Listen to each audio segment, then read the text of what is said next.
Yep, what's good with y'all? Foster Gamer, Foster Gamma, and my goodness. My whole thing is this: they keep saying this is first cases, but I'm like, are you sure this is first cases, bro?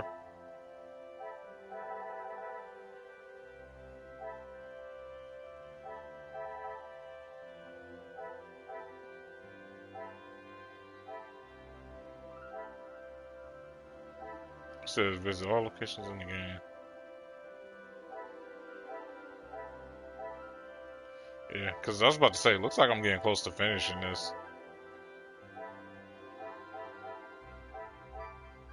Inspect every window in the room. Start for refreshments during.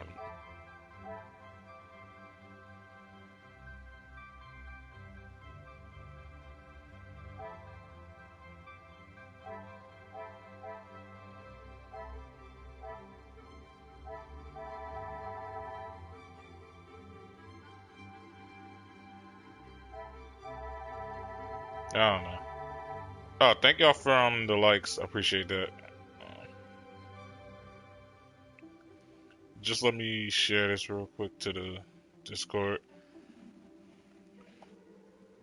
But yeah, so they call this game few cases, but it's literally only been like three. they could have just said like first big three or some shit like that. I was thinking this game was gonna be like at least like how the last one was. It was like 6 different cases I had to solve. But instead it's like one case and then it's like a huge case that's like 6 case worths.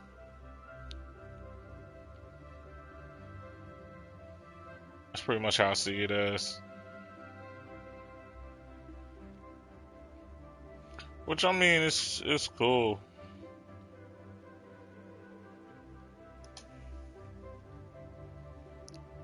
Like it's alright, but I was expecting like a few more individual cases. It's only really 2.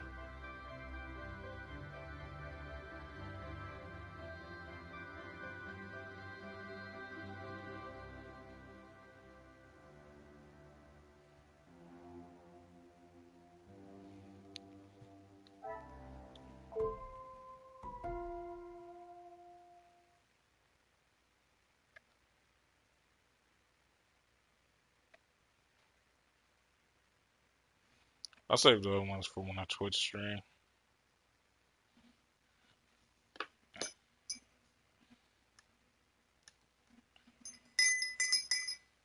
Yeah, someone Quite the checked this. speech, detective. Merci, but it was not made to entertain, more to warn the guilty parties that I am hot on their heels, no matter how clever they believe themselves to be. Well, if there is anything I can do.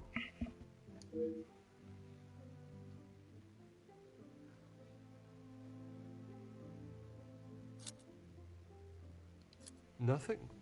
But I was so preoccupied with the Major. Sorry, detective. Should I have? Perhaps it was just my mind playing games again. Maybe one of the guests got lost and wandered in. If a guest had taken the wrong turn, find themselves in the Major's bedroom first, I'm sure they would not have proceeded through the next door, unless they were not lost at all.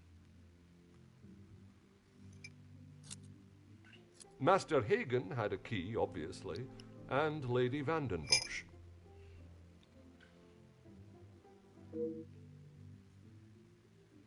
So Demir was quite sure Archibald also had a copy of the key.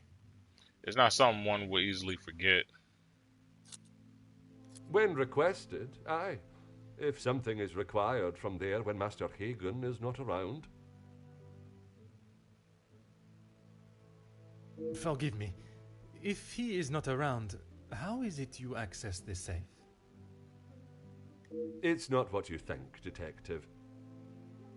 What I think is that you have been trusted with a copy of the key, and you have lied to me about it. I only lied because of the trouble I can get into with Lady Vandenbosch. At this moment, monsieur, you should be more worried about the trouble you shall find yourself in with the law. I know how it will sound, but I lost my key. I must have set it down somewhere, and it has been tidied away. Master Hagen asked so rarely for me to go in the safe, I didn't think it would be missed. His story of his lost key strikes me as rather coincidental. The major safe is broken into with documents ransacked and letters involving Madame Devache. It is a crime with no apparent purpose. And that's my other thing. How would you wait? How would the person that's doing who's stealing shit out the safe and all that know that you have a key? How does he know? How does he know? Like, I'm pretty sure the major one just outright be like, "Yo, I need you to go into my safe in front of a whole bunch of people," or "Yo, do this and that in front of these whole bunch of people."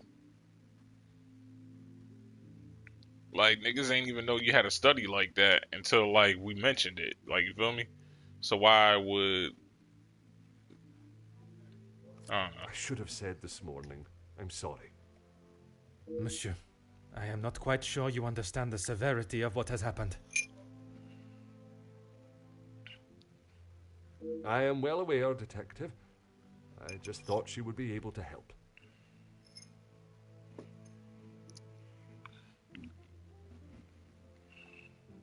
You got people... Like, that's what I'm saying. Like, everybody keep fucking with this case.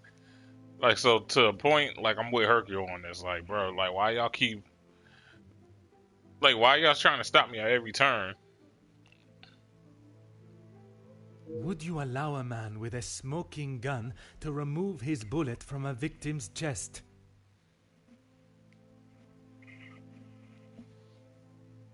I suppose not. Well said. Well said. I understand that he was only trying to help, but surely he must have seen what it could do for the integrity of my investigation. Is that really necessary? Yeah, bro. The murderer remains at large, and there is still no sign of the weapon. I would say that makes them essential. I do too. I still just cannot imagine any of them being guilty of his murder.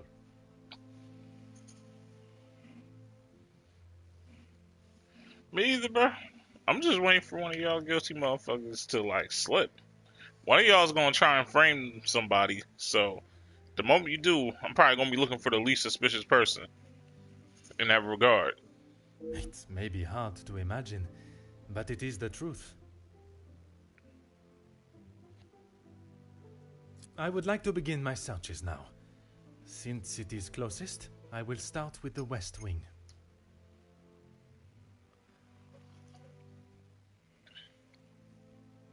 I may not be back when you return. Here is the key to the other rooms. Please return it when you're done. Merci. I shall guard it with my life. First, let us pay the Comtesse a visit.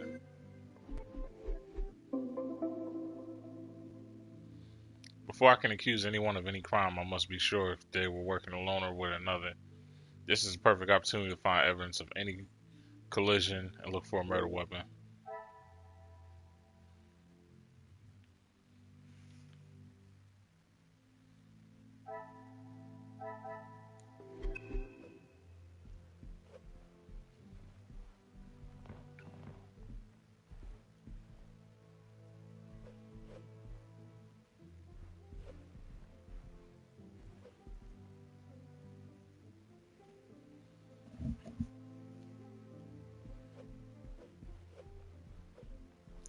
Okay, I see. So they purposely making me hot. Like, yeah, because I was going. Whew. I should make myself known before anything. Yeah, I was just making sure. Entrez.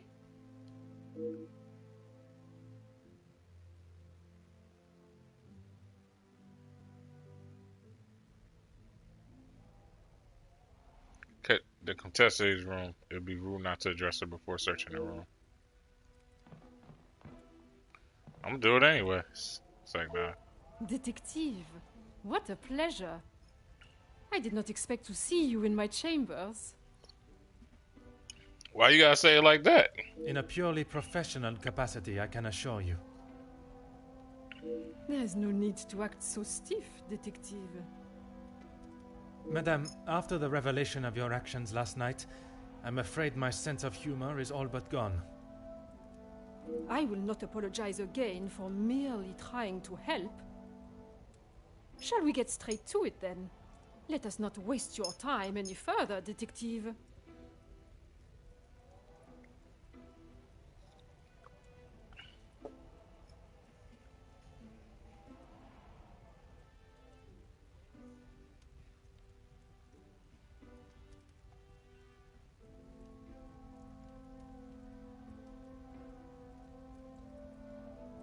That would be Inga.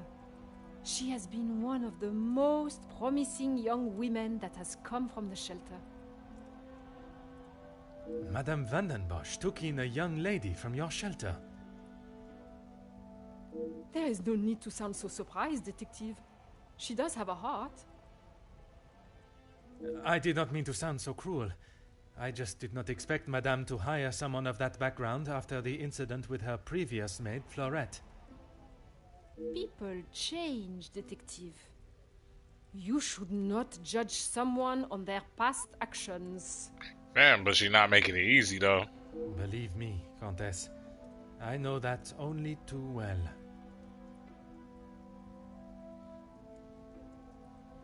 But fam, you can't just keep like. That's my whole thing. It's like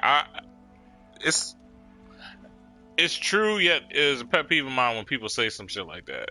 Cause it's like, yo, fam, if I'm giving you leeway still after all we've been through, and you still treat me like shit, then I feel some type of way.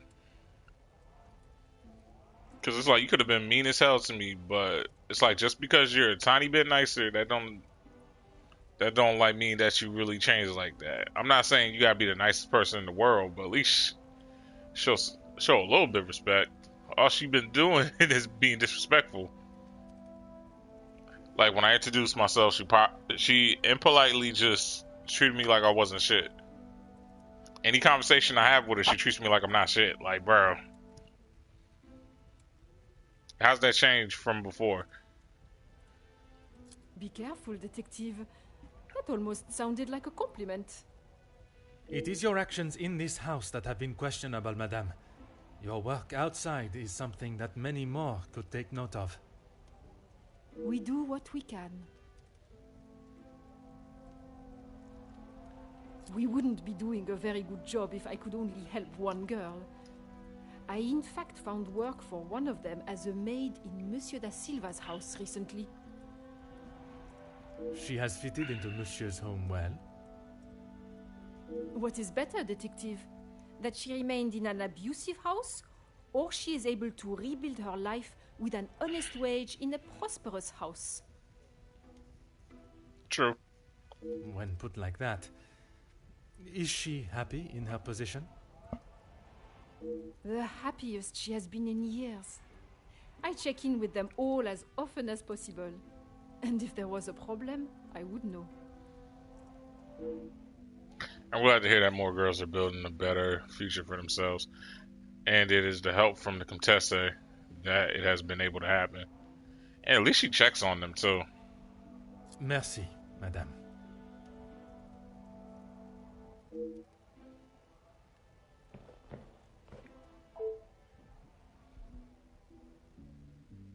The wonders of modern technology. What a joy it must have been to have music in one home. What year is this? There, we got the pianos. And now I think about it, yeah. What year is this that record players are around?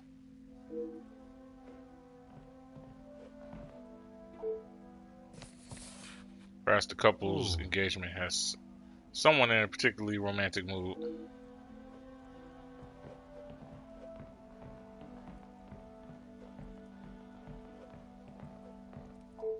Oh. Chance to play is tempting.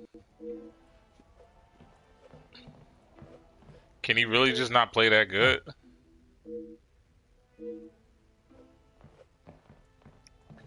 That's another thing, like with PlayStation. I wish they would give you more of incentive to collect trophies.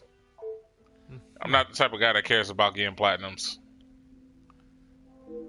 So it's like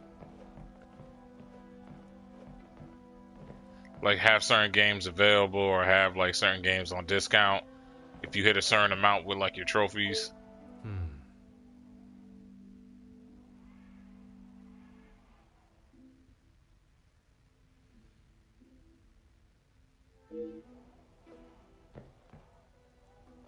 Because I feel like after you get like a certain number of games, like you should be like at least giving some like a little bit more thanks for your patronage, a little bit. Because the stuff at the PlayStation Store that's available to everybody, like only PlayStation Plus and PlayStation Now kind of give you like some good, but those are kind of like subscriptions. You get like subscriptions. Wait, what do you say about the first aid kit? First aid kit for medical equipment, bandages, plasters, antiseptics, and a pair of scissors. Okay. Package. Package. Perhaps a present for family as thank you. Okay. A tornado flew around my roof. Let's make some connections here, I guess. Or nah, okay. So now I shall ask more questions. Go ahead, detective. Perhaps I was a little rash with my response to examining the Major's body. A compliment and now an apology. Well, detective, you certainly have changed your tune. There was something I was still unsure of. You mentioned that your training was some years ago. From my days as a nurse, oui. If that is so, why would you have brought several pieces of equipment usually found in a physician's bag? One must always be prepared, detective. Prepared? At an engagement celebration? If I had not brought them, I would not have been able to assist you last night. Perhaps you should be thankful for my precaution and not so suspicious. I get where Hercule's going at with this, bro. To a point, like I would feel like this too. But you gotta think, like people like physicians and nurses, they kind of take their job serious. Like you take like a whole oath with that shit, if I remember correctly. So it's not like really. And then not only that, like, fam, what if you need like a close medical like thing or whatever? Like you don't know these houses. Like what if the houses don't have like medical stuff? So yeah, pretty much when you go to anybody's house, you run the risk of like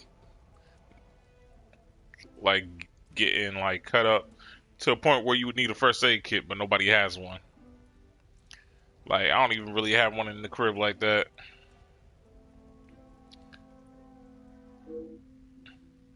And had she not brought them, I would not have asked such questions. Merci, madame. I get that he wanted to just like. That's like my only thing with Hercule is with Hercule Poirot. I'm sorry, I still can't say his nigga name, but that's like my only thing with him as like a person.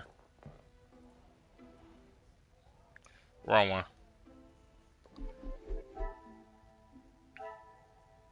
So I guess we're done here.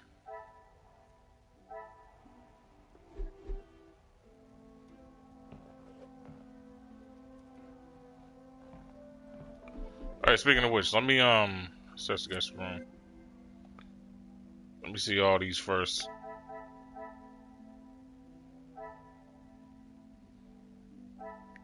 So nothing from her triggered the thing. So we'll go next room.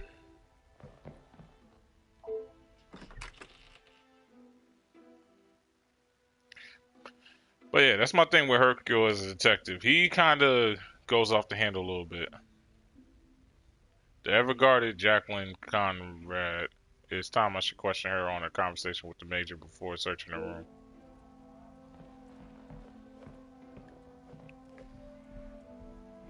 Fam, this lighting is horrible. That's the only thing. I hate like the glare, like, cause I know the glare is supposed to be an effect, but I just hate how they did it. What can I do for you? So yeah, so I'd actually give them points on that to a point. I know y'all thinking like, but if you hate the glare, why would you still give it positives? Because I hate glares in real life too. So, or I hate like the brightness of a sun hitting my face on the regular too, like that. Like, it's one thing when you prepare for the sun, but it's another thing when like that shit just when you just like waking up and that shit hit your face. Pause. Just in case y'all tried to get me. Detective, what can I do? Okay. Mademoiselle, I am sure you understand my reasoning for such intrusion.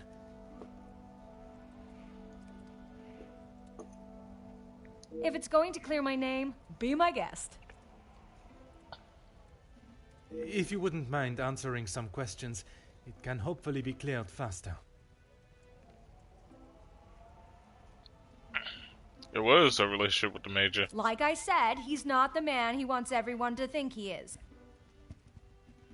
Oui, but how is it you came to that conclusion? You don't really want me to recount every conversation I've had with him, do you? There is one particular I had in mind.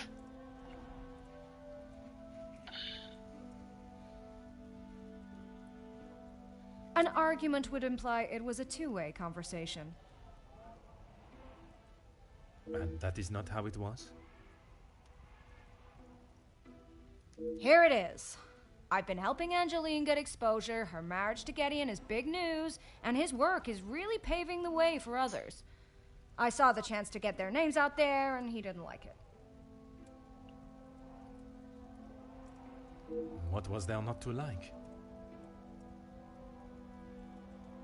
Your guess is as good as mine, Detective. But if I had to, I'd say he was jealous it wasn't his name at the top of the article. And his reason to storm off? Oh, you know about that. Let's just say I didn't accept his pathetic attempt to get me to stop the story. If you're gonna try and pay someone off, at least make it worth their while. I thought the Major would be supportive of Angeline. There must be more to why he would not want her success to be known.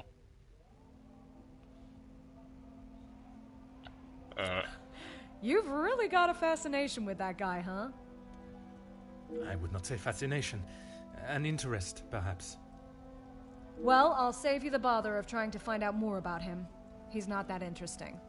In fact, he's a bit of a wimp if you ask me. That is not the impression I got of him.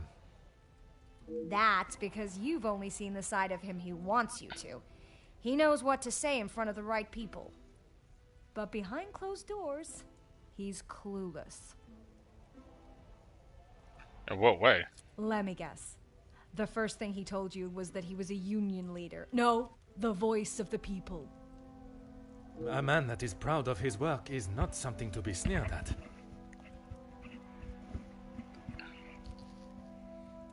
Don't get me wrong, he has a way with words, and he can certainly rally a crowd. But that's about it. At the end of the day, he's a representative and nothing more. Oh, she's He's saying. gotta play the part, not just learn the lines. Yeah, she's saying that he basically a puppet. he the poster child. He the face of the union. He makes them look good, type shit. Mademoiselle does not think particularly highly of Beckers. She is a strong, independent woman, but to use the term wimp is unnecessary attack on his character. Merci, mademoiselle. I shall leave you to relax. Sure thing, Detective. And if you change your mind on that exclusive about that shooting... If I do change it, you shall be the first to know.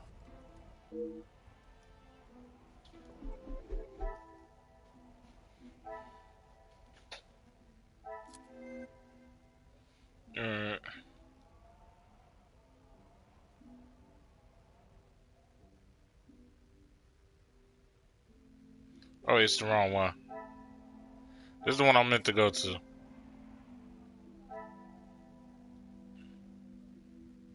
So the major tried to pay Jackie off.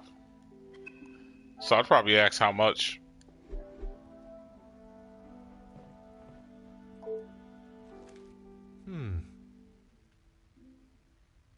So the riots linked to the Ernesto factory.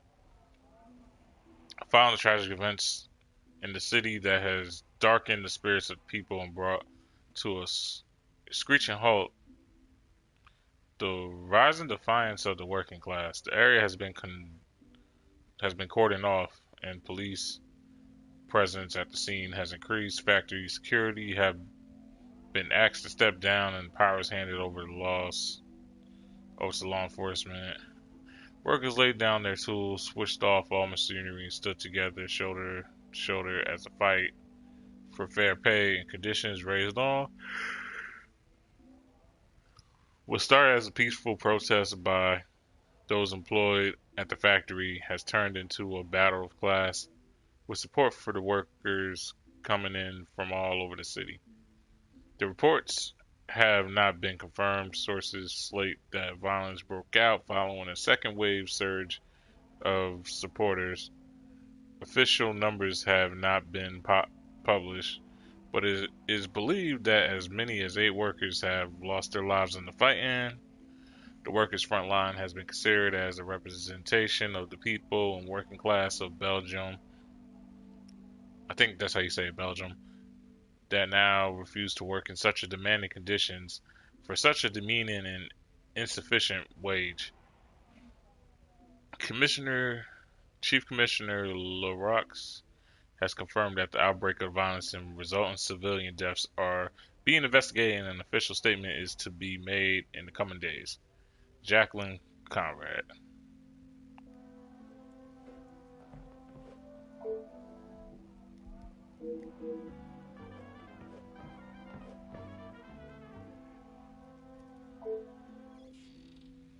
I look in the cupboard.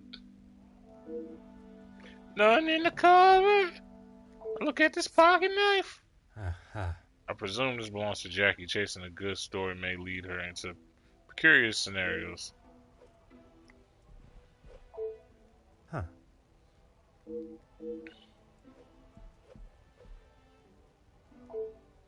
Cluttered workstation. Jackie has set up a makeshift office in her room.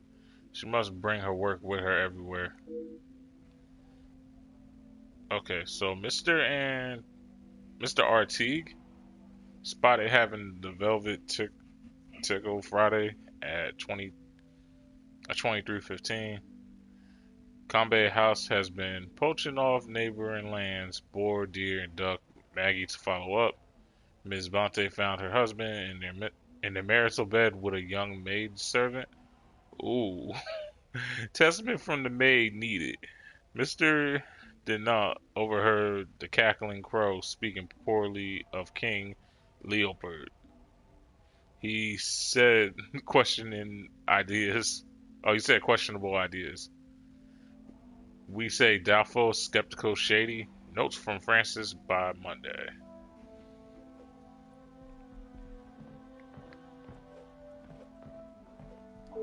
Oh. The fallen snow has laid a beautiful white blanket over the countryside that surrounds the house.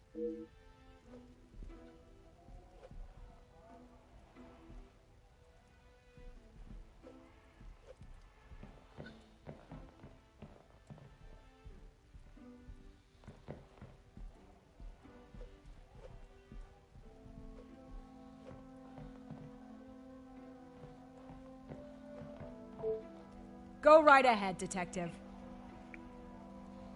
I was surprised to learn Sylvia and the major work together. All Felix cared about was money and filling his pockets with it. That's why he got into bed with De Silver. The Major was not in need of money, though. Need and want are 2 very different things. Did he need to move here and leech off the Madame? No, but he wanted to. Tell me your opinion of their work together. As far as I know, De Silver hired him to work security.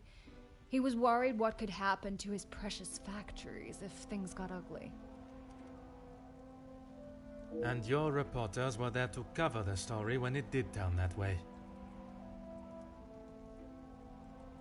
My reporters go where there is news to be told. And you predicted the violence that occurred? Anyone could see that was gonna happen. If you ask me, Hugo should have acted sooner. Merci, mademoiselle. I shall leave you to relax. Anything new I can work with? Nope. So, let me take mental note of what we got here. Sit. He got the pocket knife. He got the pocket knife. Okay.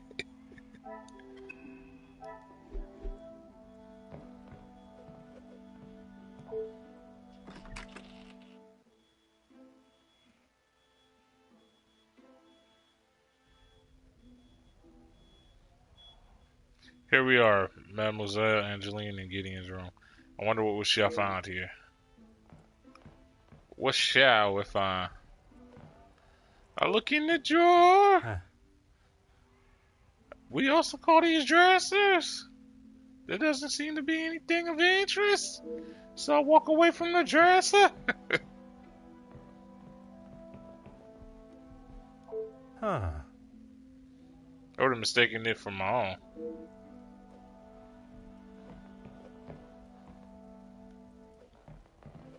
I look at the photogram.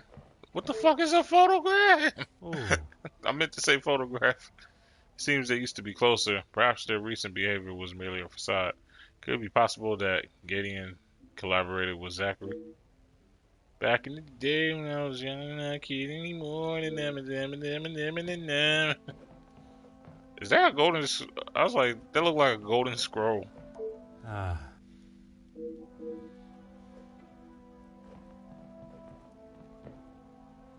Got a whole couch here. Well, recliner. And a drinking globe. Uh-huh. Wonder... Yeah.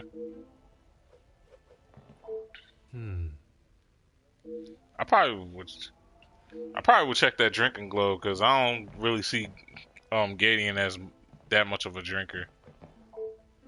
Time and skill it takes to build such a wonderful piece. It is an art form.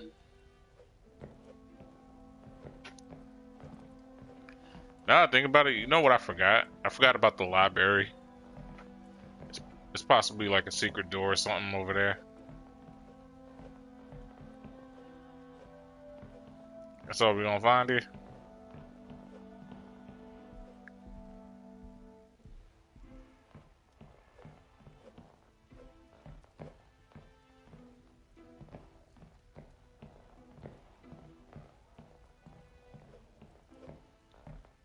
Some bullshit. Alright, let me clear out all this shit. Room is pristine. Yeah, why is this shit so clean?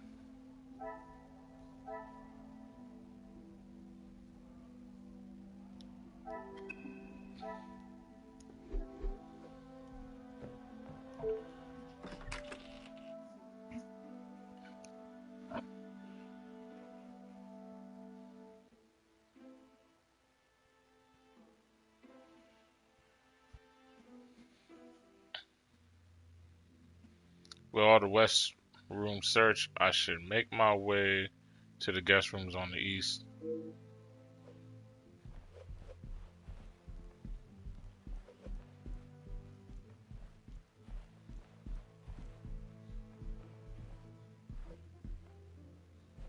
Wait, why the major study open?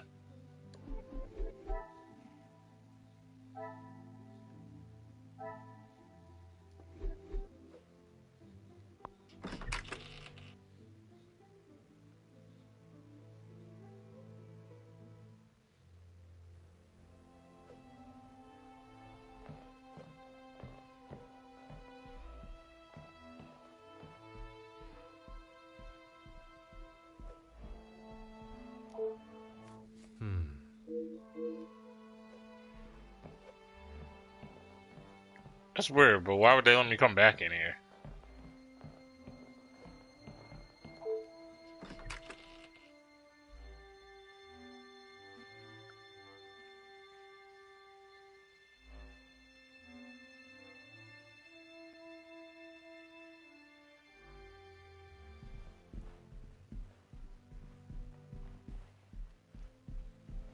This is to the storeroom.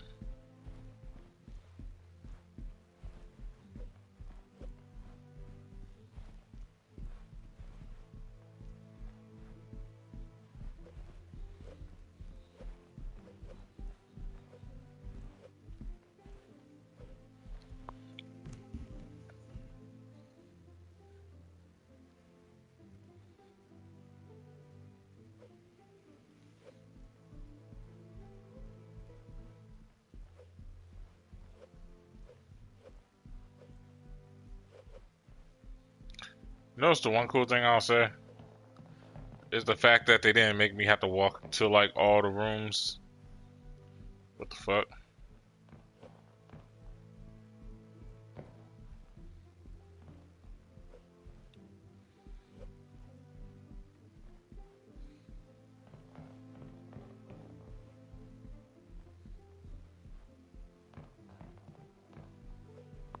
Mademoiselle, we meet again.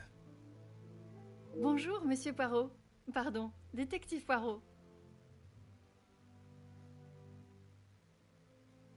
Just a detective is quite all right. Bon, can I help you with something?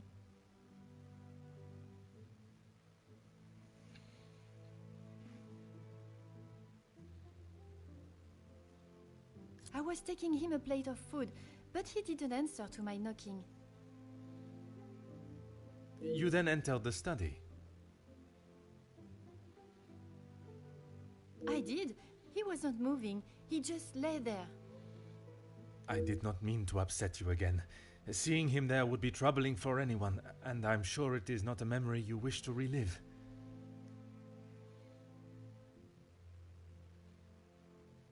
I suppose we're like a family. We argue, but most of the time we get along. You must all be quite close, then. Some more than others. You refer to whom, mademoiselle? Well, Maman Ray, sorry, Rihanna, she's been here the longest, and she's very close with Lizzie on account of Luke. Wait, yeah, how's Elizabeth's fiance connected to this? Maman Ray is Luke's sister. You didn't know that? I thought she would have said. She talks about him all the time. It must have been awful, losing him in those riots. Apparently, he was right at the front when they were charged. They didn't stand a chance. If I had been the one responsible for his death, I wouldn't want Maman Ray looking for me. Yeah, that's good. That's one way to just quickly throw her under the bus like Mademoiselle that. Rihanna, Maman Ray, she has expressed her desire for revenge. Every time she talks about what happened. How's it that the knowledge of Luke's death has eluded me for so long? The death of a brother is certainly motive enough. I did not see an aggressive side to Rihanna when we spoke, but I wonder if she would act on impulses for revenge if the opportunity arose. If you don't mind me inquiring, what brought you from the women's shelter? I guess you wouldn't know anything about life on the streets. It is not an experience I have had to face personally, but I understand that many are forced into it, and the lifestyle that comes with it. The lifestyle of a thief, you mean? Put rather bluntly, oui. You are the first officer that has not taken one look at me and pulled out their handcuffs. Mademoiselle, I can see you have turned your life around, and I commend you on your efforts. Without the Countess, I would probably be rotting in a cell somewhere. There is an obvious alliance to the Comtesse. An understandable one at that. Merci, mademoiselle.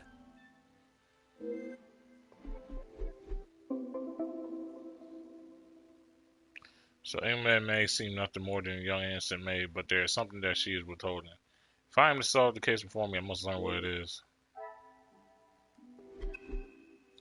1 second. Alright, now, y'all follow here with me. Right? Look very close at her. In the mannerisms that she was doing. Let's see.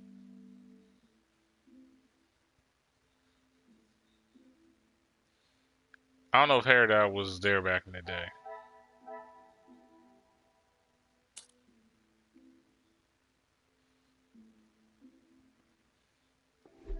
See lips and nose.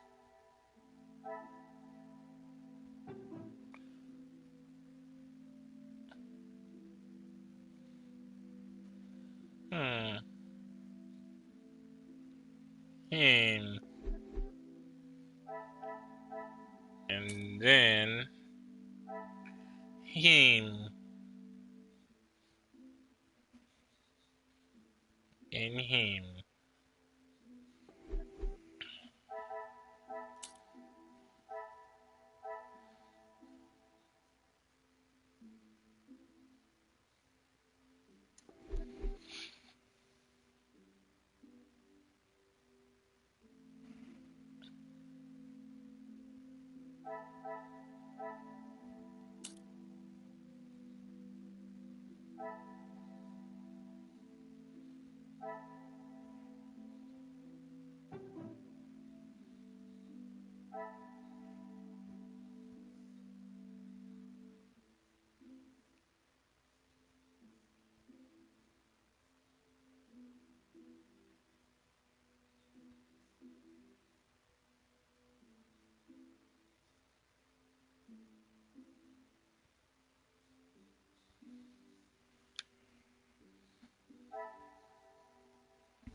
I'm watching you.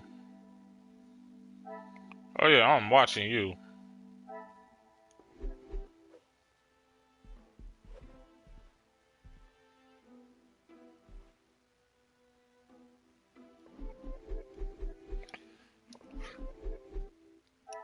I'm telling you, this just seems like hella coincidental to me.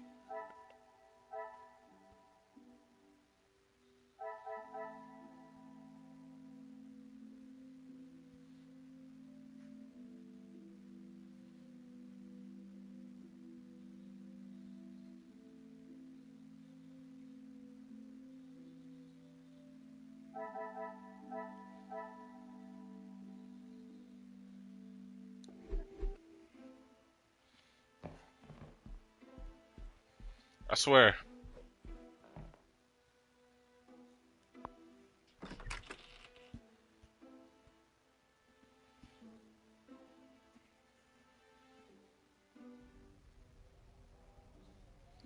I wonder if Zach is seemingly innocent as his brother.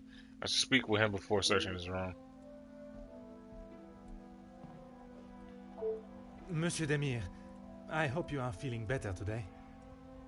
Nothing a good night's sleep couldn't fix. Très bien. I wonder if you would be up to discussing certain matters with me. Whatever you need. I lost my taste for death a long time ago, but it had to be done. I'm certainly in no rush to be carrying a dead body again, though. Most understandable. I shall extend the same gratitude to you as I did to your brother. You've spoken to him already. How is he? Perhaps that should be a question you ask him yourself. Yeah, maybe.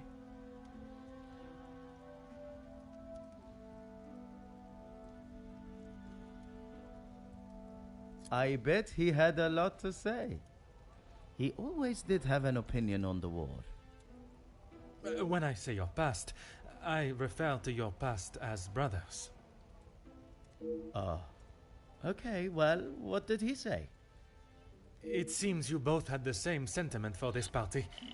Perhaps the bridges that you thought were once burnt are in fact primed to be reconstructed.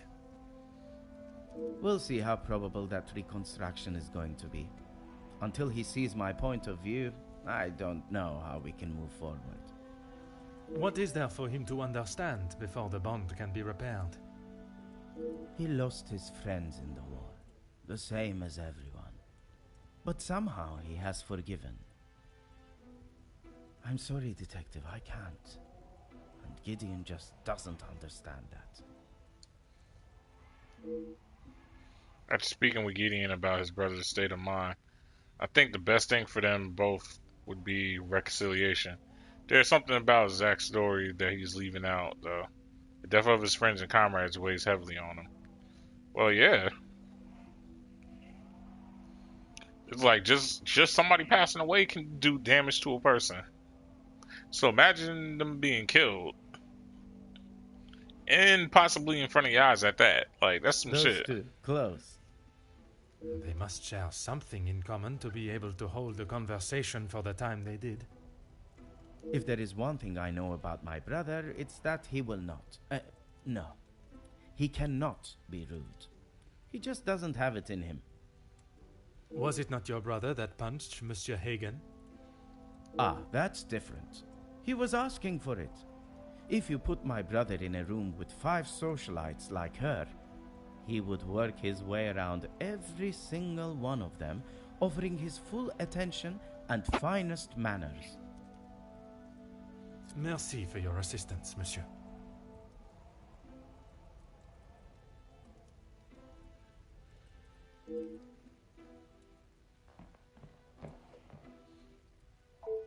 Oh. His room is a littered mess with cigarette butts discarded right next to the ashtray.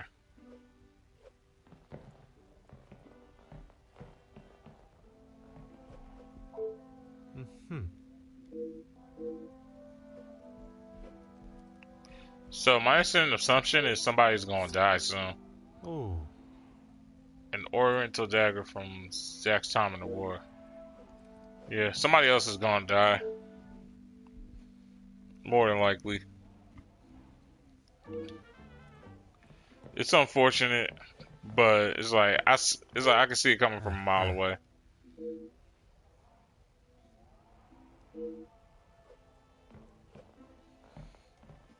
Because if I remember in the last game, Hercule only prevented like maybe 1 death, and a whole bunch of other people ended up dying.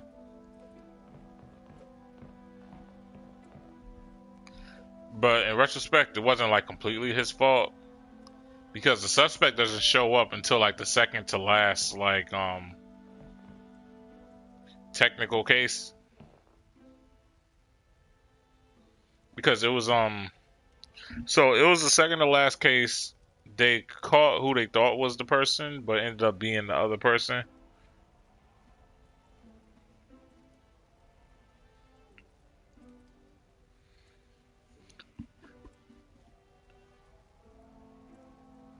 And then that all just ends up being the end story. Like, you end up going into the end story. So that in itself, like, was the literal final case. So yeah, we'll say third to last then. So the third to last case ended up having the actual person that was committing all the crimes. So prior to that, you do like I think maybe 2 cases before you even get to that point. So it's like, yo, how was I ever supposed to figure that it was you, bro? You didn't leave no real hints at that. Always got time. There's a particular item I found while I conducted my dagger. research. I wondered how long it would take for that to become an issue. I shall give you the opportunity to explain the reason for it being here before I jump to any conclusions. It was going to be a wedding gift for Gideon. I've maybe not been the best brother in recent years. I thought this could make up for some of it. After what happened to the Major, I thought it was a bit tasteless. You did not see it fitting to tell me you were harboring a rather sizable knife in your room? I wouldn't say harboring. And I wasn't expecting to be a suspect in a murder. Oh yeah. Nah, I know it's not you, Zach. Merci for your assistance, monsieur. Well, at least I know you're not the one that killed him. And I know y'all wondering, like, how do you know that? Because of how shocked he was apparently with the body. Like, fam, if you would have killed somebody, you would have been still that shocked at the party too, right? Or would have been lingering signs that something was up with you. But everybody thought you was just cool. So...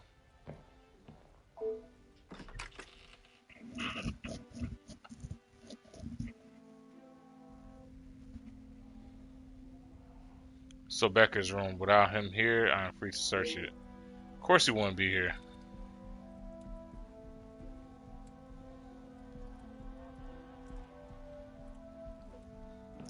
I find it funny that the people who I don't like really suspect like that are like the ones that are in their rooms. So notebook regarding a meeting with going soon. Ernesto, curious.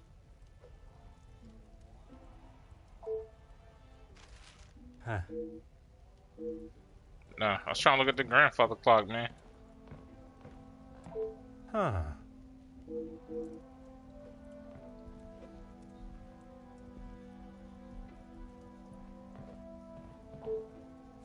Aha. Seems he was attempting to write a speech of some kind unsuccessfully. Does this fit the pattern and behavior with Hugo? You underestimate the power of a man's defiance. Your men. You are in position to bring all this to an end. All we ask is what we deserve. If you do not retract your men, there will be met with equal force. Too forceful. Your weapons may beat our bodies, but they will not bruise our heart's spirits. These are the men that have built our great nation, country, and will continue on. Money will not save your soul. And oh my god, that was so many errors. Yeah, that was the worst. That was some errors. And don't get me wrong, I'm the king of errors. That was not it though. He read that in front of all these fancy folks, they gonna be like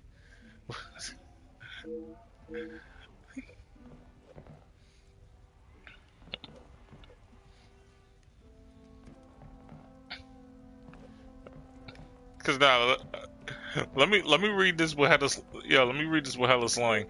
So, just so y'all can understand how this probably comes off to them. This would be like hella slang to people that don't really use slang in their speech. So it'd be like, you underestimate the power. Wait, you underestimate.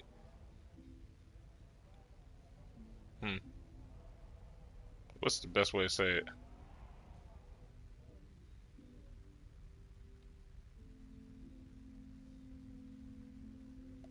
Man's defiance.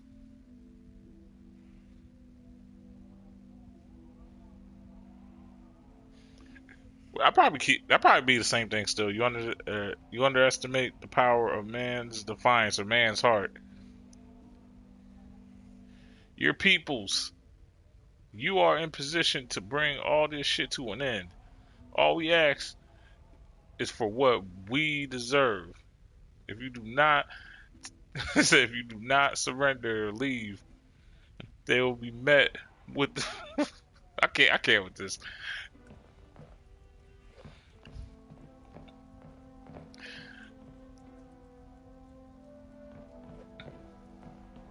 So if you do not leave, you shall be banged on. Oh. With so many siblings, it must have been difficult for Hugo to get attention. Damn, he had a family.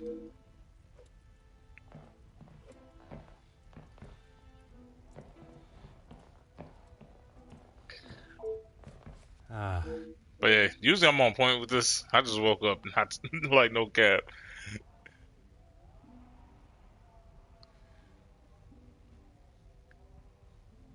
say, if your ass don't retreat, y'all will be met. Y'all will be banged on. Yeah, y'all will be banged on. I say, your weapons. You may have a few weapons, but you ain't fucking with all of us. We all got heart.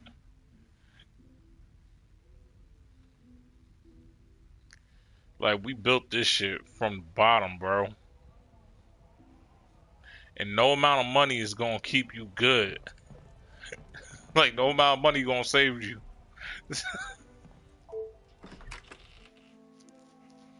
And that's my little paraphrase of it. The business-minded Monsieur de Silva's room. He is present, but I must begin my search. You see what I told you? Monsieur de Silva, I am sure you understand the necessity for this type of search. Not really, Detective. Your speech was rather spirited. But it did not give me much faith in your investigation. I have not had my abilities questioned to my face by one of those I suspect of a crime before. Well, if you wish to prove me wrong, you should hurry up and find Felix's killer. And I hope, with your help, monsieur, I shall. So Madame Vardenbosch spoke of your work with her late husband.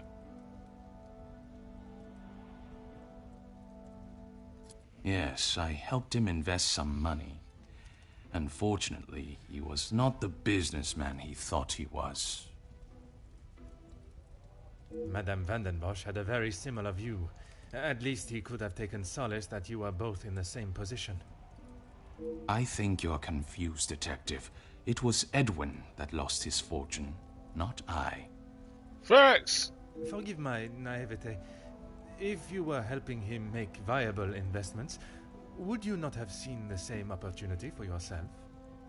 I told him about the opportunities. I did not tell him to put his whole family's wealth into it. The prospect of doing good meant more to him than his profit margins. He was bound to fail. The business declared bankruptcy. It did, until it was purchased for a fraction of its worth and made the new owner a small fortune. Began to see Monsieur de Silva's more ruthless side. Sounds as though the Viscount was trying to at least make positive changes, but perhaps he was missing Monsieur de Silva's cutthroat edge.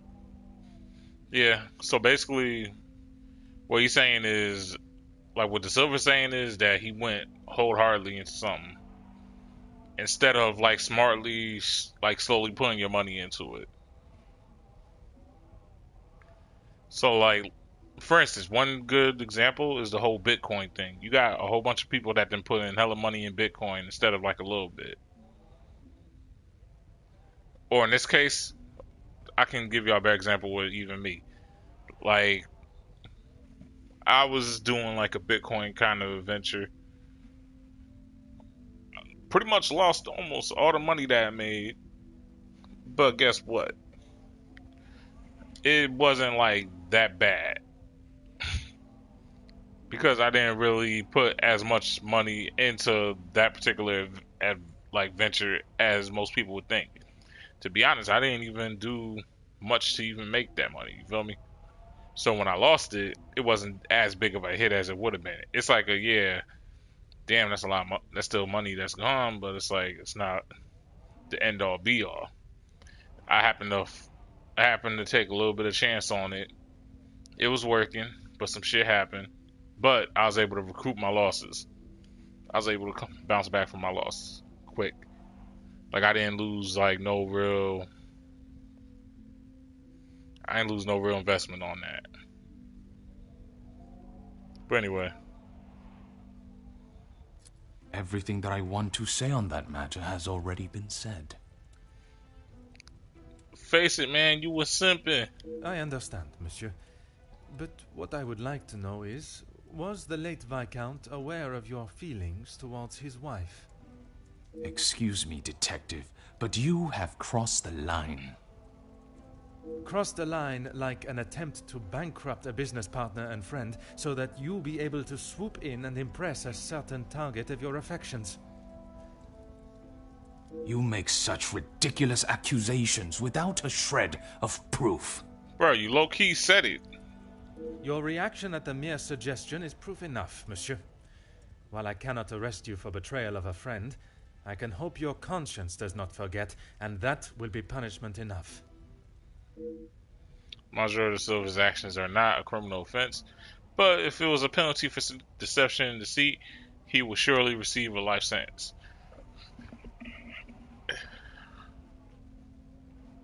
Is it really betrayal, though? I thought de Silva said that he kind of warned him. Well, not kind of, but he straight up warned him, like, bro. Or, like, how's you gonna expect this man to put his whole family's wealth into, like, something? I wouldn't have told, like, I definitely wouldn't. If I was in the Silva's, like, situation, I still would have probably gave just about the same amount of advice, but I would have said probably not to invest your whole fortune. Or if you would have did that, I would have probably put more of efforts to stop you than de Silva did. Would have been like, yo, bro, don't put no extra money into this. Your family need bread just in case this shit fall under. But anyway, if he has gone to such lengths before, what could stop him from committing a similar act again? It's like what I said before. I don't see de Silva as the type of dude that puts in work like that. You feel me? Like, it's like he got workers for that. Well, yeah, he had workers for that. Correction, he had workers for that.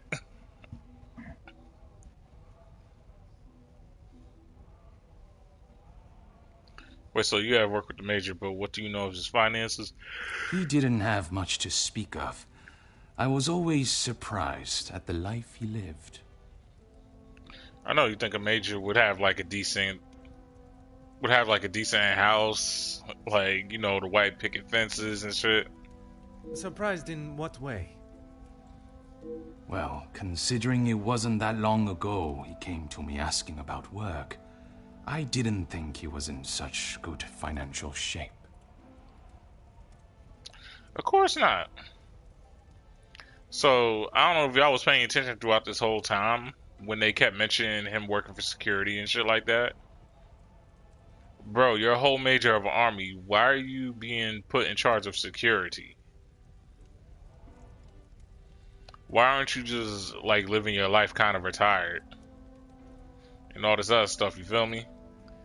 So, yeah, pretty much, I guess he blew all of his money and shit. And he needed to work. He became a worker. You offered him a position. Yep. Nothing that he was willing to lower himself to. That's when he began talking about what else he could do for me. Yep, he worked security for your factories. If you can call what him and his team did security. For the money I paid, I did not expect them to be so reckless. It was a considerable amount you paid him? There's no need to divulge amounts, but it was certainly more than was expected. One would expect a business. Would expect a business of Silva's caliber to have agreed to a price that the majors for the major services. Why would he allow the major to barter more? He said they were all professionals, but I saw nothing of the sort. He said he had worked with them all in the army as their superior officer. They were men that could be trusted. Ah. But that was not the case? I had not even met them before they arrived on site. They brought their own equipment. They looked like they knew what they were doing. And this equipment, it included the weapons that injured and killed the workers? It was not much of a choice, Detective. I said they didn't need them, but Felix said it was essential. He said he knew better. Of course, because he was a major. So you hired a whole bunch of your friends that possibly had mental illnesses due to the war, either probably drunk themselves to death, or probably, I said drunk themselves to death, drank like a motherfucker, like, and were like just town drunks and shit. Also, possibly, they probably just wasn't that experienced with security. When you fight in a war, you're just fighting to kill people. You're not fighting to protect or to restrain people like that. Like, restraining is not in like in probably in their protocol like that. And then not only that, they used to having like the clout, you feel me? There's a difference between the clout of a soldier and the clout of a security guard. Security guards get made fun of, laughed on. Shoot, some get even fought by other workers and shit. Shoot, like even the people that they guarding. I've heard of it happening. Like, you see some of it happening. But I ain't gonna cap y'all. I was about to say I seen it happen. I can't really think of when I seen some shit like that happen. So we gonna say I was about to cap. We'll say I was about to cap on that. But like, yeah, I've heard of it happening. It's happened like within. It's happened within my like some of the schools I went to. It's just I wasn't around. Like, usually I was somewhere else, so I'd hear about it from like like the homies or some shit. But like I said, I do my best to keep this channel 100% factional when it comes, especially when it comes to my story times. So I'm not going like, I'm never going like cap unless the story seems like a little bit like boringish. I might like try and make it like extravagant, but not like dumb extravagant. I might be like, yo, in a world full of wondrous amazingness and all this other stuff, and it's just like a broken down home or some shit. But more than likely, I'm gonna joke and mention it. So, anyway, I'm getting off topic. I digress. The Monsieur talks the shady. Wait, the more he talks, the shadier his dealings with the Major become. It's beginning to sound as though the riots were no accident. Of course, there were no accident, bro. That is all for now.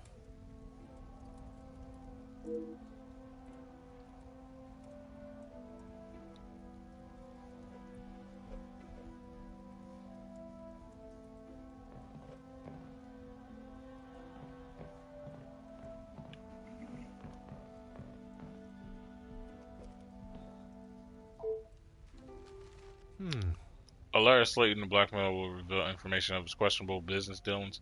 Wait, are they all being blackmailed? Mr. De Silva, at first you may question the nature of this letter, but by its conclusion you will know what you have fought so hard to keep hidden could be far from it. You have spent years feeding off of the hard-working backs of others and offering nothing in return. Your workers continue to take their lives into their own hands day after day with your shoddy, damaged, and dangerous machines for a fraction of what they deserve. Deal after deal made, and while your pockets become fatter, lining them with more of your blood money, it is your workers that must pay the price. The mistreatment and pain you have caused does not only reside in the factories that are your own, but the house that you live in. You do not value the lives of those that like to live an opulent life that you do, and I will not allow that to continue. Oh yeah, by the way, the one of the story times I was mentioning when I was mentioning like how like I might exaggerate a tiny bit or like to a point. It was probably that basketball one. It's like, yeah, I was I was doing layups and like fucking niggas up on the court, but it wasn't like as bad as I was making it sound. Like, yeah, it was still fucked up, but it still wasn't like as fucked up. Like, I say I hype that shit up maybe like 10%. I'll keep a G on that. Enough so you be like, yo, what? Like, why he over exaggerating this? Talking about he ran up at people because I did, but not like to an extreme. It's just a pickup game. It's like, you feel me? I can no longer sit back and watch as you disregard any sense of integrity or morality and continue to remain on your self-made pedestal, lording over those that deserve so much more. It's time you pay the price for your crimes, and the cost is 5,000 francs. It is a small price to pay for my silence. It will not be cash you're paying, but rather years behind bars. My fault. It's a small price to pay for my silence. For if I do not receive before Friday, it will not be cash you are paying, but rather years behind bars. Bring the money in a small brown paper bag. In a small brown paper parcel addressed to Monsieur Cordeur to the post office Rue de Entreparts. Give it to the cashier and leave. If you do as requested, you will not hear from me again, and you may continue your life of luxury. It's obvious that you do not value others' lives, but I urge you to consider what yours is worth. So this is not the same sender? Or better yet, I think I know who this is. This one is this is the Majors, ain't it? I guarantee you that's the Majors.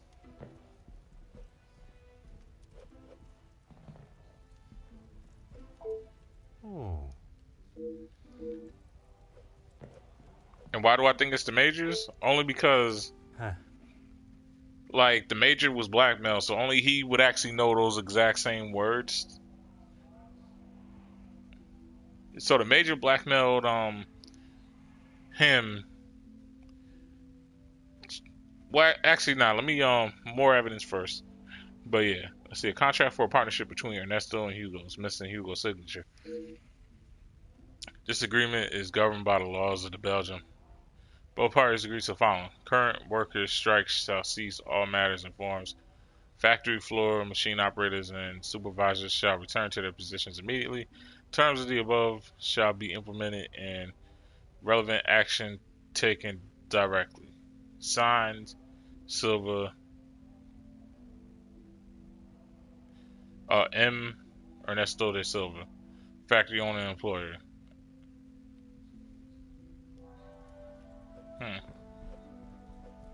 So they're probably thinking they're gonna come to an agreement at some point. A razor sharp letter opener, almost brand new, lies discarded on the floor. Okay.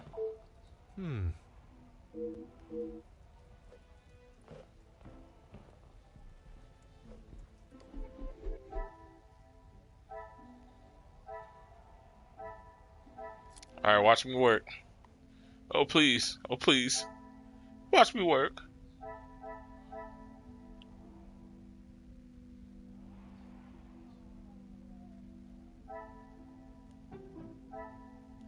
Is there something?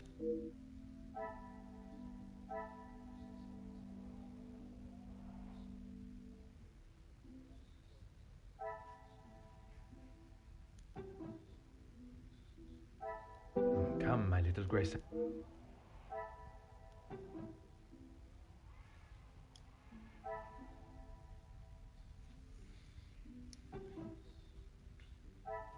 I must take a different approach.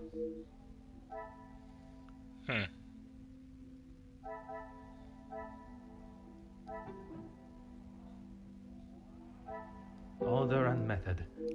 Just checking. Alright, so this has nothing to do with him. So let's head over to here.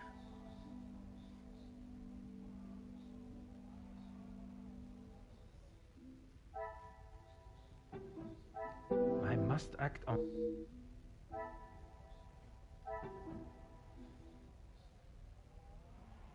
I cannot see the logic. The pieces of the puzzle are finally coming together. The Denmark brothers' strange relationship is enough to suggest they would not have worked together.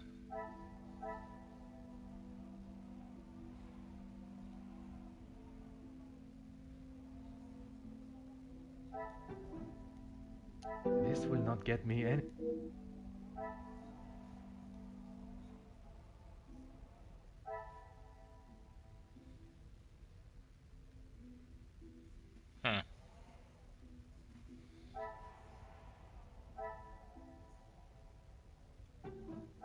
This will not get me any Oh, wait. She had nothing to do with it. I'm tripping. So next we got what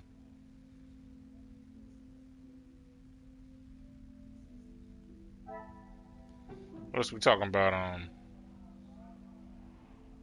Nah.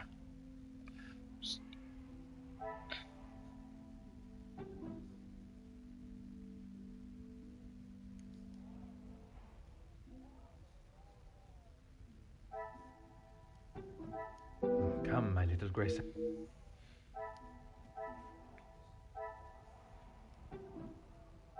I must take a different... What else I got around here? Oh wait, Hugo's family picture. So many siblings, it must be hard for him to get attention. I must act on thought.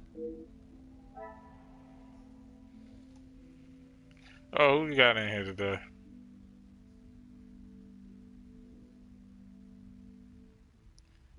Oh shit, Dr. Stone in the house. Shout out to Dr. Stone, aka my nigga Everstone. He in the live chat.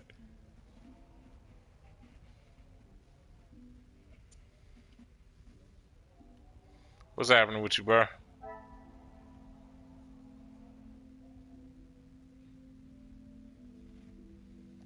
Partially signed contract.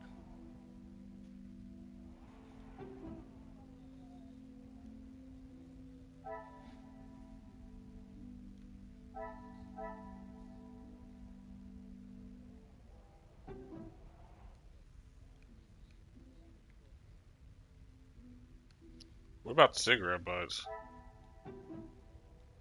Order and method.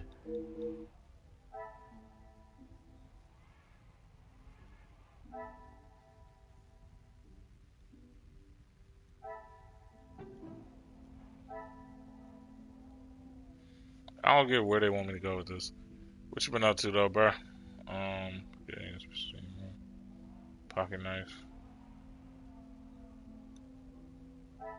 Scrap paper. Chilling, just relaxing today, getting ready for work this week. So I know what you mean, man. Start putting out applications myself, God. Seems he has been attempting to write a speech of some kind, unsuccessful. I wonder if this fits with the pattern behavior of Hugo. Another there we go. success. I never doubted myself. In Jackie's opinion, she doesn't value Hugo particularly highly. Would he collaborate with anyone else, I wonder? Jackie's unlikely to collaborate with him. Okay.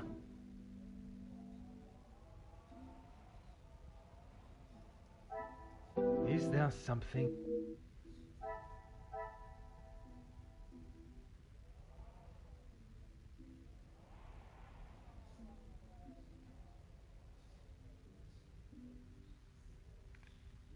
So they're unlikely to collaborate with each other.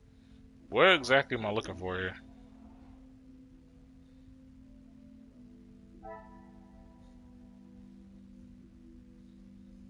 I cannot see the logic.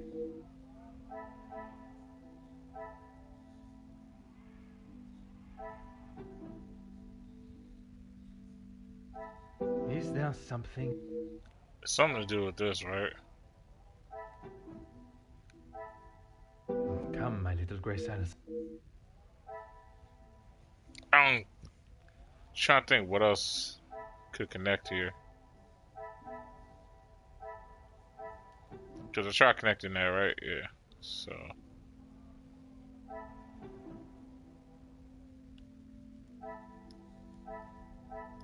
What a revelation. There we go. Hugo and Ernesto confirm each other's alibis. It's possible that they may have concluded to murder the Major. Can I find anything to support this? Okay, here we go. Now we got some.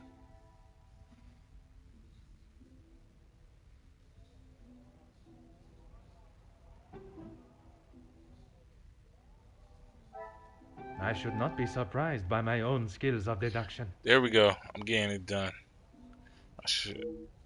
I'm doubtful this duo will collaborate.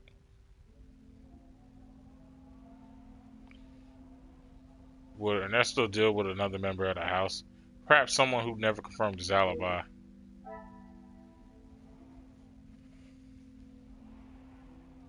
Alright, we got that done. I tell you, I'll be working this. What is it now, detective?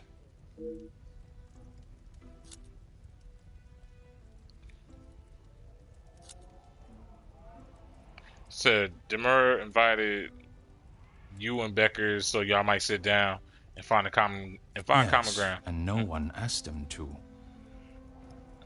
But surely it is beneficial to both parties.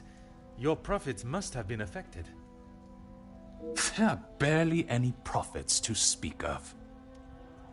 Why have those talks not taken place and a deal arranged? Monsieur Beckers has made no attempt to speak with me and offered no counter-offer. The ball is in his court, detective. Although it is De Silva's wages and treatment of his staff that's in question, it sounds as though he is at least trying to resolve the issue. Surprising unlike Beckers. It's not surprising. Because you gotta think about it. It's his business, fam. You got to get your business back in order. So it's like, it don't matter how you feel about a certain situation, how shit went down. Like, usually the owners are quick to, like, just get the shit done with instead of trying to take the whole thing to court. Only workers do lawsuits, really. Like, owners only do lawsuits when copyright infringement and all that's involved. And that's generally only when they feel like the case is absolutely profitable for them. Like, you're not gonna see Kanye West suing somebody for sampling one of his songs if their song only did like 1,000 views. Now, if somebody went platinum off of one of his samples, that's a different story. You know he gonna hit him up for that. Like, yo, fam, you just went platinum for that, and you didn't ask me. Boom, boom, boom.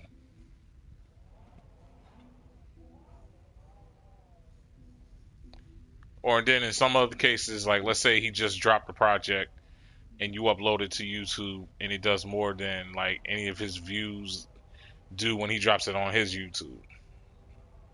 He'll probably hit you up for that too.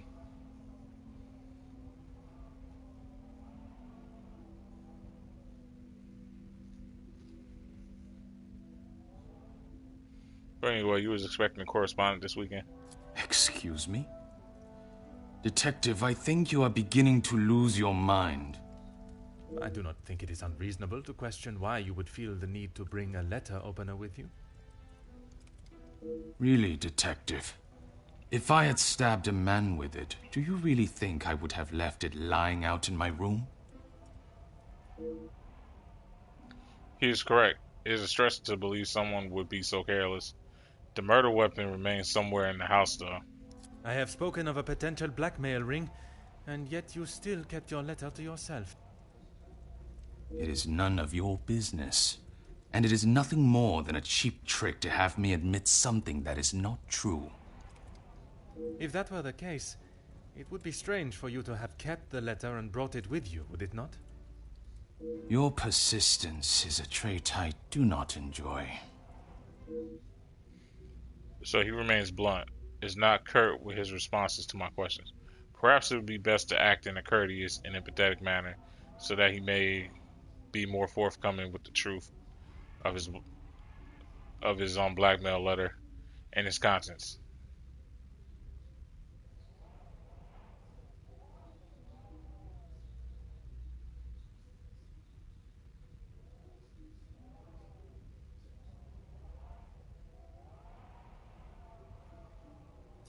feel like authoritative is just being on some bullshit. So let's be No straightforward. reason, Detective. Merely saving you from wasting your time. I will be the judge of that. I would like to know about any and all evidence that may help my investigation. I trust there is nothing else you deem a waste of my time. Of course not, officer. It's not as though you think I'm harboring some illicit secret. The letter was a pathetic attempt to intimidate me. Nothing more.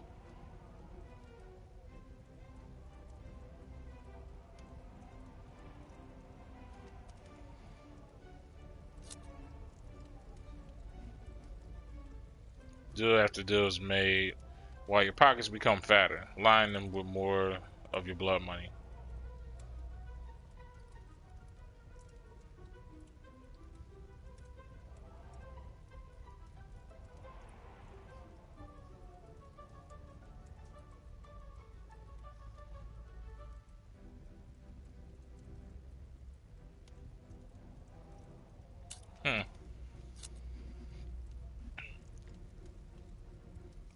I feel like condemning him is kind of what he wants to go for, so concern it. I have never heard so much rubbish in all my life. I value those that work hard and deserve it. That suggests there are some that you do not respect. Yes, well, why should I praise someone for doing a poor job? You make me sound like some monster. Monsieur, the letter does not only discuss your questionable business dealings, but also cases of abuse against your staff. Both accusations that must be taken very seriously. Detective, there is a difference between telling a member of my staff what to do and abuse. And it is you that decides where that line is drawn? In my house? Yes, it is. So pretty much, this pretty much like, cause not only was he talking about physical abuse, Hercule actually brought in the point about verbal abuse as well. And then Silva tries to defend himself, saying like, "No, I'm just telling him what to do. I'm not disrespecting them to that extreme."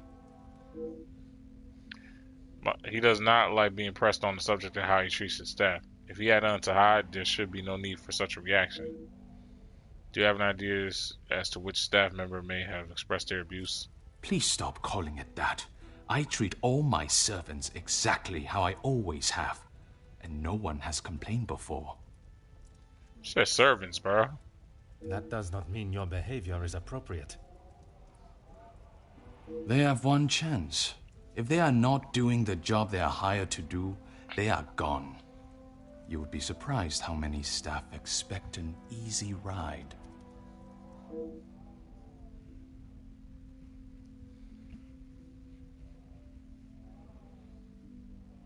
To me, he reminds me of one of the bosses that doesn't really like to train up their staff.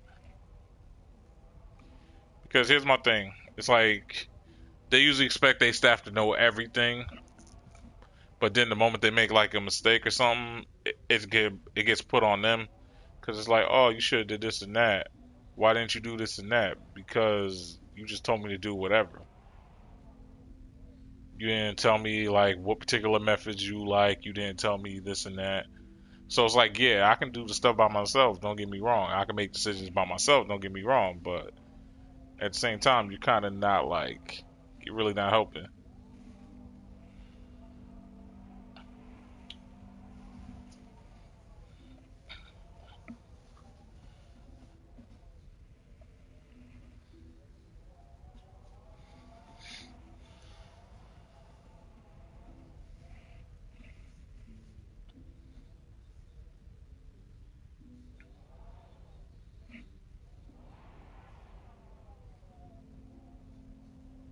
He said, I didn't expect him to treat his staff the same as his friends, but I also did not expect him to treat them like stray dogs. Is there a specific member of staff that may have expected such a ride?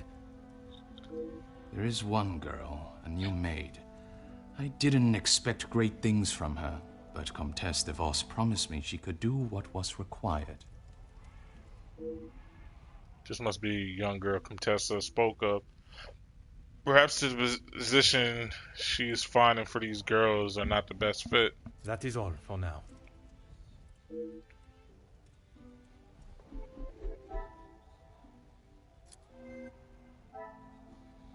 Okay, so now I should be able to connect this, right?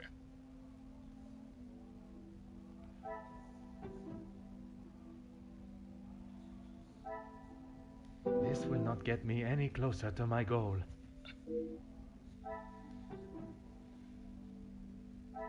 I cannot see the logic.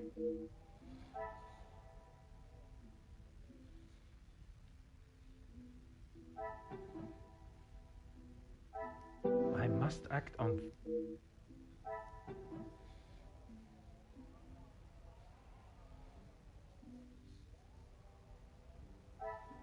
I must take a different approach if I am... Oh, whoops. My fault. Is unwilling to pay the blackmail. Order and method. Okay, so he's unwilling to pay the blackmail.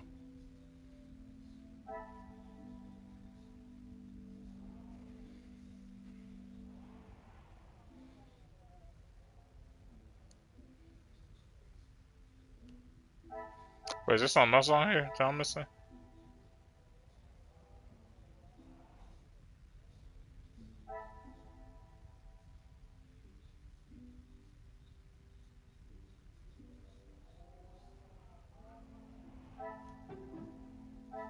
Things are beginning to become What did clear. this have to do with anything? Things are becoming clear. And that's what doesn't strike me as the sort of man that would ask for help no matter how important. Okay.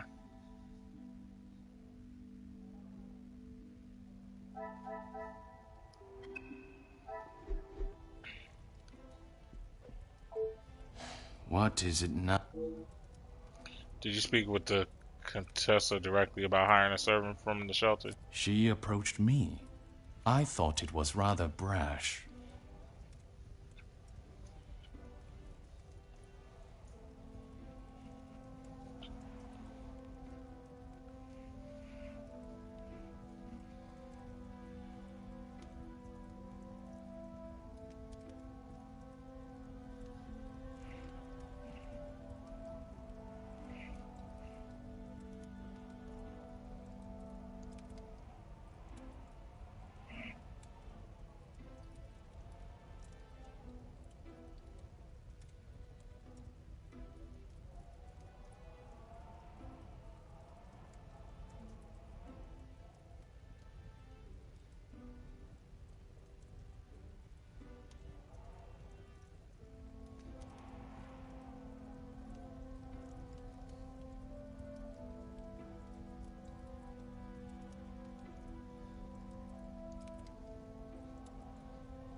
Sorry, I had something in my mind.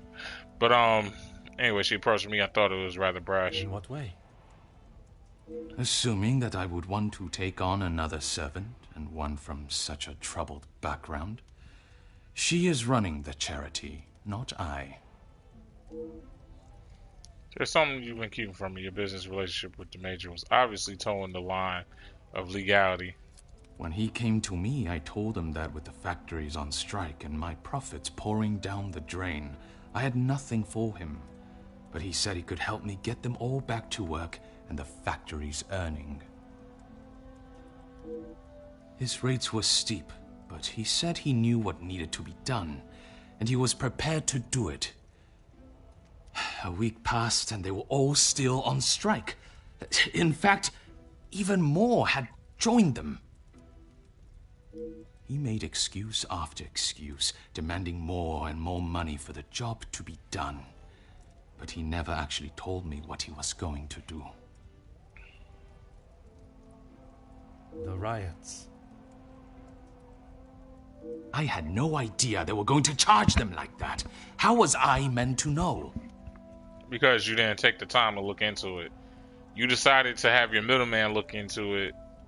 Like, that's the thing. Like, as good as, like, it is to have a middleman that can do everything for you, certain stuff you gotta still look into.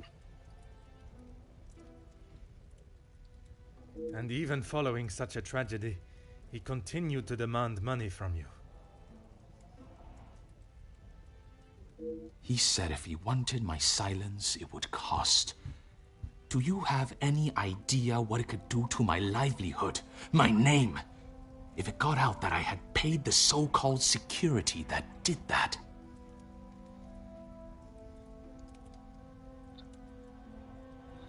Yep, I do.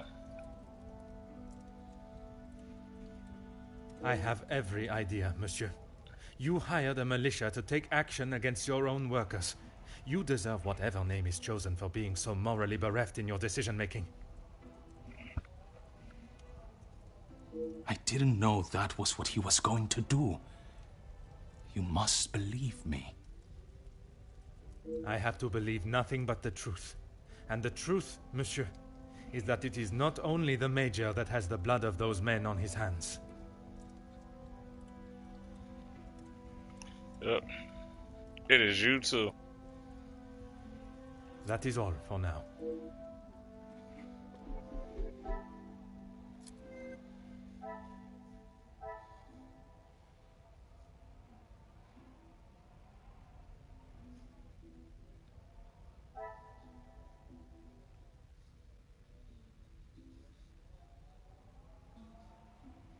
Oh, so it's just automatically connected.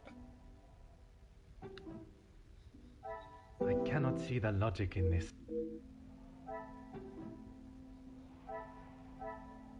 Order and method.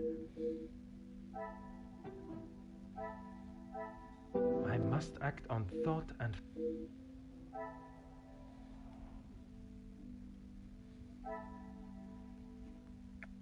So wait, what new showed up here?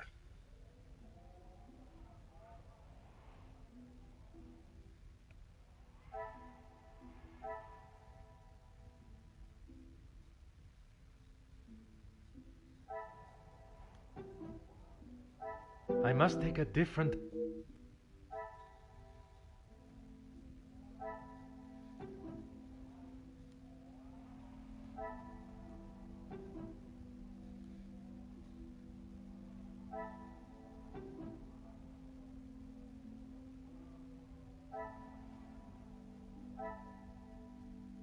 Come, my little gray cells. Oh, wait. Duh, it's like right next to each other. Wait, no, I'm tripping. Magnifique. Wait, what? Allowed to check the body. How does that make sense? She may know more than she is letting on, and she has an inside link with the staff of the house. Right. Okay, I get it. I get where you're going with it now. It's just the way they word some of this shit. I'm like, yo, why? I have found no clear evidence of the guests working together in any capacity. What has become clear is the contestant's connection with the staff. Could there be something more to their relationship?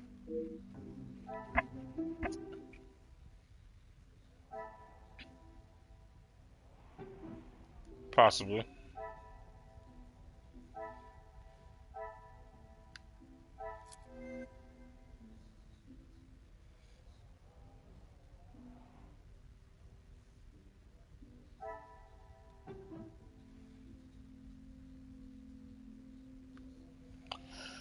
Yep.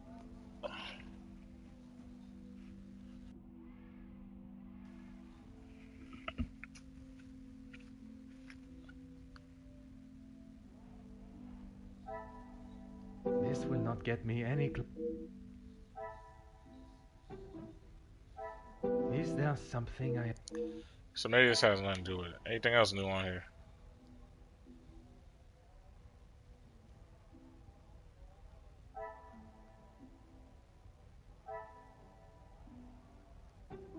Oh, this is all connected though.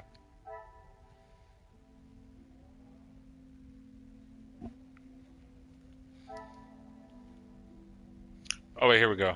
And that's still employed. Servants from the women's shelter. What's the name? Got the job. Some would say a lucky guess. I would say a moment of genius. It's making sure the girls do her dirty work, find dirt on the members of the social elite. Yep.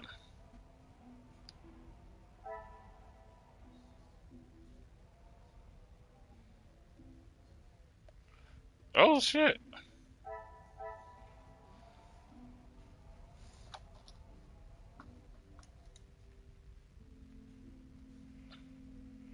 This is looking crazy.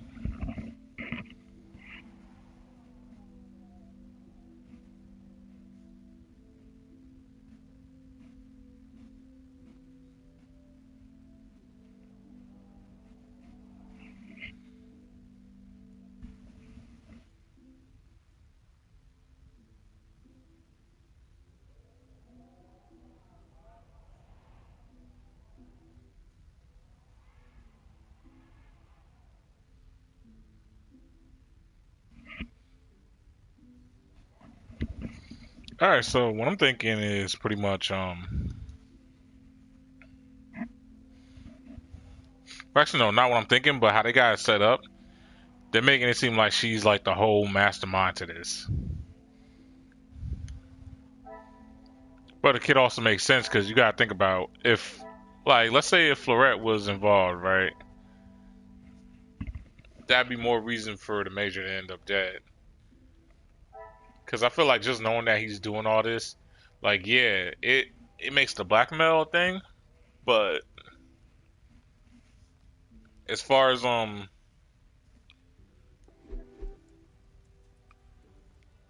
as far as the as far as the murder though, that's the only thing that escapes me. That I'm kind of curious about because it's like, what does this have to do with him getting murdered though? Because it looked like the blackmail was going successful, if anything.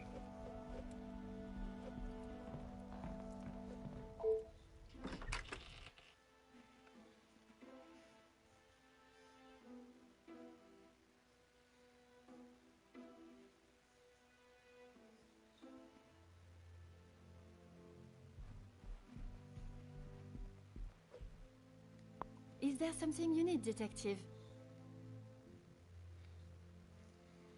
She helped me at the shelter and with this job. That I am already aware of. What I am not is what else she tasked you with. Pardon, Detective? I know that your position as a servant in this house is not your only job. What did Comtesse de Vos ask you to do while in this house? She said I had to do what she asked, or I would be back on the street. I didn't want to do it. If anyone found out, I would be the prime suspect. Madame van den Bosch would have been aware of young Inged's past, and she is worried that they would accuse her. What was asked of her that must be related to her past? Mademoiselle. Can I work it out now? Yep, I can.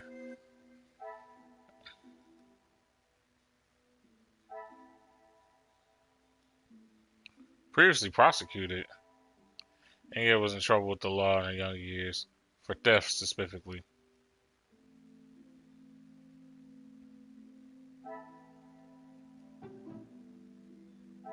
This will not get me any...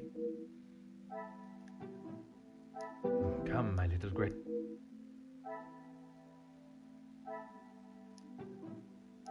Things are beginning to become clearer. She has admitted that her work in the house is not wholly honest. Well, yeah. Okie doke. Taco's playing Need for Speed Heat. Sounds like I need to link up and help him. Yeah. I'm surprised he ain't hit you back on that. I seen that you posted it on Discord.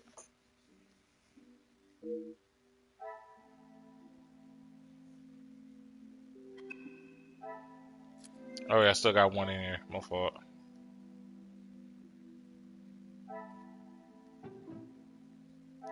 Some would say a lucky guess.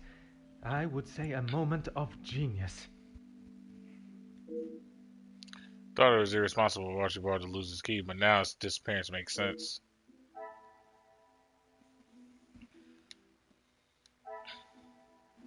Thought it was, yeah.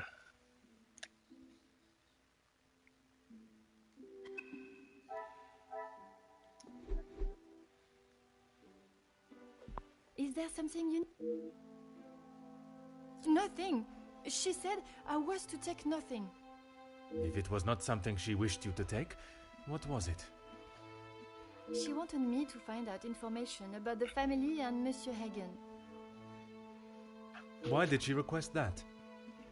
At first I didn't know, but when I heard about Mademoiselle Angeline being blackmailed, and then the Major, I knew she had used what I found.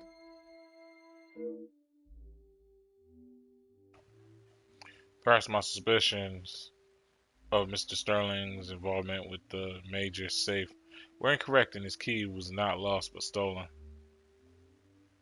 I knew Monsieur Archie had a key, and it would be easy to get it from him. You knew that the Major asked Monsieur Sterling to access the safe from time to time, and if anything was ever discovered missing, he would surely take the blame. I never took anything. I only told the Countess what I had found. And that was? About Monsieur Hagen and the Madame's relationship, and Angeline. I'm sure the Countess was pleased to hear such valuable information. She said I had done a good job, but I needed proof. That's why I went back and got the letters last night. So it was young Ian, yeah, that beat Madame von den Bosch to the safe last night. But why would they be left in such a precarious position? Yeah, that's what I was going to say. They remained out in the safe open. I fetched the letters again and took them to the Countess last night. But she shouted at me and said what a stupid girl I was. You were only doing as she requested. She said it was too dangerous for her to have them with you around. That's when I returned them to the study. I thought I heard someone on the stairs, so I just threw them back. It was dark, as I dared not turn the light on. Someone would have seen it. Trying to slot a key into a lock in the dark is no easy feat.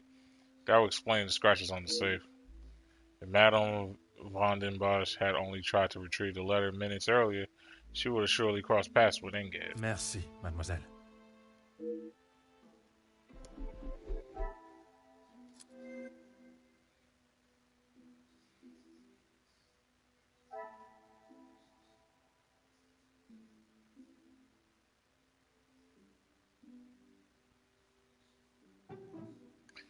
Yeah, that's why I keep wondering. Order and method.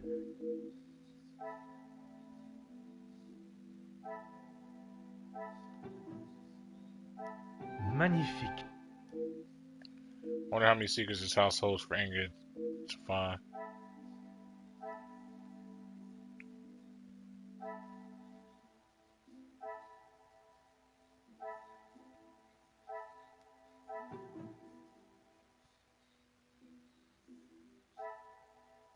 I cannot see the logic.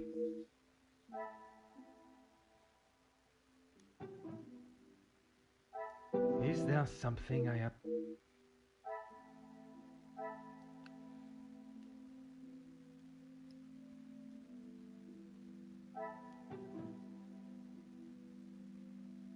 I must take a different... They're all connected, right? I must act on thought. I'm trying to figure out what exactly... Oh, whoops. How did I not see this? Ingrid was tasked with gathering information.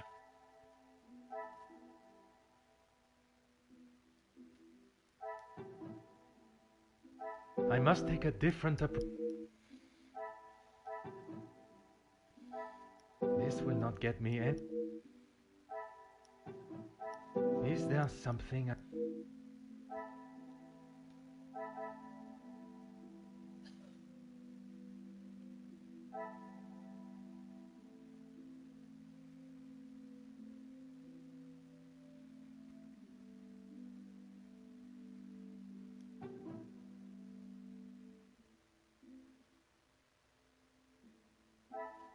I must act on... Oh, wait. So, can I connect these? I should Yeah. not be surprised by my own skills of deduction. If there is somewhere in this house where a secret lies, then surely it must be in the hidden room. Von den Bosch secrets may be in the hidden room. My suspicions of Contessa's connection with Inget is correct. She's using the young girl to find out anything and everything she could about the family, while Contessa needs to not get her hands dirty. And this was the shit Jacqueline was talking about.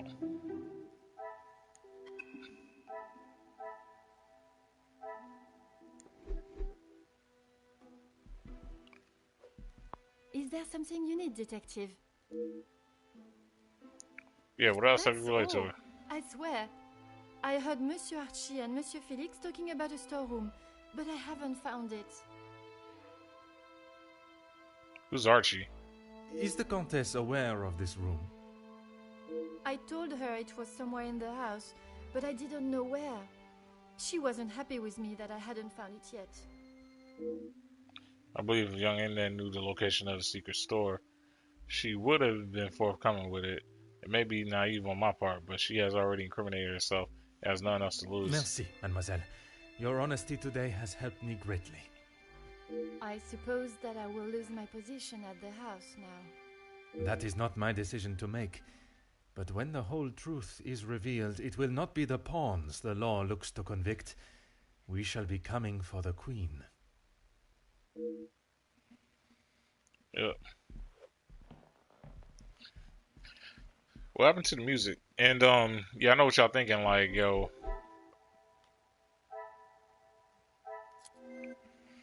that's a first. Usually, you hear about people trying to get their workers, and yeah, usually you hear about like cops and DAs and all them trying to like go from worker to worker and work their way up. But in this case, like Hercule's like, nah, I'd rather just take out like the head, because without the head, like they can't do shit. Like the whole like thing goes down.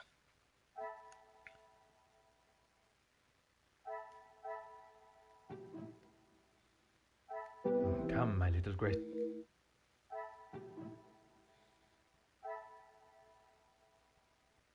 I cannot see the logic. Yeah, so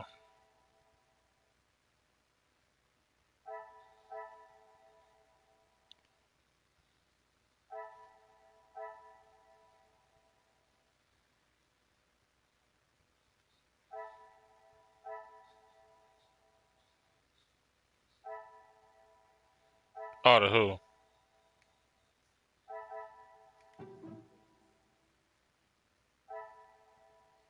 Order and method. So they're not gonna let me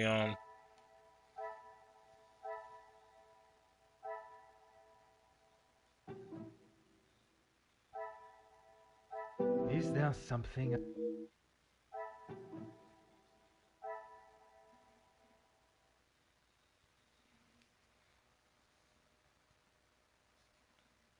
Come, my little grey cells.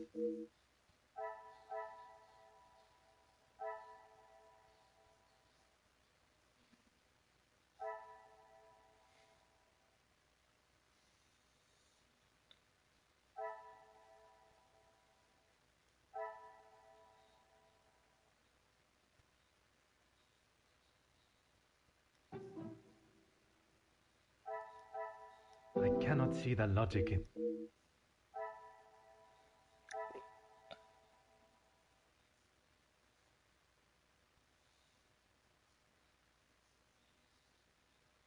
okay. It's weird there's no more music playing. I believe the staff knows the truth.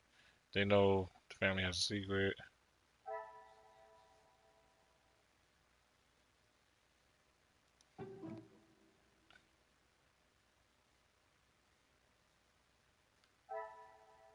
Another There you go. success.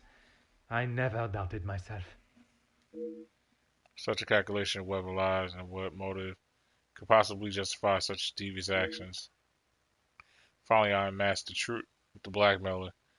Mademoiselle Angeline and the other recipients of such letters may no longer live in fear. Comtesse Voss shall pay for her crimes.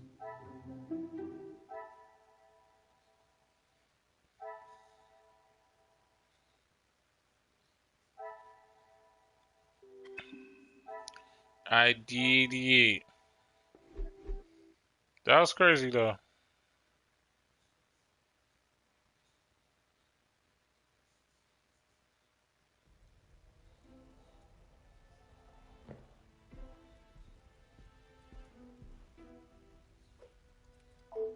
Mademoiselle, merci for coming. Have you had a breakthrough, Detective? I have. Finally, I have the news you have awaited. Please, Detective, don't hold me in suspense. I finally uncovered the identity of the one holding the Von den Bosch name to ransom. Which is weird, because... Well, actually, no, it's not weird. It's just smart. Because here I was going at the workers, but I didn't once think like, oh, this could have been ran by people like on the upper echelon. But I mean, either way, I would have ended up finding out because Igne or whatever her name is, she snitched. Oh my, I feel faint at the thought of knowing who could have done this to us. And then not only that, only what's her name we're sending out workers from the women's shelter. So yeah. It is said to keep your friends close, but your enemies closer. It is Countess de Vos that is behind the letters. I don't believe it. What about the Major's letter? Not only his, but a letter to Monsieur da Silva. She was blackmailing him as well? Detective, I just don't know what to say. Take a moment, mademoiselle. It is a lot of information to take in. I just don't understand why she would do such a cruel thing.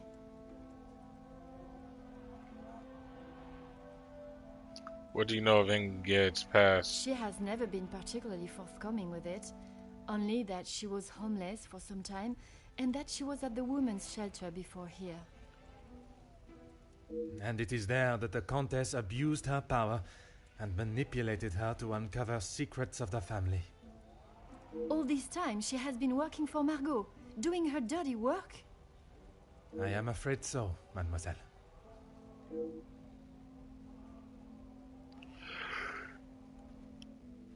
She will stay shocked to learn that such a close friend of the family has betrayed them in such a cruel way. It must be devastating.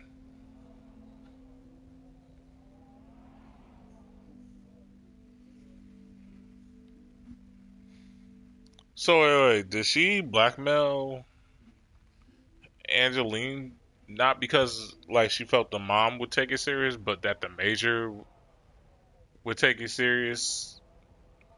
Or that the Major was working with her? Or the Major was thinking like, okay, she's obviously gonna crawl to the Major because that's pretty much like her father figure. Because now looking back on it, she, like, if she wanted to, she would have went for Cassandra, right? If she wanted Cassandra's money. And her wanting Angeline's money doesn't make sense in that regard either. Unless she knew that who her father was.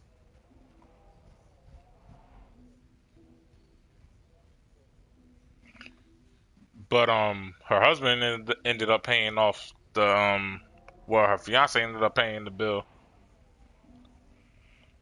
And then when she seen that the fiance paid the bill, she was like, you know what?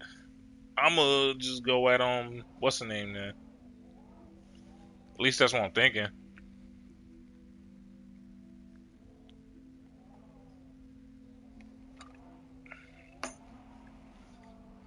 Because I think Hagen, because I keep forgetting this nigga's name. The Major, like, I think the Major had just took out that withdrawal, right? This is weird. Is Maman aware? You are the first I have told, mademoiselle. Next will be the authorities. I'm afraid that we'll have to wait. I don't know what he said on that one. We must go through the correct channels. And we will. I want to see her punished to the fullest extent of the law. But we cannot telephone anyone, as the lines are still down. Monsieur Archibald informed me earlier. I had hoped they would be working again. Last night's snow must have caused more damage than expected. Last night? They have been done all weekend, Detective. Wait, what? What? What? Okay, catch you, Doc. Oh my god. Oh my god. These niggas have been lying.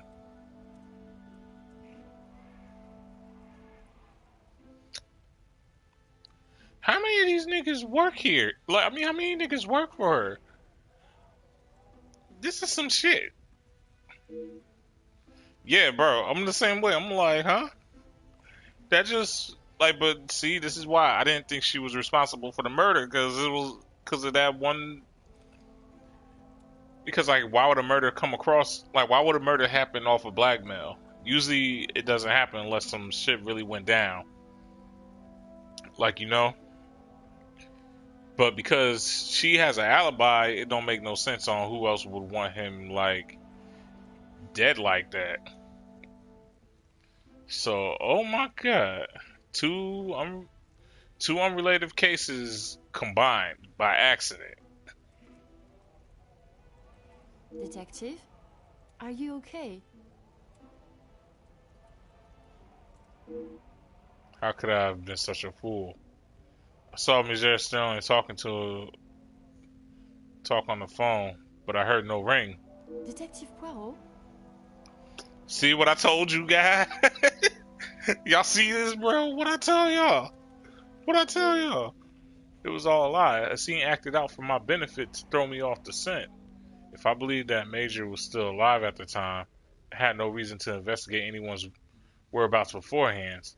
Anyone before Monsieur Sterling and his staff. Would you like me to fetch you a glass of water, Detective? My apologies, mademoiselle. I was taken by surprise for a moment, but I have regained my composure. A glass of water is not required. Would you excuse me? Merci, mademoiselle. Yeah, bruh. I was see.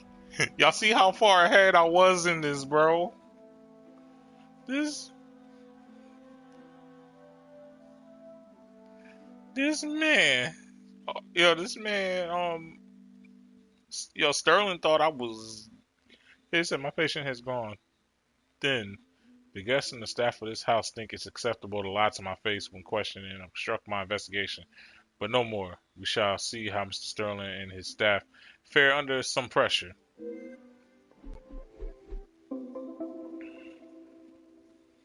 I've been lied to for the last time. My suspicions initially led me to the guests, but now they are firmly placed on the staff.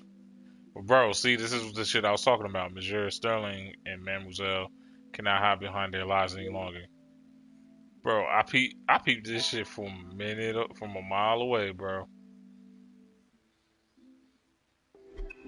I peeped this shit from a mile away, fam. Give Foss his credit, his due. Give me my due, bro. Give me my due.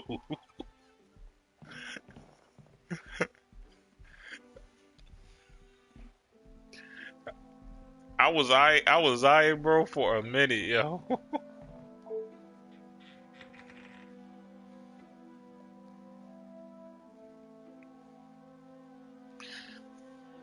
And I told y'all off rip, this was not going to be a Lucid 9 thing again. This was not going to be Lucid 9. Like, nope. I stayed on my suspects this time.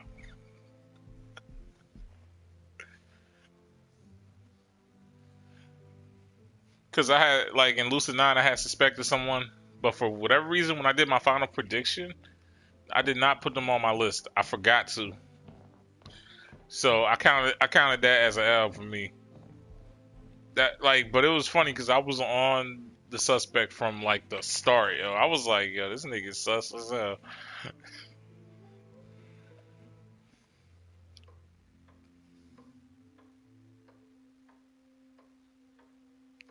Bruh, her eyes creep me out. Looks like Elizabeth is on her way to see me. But at such a late hour. Mademoiselle, what a pleasure to see you. Detective, It is a rather late hour to be wandering the halls.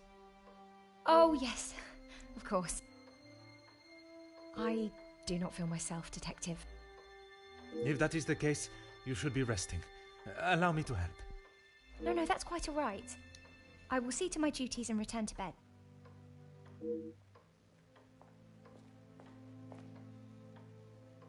Lizzie, excuse me, Elizabeth. Lady Van den Bosch has been waiting for some time now. Oh, yes. Sorry.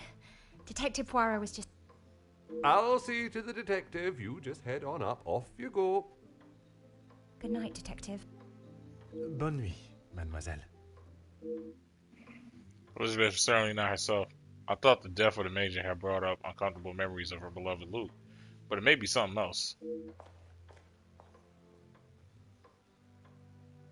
She probably I'm sorry just finding about her, out. Detective. As you can see, she is still not back to her usual bubbly self. I mean, yeah. Okay. I mean, a couple murders can do that to a person. And then maybe her just finding out what y'all did probably did it too. Like, you think like, y'all thought I was not on it. Huh, Archibald? This weekend seems to have taken quite a toll on her. She'll be right as rain in a couple of days. Now, what can I help you with? As if by magic, you appeared when needed. I would like to speak with you and the remaining staff. If you could gather them in the staff pantry. At this hour, Detective? Is that really necessary? It is highly necessary. I shall be the one that determines what is and what is not necessary, and this is very much the former. As you wish, Detective. I'll see if Inge is finished preparing for breakfast. And Mademoiselle Rihanna? Yes, of course. I'll fetch her from the kitchen. Elizabeth may be some time with the lady of the house. Perhaps you'd like to start with us? Very well. I shall speak with Mademoiselle Elizabeth when her duties are complete. While I am gathering the staff, Mr. Beckers is in the library. If you wish to join him, I could bring you both a nightcap. I wish to keep a clear head, but there is something I wish to discuss with Monsieur Beckers. It's my opportunity to confront Mr. Beckers about his dealings, or lack thereof, with De Silvia, without being disturbed. Okay, cool.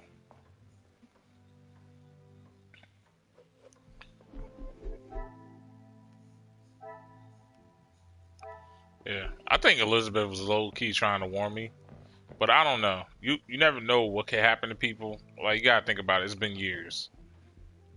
It's been years upon years. In some ways, she might still blame Cassandra for all this shit.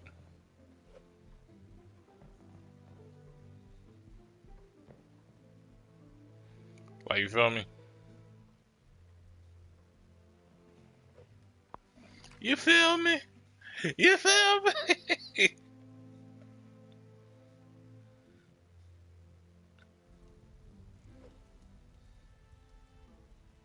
Well, actually, no, I don't think she blames Cassandra as much. She probably would blame Hagen more.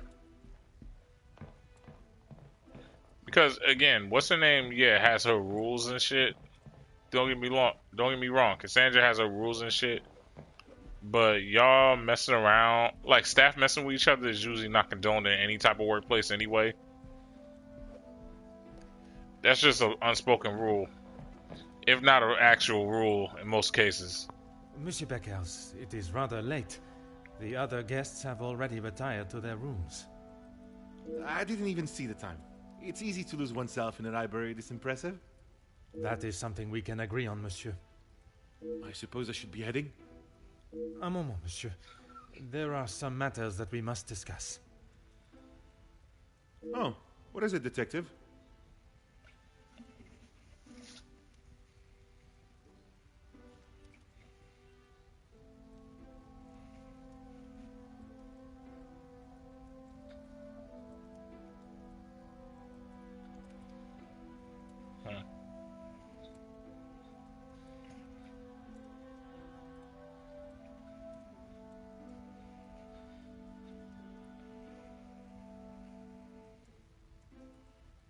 I'm not sure what you mean.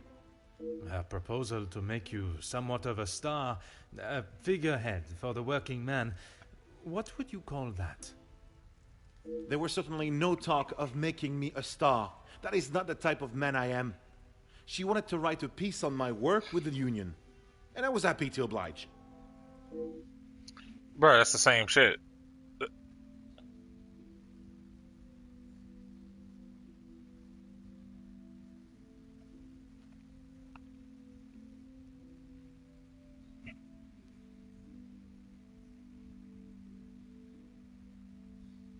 I was wondering, did your speech go the way you expected? My speech?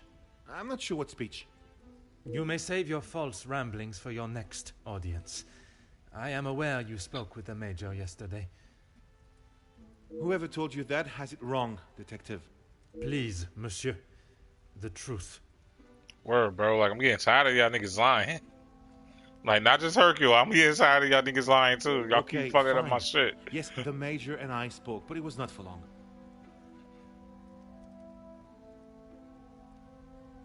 Yeah, from what I understand, it may not have been long, but it wasn't lighthearted either. I was trying to convince him to speak with Ernesto. It's time we brought the strikes to an end. And that was best approached by a shouting match? He wouldn't listen to a word I said. I spent so long preparing how I was going to convince him, but men like him are only swayed by one thing. Money. Money. Fucking corrupted ass bastards. But yeah, Beckers is not wrong. He had tried to grease the Major's palm. Perhaps, but perhaps he would have been more successful. It is said that money is the root of all evil, but it can also be a rather powerful bargaining chip. Well, he was bargaining with people's lives. If he had acted sooner, none of those men, my men, would have to die.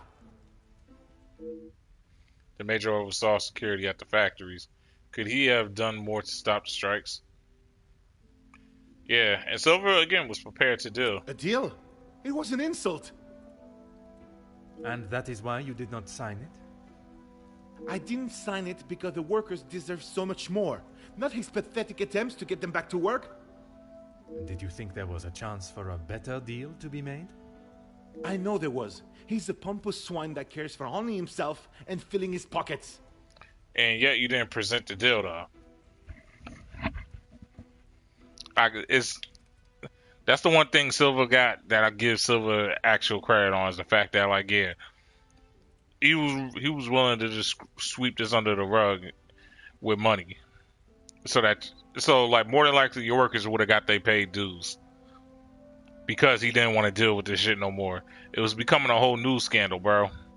If anything, this was gonna be bad on his rep. Like, his reputation was gonna like skyrocket down. Like, that shit was gonna drop like that one, like, you know, like that one slingshot ride they be having people do. Like, I don't know how y'all be doing that shit at Six Flags. But anyway, I'm sure I heard that description of Major de Silva or something similar. Mademoiselle Conrad can be quite convincing, can she not? She has certainly taken several wealthy business partners by surprise with her knowledge and prowess. She knows how to use her womanly powers to get what she wants. But she did not surprise or use you? Me? Used me? Don't be ridiculous, Detective. There were no games played at my expense. Cat. Major Beckers has quite a way with words and is a fan of his own voice. Perhaps I should allow him the opportunity to speak and open up without too much interruption.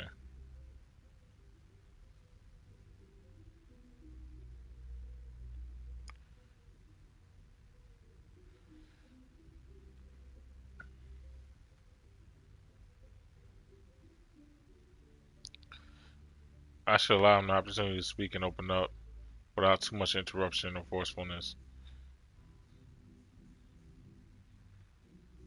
So, would I rather be more suggestive than curious?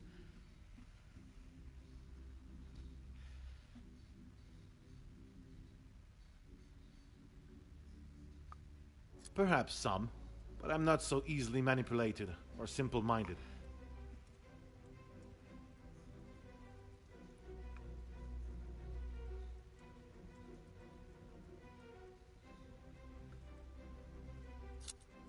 And I stand by that.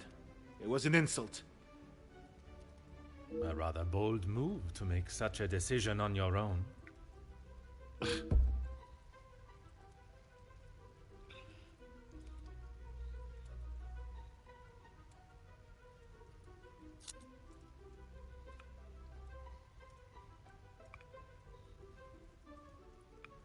I may not be perfect, but I've done everything I can. Your efforts fell short in every respect. You claim to be the voice of the people, but you care about no one's voice or benefits but your own. Oh, he said he capping. It's not as easy as just signing a piece of paper, Detective. It is a heavy weight to bear on one's shoulders. I consulted with others. You yourself spoke of Mademoiselle Conrad's cunning in business. Yep. And I told you, I was not one of her targets. Tell me then, what was it she reminded you of? The acclaimed man of the people you would be known as if you pushed the factory owners for more? Yep. It wasn't like that at all. From where I am standing, it was she that was manipulating the terms of the deal, and you in the process. Oh, you were merely her pawn. Okay, yes, I know. I shouldn't have listened to her. But what else Whoa, could I do? wait. Remain an unknown my whole life? I didn't mean for anyone to get hurt.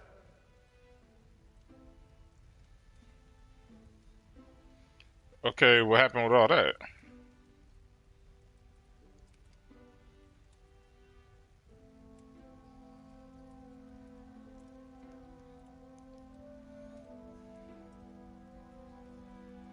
That's weird. It said I had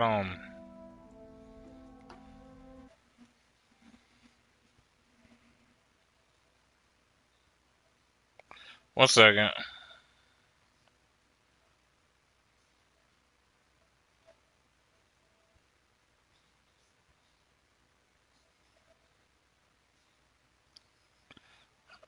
Okay, that was weird. Nah, my comments went up from 0 to 8. I think it was just saying that somebody else came into the thing. And welcome to the channel, by the way. My fault. Yes, I know I shouldn't have listened to it, but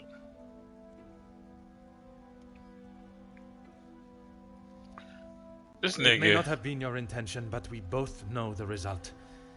You rolled the dice with those men's lives for fame, and you lost. So yeah, actually, he's worse than a poster child. He or like the face of the company. You get what I'm saying? He's worse. He's the type where it's like, yeah, they didn't make you the face. They thought you was the leader. But in reality, you was just the face. They believed in you, but when it came time for you to show off and show out, you obviously didn't plan this out too well. That's the thing. It's like, yo, you wanna. One advice I can give to prevent something like this from happening, y'all, and don't get it twisted. I can be wrong too, but from my perspective, you always want to have pros and cons to like any ideas that you generally do.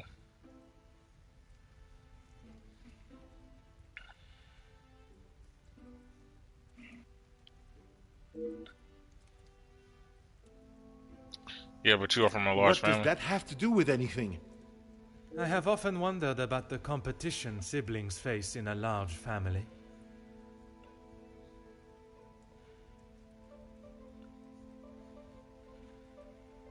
When you're young, it is the best feeling to know you have family that will stand by you, without even being asked.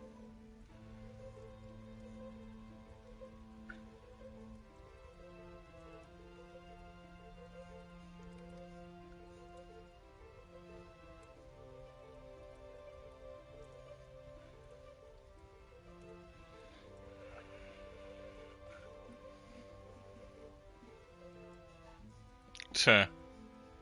It is not until everyone starts carving their own path that you realize you're walking yours solo, and those that were beside you are now miles away. My older brothers were the athletes of the family. They both played soccer, and were the infatuation of every teenage girl. I'm sure you have seen the type.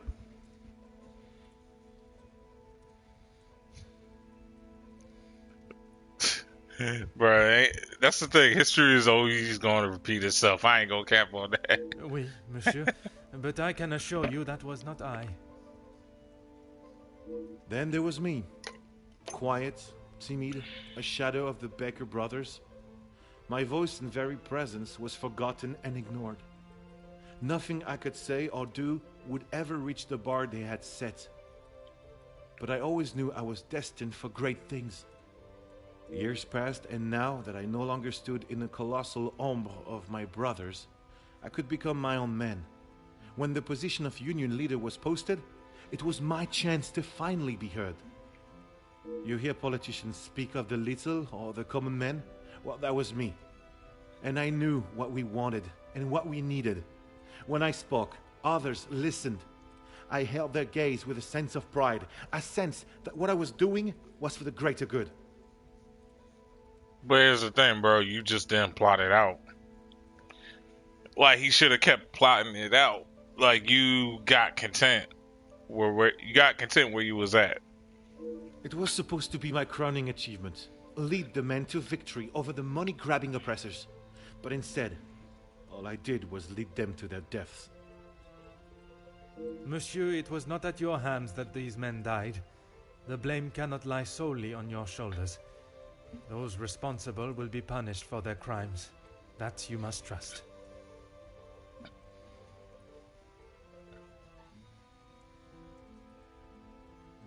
And that's the thing. It's like he's not sure. Nah, he's not completely to blame. It was so many factors that happened into this one thing. Monsieur Becker's story is one of fighting to have one's voice heard, be it a single one or one of the masses.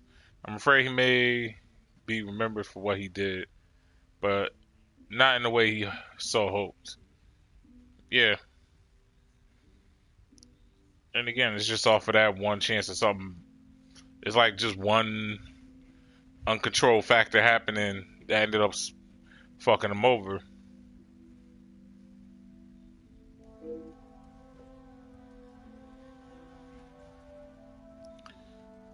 If anything, y'all should have probably not had him. Y'all should. There's other ways y'all could have did this better. But again, what's the name bringing?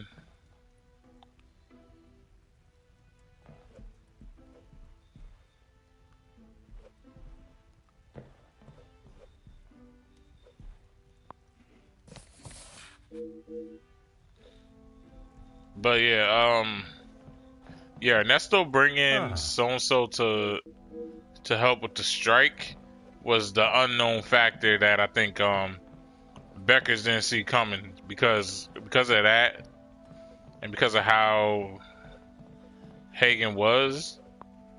It ended up making an uncontrolled factor and an unknown into something that ended up becoming a disaster for like him on his part. So yeah, had Major Hagen probably not had been around and all that. I mean, I ain't gonna lie though, he would have been manipulated by Jacqueline to get a better deal out of it. But I feel like Ernesto probably would have actually accepted the deal, cause he seemed Merci. Cause he seemed pretty much ready. That's the one thing I can say. He seemed pretty De Silva seemed pretty ready to just end all this and just be like, okay, cool.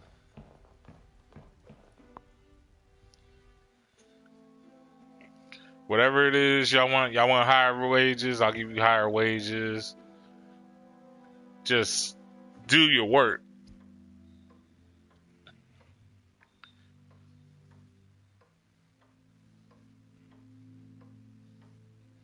But y'all ask me about this again, I'm probably gonna fire y'all. But yeah, I feel like that's how Silva would have probably just went by it. Like, yo, it's the one time I'm gonna let y'all slide. But anyway, while speaking with Beckers was not the reason for me being up at this hour, he was able to fill in some blanks regarding the Major, but not getting any closer to discovering this killer. Perhaps the staff living quarters will.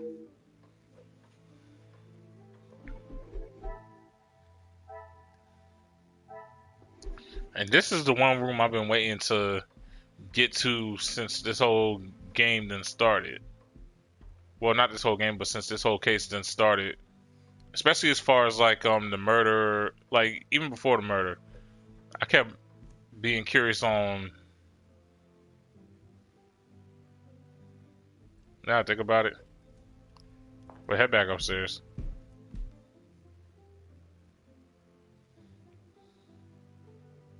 Can I go to the 3rd floor? Or nah? Nope, they're not letting me. Okay, I was just seeing.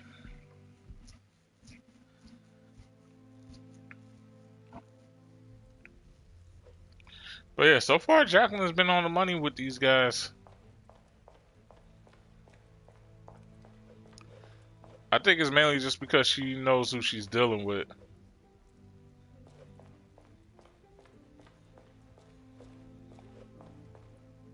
Butler's pantry.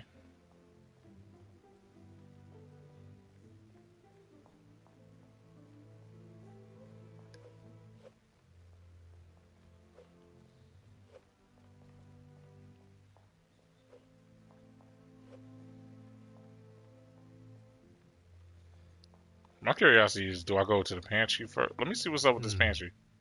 I'll meet the staff in the pantry after I... Oh, okay. They're in the pantry. That's why.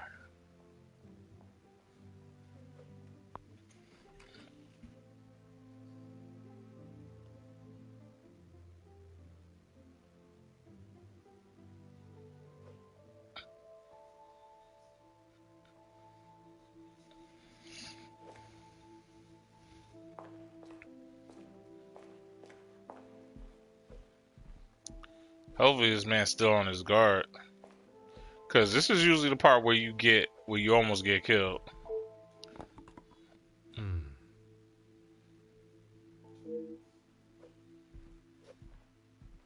Yeah, because this generally be the parts in the stories where you almost get killed.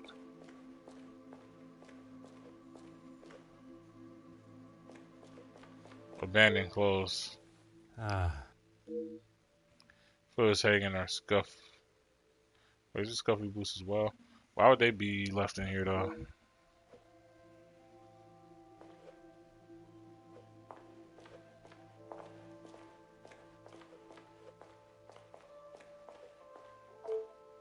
Oh. A war medal that I presume belonged to the Major. Item I found are most intriguing and require an explanation that I believe only the staff can give. I shall meet with them in the pantry. Whoa, bro. Detective, what can we do for you? You can help me by telling the truth, and in the process, help yourselves. Sorry, Detective. It's a bit late in the night for riddles. It is no riddle, monsieur. If I do not receive the truth, you shall all be charged as accessories to murder. Detective, I think maybe you have been locked in this house for too long. We have already... You have told me a version, and now I require honesty.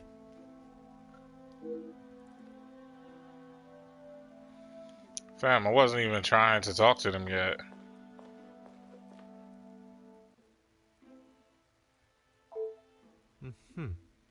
Important questions to be answered. Bro, is you serious, bro? I didn't get to look at the whole room. Alright, let's get this stuff done with.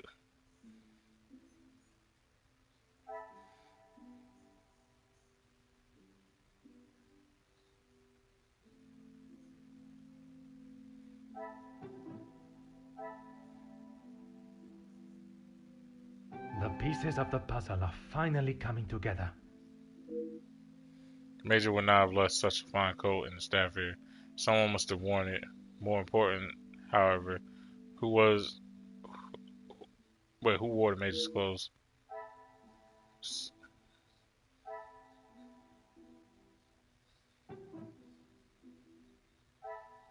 This will not get me any...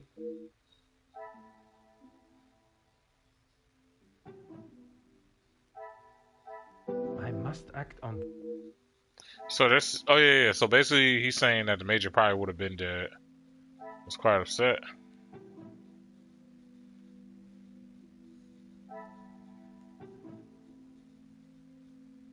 I must take a different...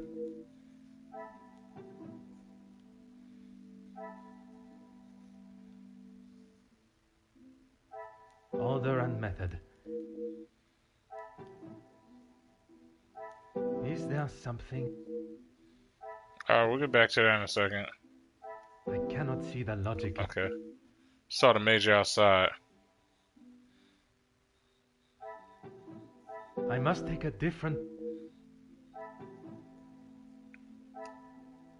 This will not get me any close.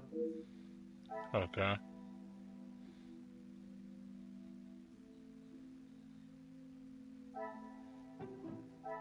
Come, my little Okay. What we got here, Archibald? Stage the phone call. I must act on...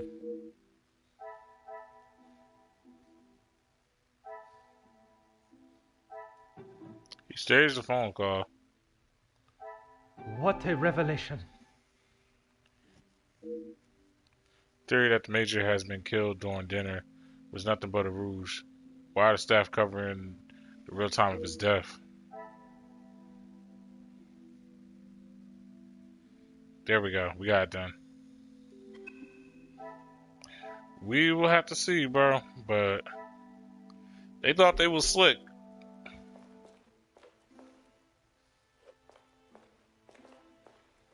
So now that puts everybody in suspicion, though. Who should I even talk to first? Guess Mr. Archibald. Sterling, is there anything you would like to add to your story? I'm not sure what you think I have done, Detective. Let us not string out this charade any longer. Oh, you found it. Thank you, Detective. I've been looking everywhere for it. If I had lost a war medal, I would not stop until I found it. It's not what you think. I was... Exploiting a dead man's military achievements for your own personal gain? Nothing of the sort. He asked me to clean them up. I must have dropped it into my pocket when I was putting them back. An honest mistake. Never have I heard such a pathetic excuse to explain a stolen item in one's possession. Fam, same. Cannot claim to be an expert, but I presume a medal like that would be quite some value, yeah. I wouldn't know. Probably. Your father was in the military for many years. That is what you told me. He was. And your family still keep his medals? They were sold. And why was that, monsieur? Is my family on trial now, Detective? Actually, you know what? Yeah, since you want to be smart with me about the shit, like, that'd be my response to a lot of shit sometimes, bro. It's like, okay, we can do that. Like, since you really want to be smart with me. Only you, monsieur. And I repeat my question. Facts. Even, I keep telling you, even Hercule, I'm in the exact same mode as this nigga right now. Because we needed money. Bet. Voila. That's all you need to tell me. Sterling was well aware of the medal's value when he found it.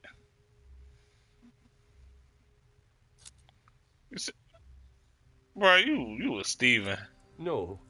He keeps them safe with some of his old military documentation. Is that a typical job for the head butler? He trusts me to do a good job. I told him I used to clean my father's, so he asked me to do the same. And where does he keep these items? In the storage room. I know where everything is, so it's just easier if I fetch them for him as and when he needs them. I do not recall seeing any military memorabilia or keepsakes when I was in the room. Same. From his associate. I've already told you, Detective. I don't know who it was. Do not worry yourself on such details now. I suppose they were lucky to have called when they did. Otherwise, they may not have gotten through at all, with the telephone lines being down as of yesterday. Aye, Detective. Lucky, I guess. Miss Sterling is no fool. I believe he's aware I suspect him of something. Perhaps some careful worded questions are all that I needed for him to slip up. You were the last to see the Major alive when you brought him the bottle of whiskey in his study, correct? Whiskey?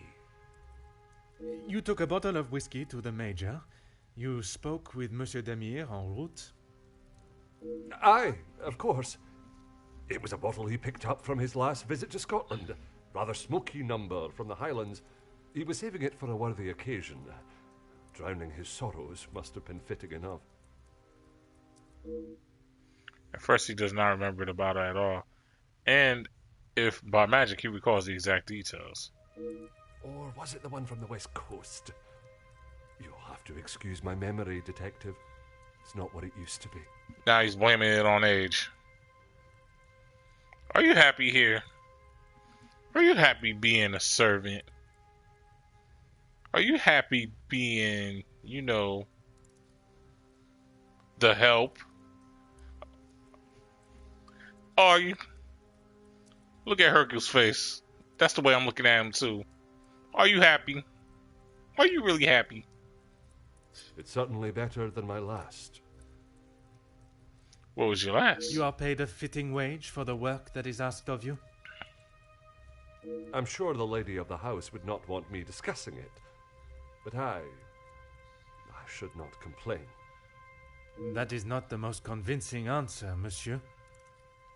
Between you and I, we all work very hard here. And it would be nice if we were rewarded for it. It seems Sterling is trying to convince me, as he is himself, that his light-fingered actions are justifiable due to the petty wages he receives for his honest work. So you just want a little bit more, huh? Instead of just asking for a raise or just going to a different job.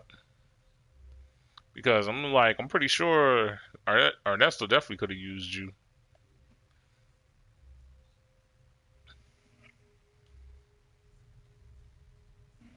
You could have went from different cities trying to get work, but you didn't do that either because you do for days off and all that.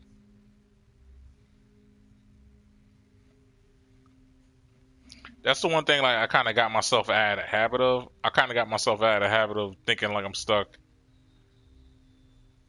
I've been trying to force that habit on to myself these days, like thinking like that once I'm in a particular situation, like I can't get myself out of it. Sometimes it's just gonna be struggles. You just gotta keep it moving. And never let people close mind you. Please don't go anywhere. If I require more information, I shall call on you again.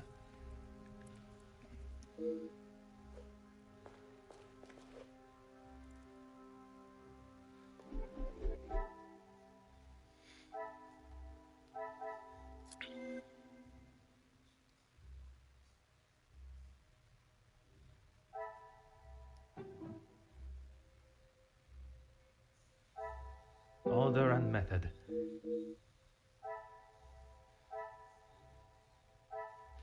That's the other thing. Where is the storage room?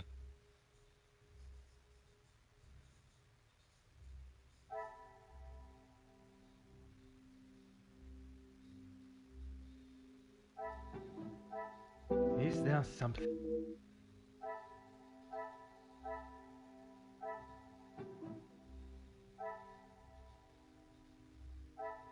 I cannot see the logic. Come, my little grey cells. I don't think it would connect like this just off of how it Order is. and method. So Madeline pays little. I must take a Okay. different.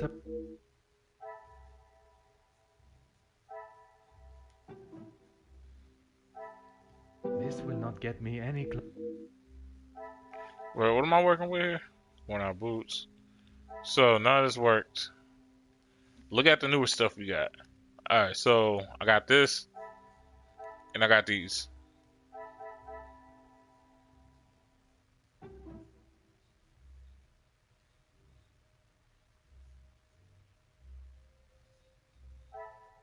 I must act up.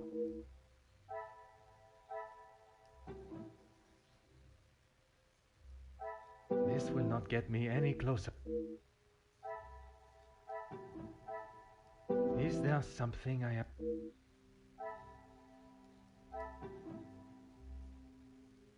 I must take a different.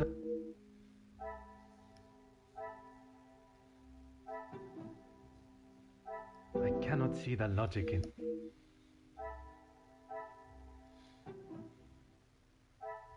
I must act on thought and.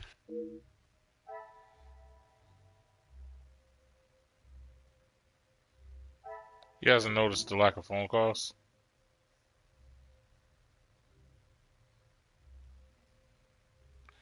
Your fam, I thought I connected these. Come, my little great.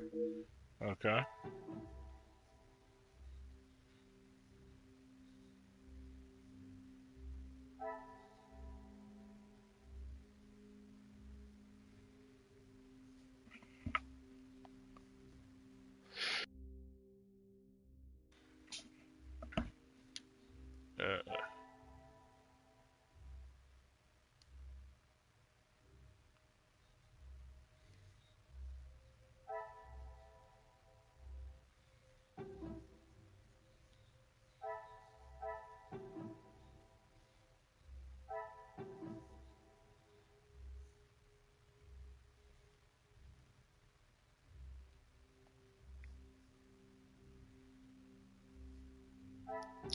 Wait, did I connect these? Order and method. Okay, staff may be involved with the murder. Staff covering up the real time of death. And he stays the phone call. Is there something?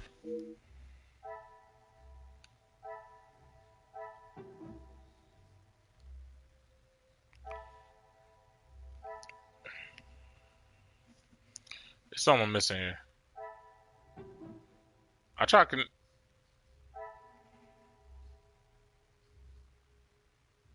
I should not be surprised by my own skills of deduction. They reached on that one.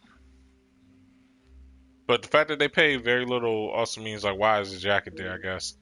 Should have known at first glance these belong to a member of the staff. But to who? Oh, talking about the boots. Okay. Yeah, and it pays them little. So does this connect to who? I must take a different approach. Okay, so we're not going there yet, huh?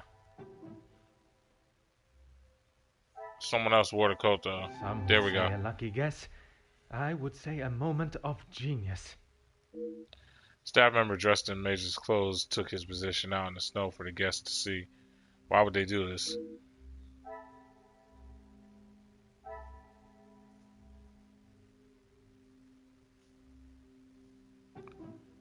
Alright, so that's done. Y'all see how I'm working now. So I need more, we need more evidence, right? Mademoiselle, I shall keep my questions brief. I don't know what else I can tell you. You have been honest with me so far.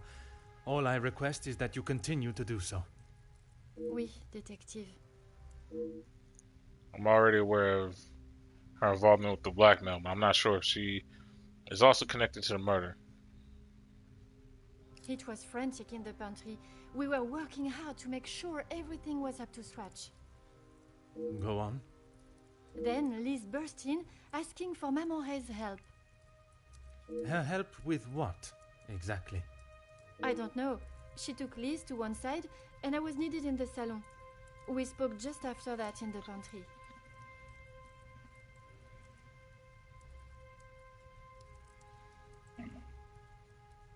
You did not question what she needed help with? I was too busy. I love Liz, but she sheds a tear at almost everything these days. Although, I have never seen her look so pale. Mademoiselle Elizabeth still looked pale when I saw her earlier. I understand the amount of work goes into keeping a house of this size running, but Madame cannot expect the staff to work if they are ill. So Liz could be pregnant then? And she was just realizing it? Like now-ish? But, my whole thing is, I don't know. Rhea, whatever woman name is. Like, I don't know how she fucked him up that badly to the point where he cracked the wall like that, bro. That's like some other shit. That's some shit I'm curious about. Or maybe he got so mad that he punched that part of the wall, and that's why it looked like that. But anyway, perhaps Rhea can clear up the reasoning behind Elizabeth's panic. Merci. I shall return if I have any further questions.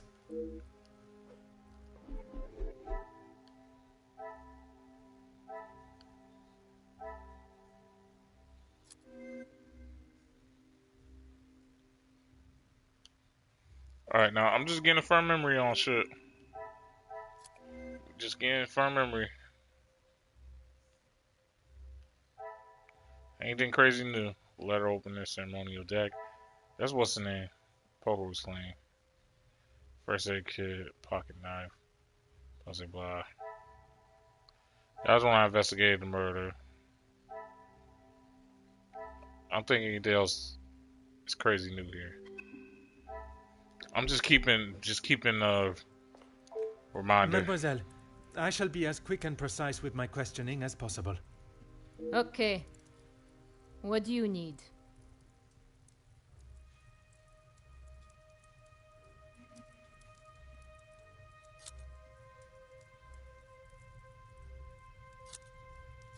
What is there to say? Being locked away in the pantry, I don't see her for most of the day. That may be, but she came looking for your help before dinner was served, did she not? She wasn't feeling well, that's all. And she came to you? I told you, we are a family here. The girls come to Mama Reh if they have a problem, and I fix it. When I saw her earlier, I must admit she was not looking herself. Perhaps I should check on her. No! Just leave the poor girl. She'll be fine after another bowl of my homemade soup. She just needs her rest. I'm sure Rihanna is a loving mother figure to the staff while away from their families, but her eagerness to help, or her eagerness to keep me from seeing Elizabeth again, does not sit comfortably. It does not. So you took us to general? I said your general to the major. This was before or after Archibald took him a bottle of whiskey? Before. You are sure? It may have been after. Dub. The whiskey is kept in the cellar with all the alcohol? It is. Then you must have noticed him going into the cellar and returning with a bottle through the pantry, no? Yes, I suppose I did. It must have been before then. It only took one question for Mademoiselle to doubt her own story. What I still cannot see is why the need for the lies. But anyway. Merci. He was a good man. Taken too early. Forgive me, mademoiselle, for not extending them earlier, but I was not aware of your relationship. He was my only brother, and he died doing what he believed was right. If I ever get my hands on who took him from me... Wait, what? Why would you say that if you was the murderer, though? I understand why she is angry for her brother to be taken from the world at such a young age in such a violent manner. Violence cannot be met with violence, but I'm not sure Mademoiselle feels the same. Yeah, what is his involvement in the riots? You say the riots, but it was the strike he was part of. They started the riots, not the workers. By they, you are referring to the security forces. They were brought in to keep the peace. Security, huh? They were brought in to make an example of them. It was all peaceful until they arrived. Why would they need to make an example? So that the workers would stop rallying. No one is going to go on strike if they think they'll get killed. The security you talk of were armed and ready. The workers were pigs to the slaughter. What chance did they have? It's obvious Mademoiselle is still upset about her brother's death. Rightfully so. So if events were as she described, I cannot comprehend how the security forces were able to get away with such despicable acts of violence. Merci, mademoiselle. That is all for now. I wonder why he didn't mention to her, like, oh, did you know why this happened? Do you know why? Do you know who's a part of the security detail? I don't think she knows.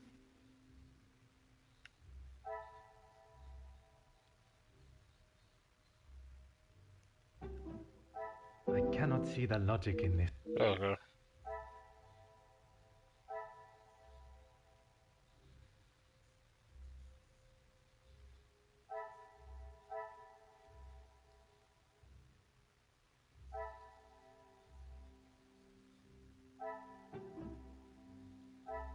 Come, my little Grace.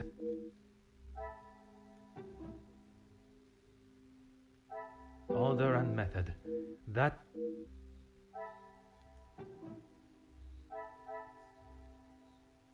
I must act on thought and... What new was at it? No select cause. She believes the workers didn't stand a chance.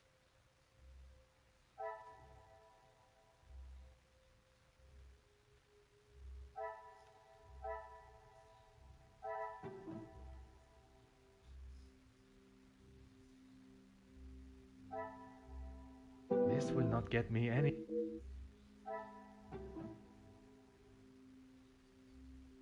Oh, wait. What a revelation. There we go. How can either of them forget something so important from only a day before?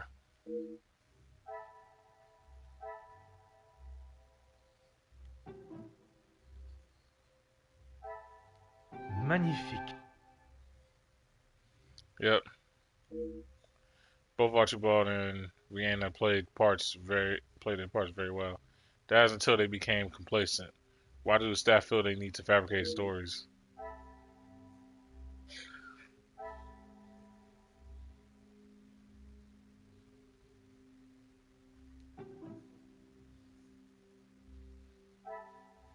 I must take a different... Okay, so then that just leads to the pure fact that... Order and method. Oh, what? That is... Oh, yeah. The pieces of There the we go. puzzle are finally coming together. Which then should mean I almost had to relay their stories back to them both. I obviously cannot truth a word they have said. Why are the staff hiding the truth from me? Because blam, blam. Things are beginning to become clearer.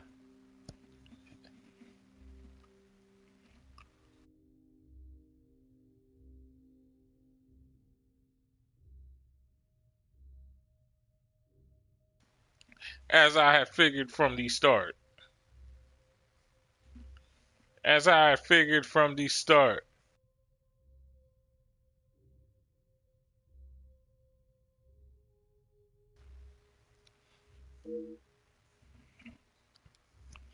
is a revelation I had not expected, but the staff are involved in the murder. Yeah, no shit.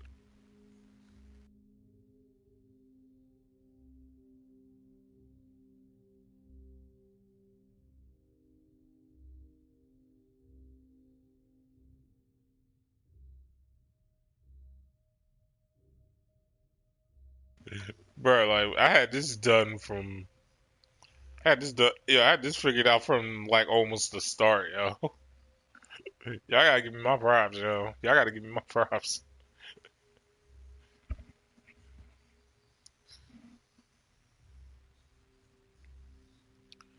But now, only reason why like I got it because I think it was a similar case. It was a case that was similar to this where like the only person that could have took it, uh, like literally the first part of the game, huh? Like the last one out was the last one that had stole it. It ended up being Angeline. So, oh my god.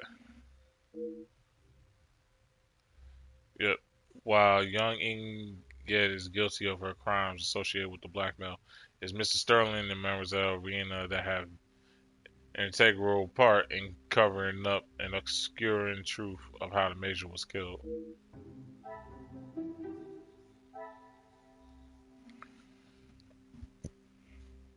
I got so many different thoughts that's going to my mind about how this shit, like how this nigga died, and I'm just hoping it ends up not being what I think it is. I'm just hoping that ends up being the case. Like, I have so many different theories. Staff was already suspicious to begin with, but this confirms their involvement. Are all the staff members involved? Alright, looks like we're gonna do this now. I'm close to revealing the truth about the Major's murder, but I must understand the roles every person played before the final puzzle is solved.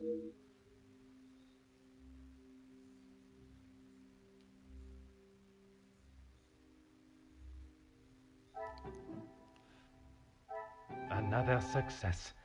I never doubted myself. Yep, I cannot imagine the pain they have felt losing Luke. His memory will live in their hearts.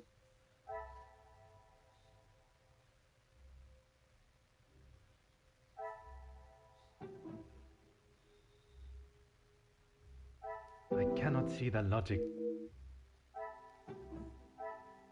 I must act on... Okay, well, this whole line's connected. Next up, staff member impersonated him. He staged a phone call, so why wouldn't he... This will not get me in.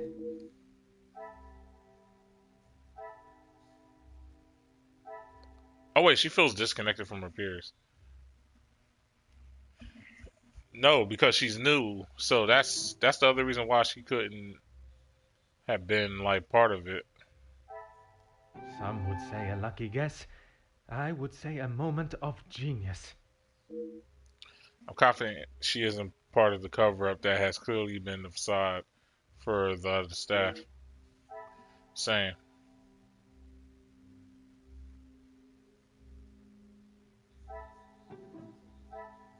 Come, my little great. He staged a phone call. Is there something...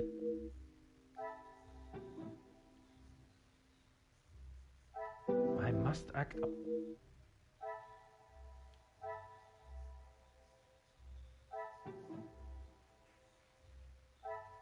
Things are beginning to become clearer. Yep. Elizabeth looked pale and the other members of the staff were busy with their duties.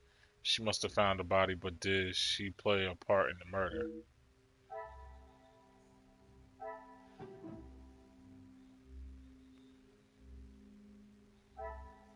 The pieces of the puzzle are finally coming together. Although her duties are primarily focused on the kitchen and pantry, I don't recall seeing her. She wasn't seen after Elizabeth found the corpse. Another success. What's the name? I never doubted myself. Yeah, what's the name did the phone call?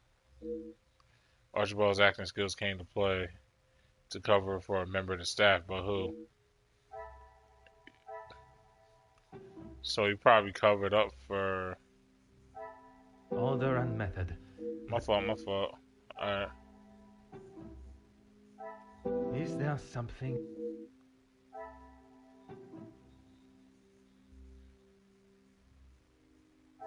I cannot see the logic.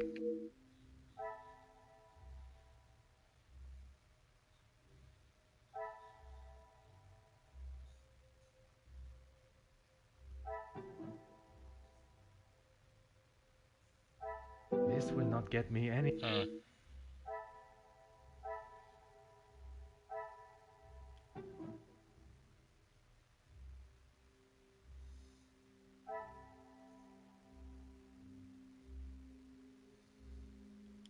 What a revelation.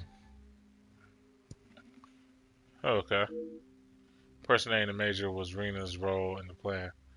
Why it was necessary, I'm not sure of yet. Why did she feel the need to cover for Elizabeth?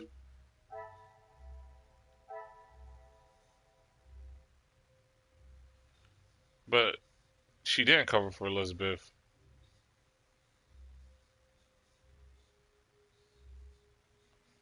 Well, wait, unless Elizabeth figured it out. Because, like, yeah, part of me, like, because I get what y'all saying. Elizabeth probably did it, right? Part of me's kind of thinking that, but I'm also thinking about it from this aspect.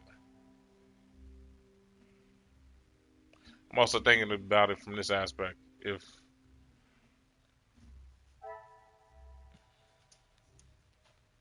let me get my thoughts here. Stages the phone call.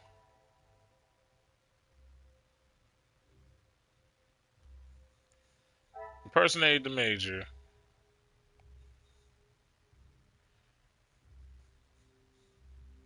And Elizabeth was in the pantry the most time. But yeah, impersonating the Major doesn't take long either, though. And again, like, I can't 100% see, like, Elizabeth killing this dude. Or actually being able to get away with it.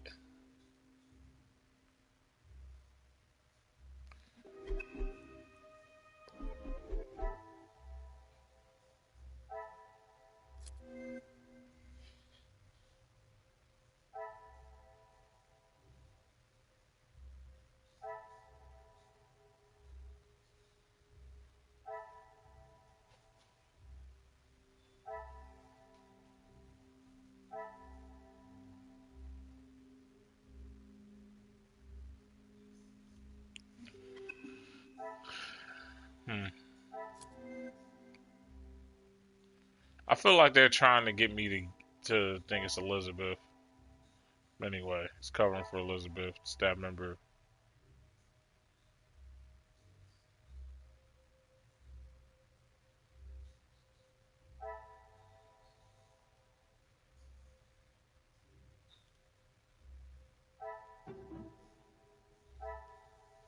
I must take a different...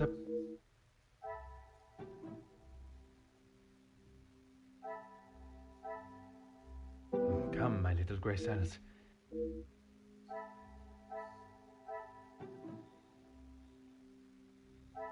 Is there something? What's left for me to connect here?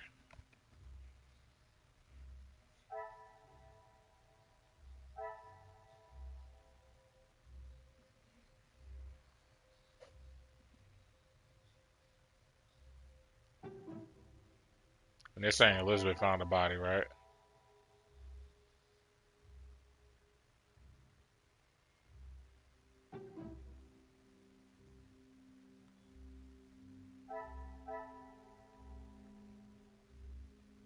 Magnifique.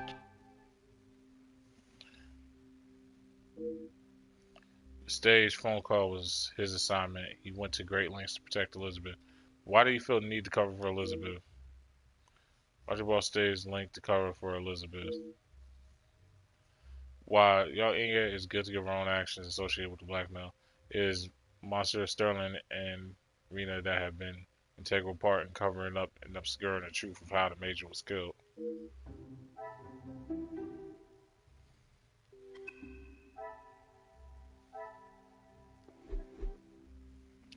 Now I have all the pieces to the puzzle. I must return to my room and place them together until the result reveals itself.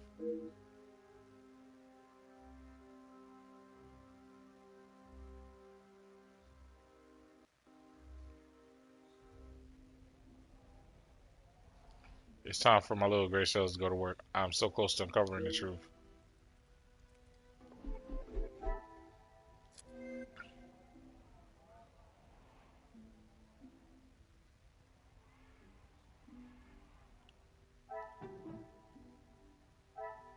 I should not be surprised by my own skills of deduction. I should not be surprised. Yeah, I was like, how could I have allowed this to slip through my grasp? Elizabeth is the murderer.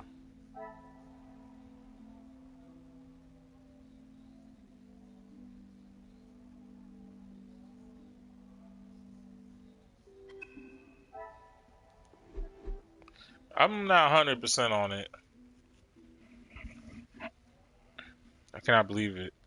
Blinded by my own trust. When I look back now, the clues were there, staring me in the face. I spent my time chasing connections between the guests, the motives, their agendas more than enough to arouse suspicion. But while distracted by them, I failed to notice the one absent member of the household. What I still cannot grasp is why. I promised myself that after that fateful day in the capital, I would not let my judgment steer me off adrift. But once again, it is I left looking the fool. There's nothing more than can be done tonight. I must at least try to rest my head in preparation for confronting Elizabeth in the morning. Fam, why don't you just go see her now?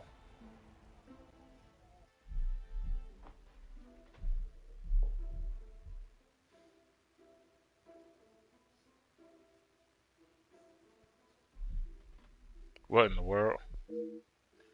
Has an elephant escaped and made its way to the second floor? Sounds like it's coming directly from above me. But that's the storage room.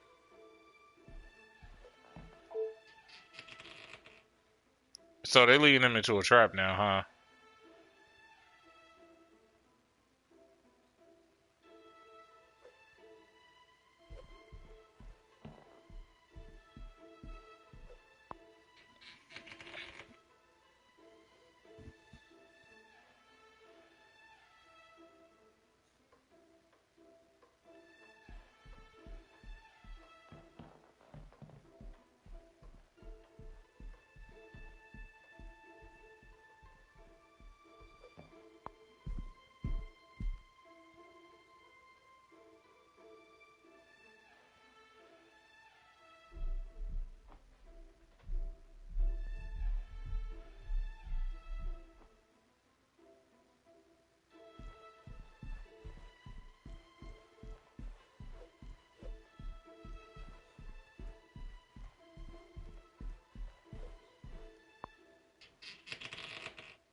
Why would Sterling be in here clattering around dead of night?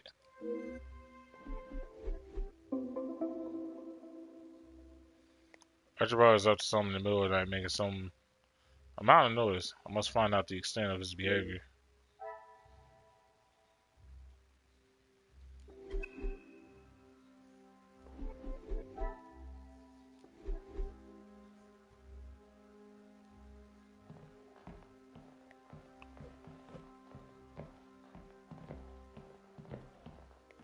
See that hammer, bro? What you gonna do with that hammer? Monsieur Sterling. Oh, Detective, I was just... Please, I eagerly await to hear what reason you give for being in the storage room at this hour. A butler's job is never... But I am no fool, monsieur. You have spun enough stories this weekend. Honestly, Detective, you don't trust anyone.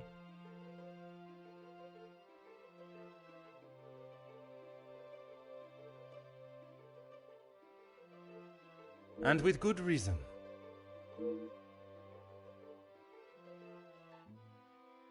I've been thinking about my time with the family.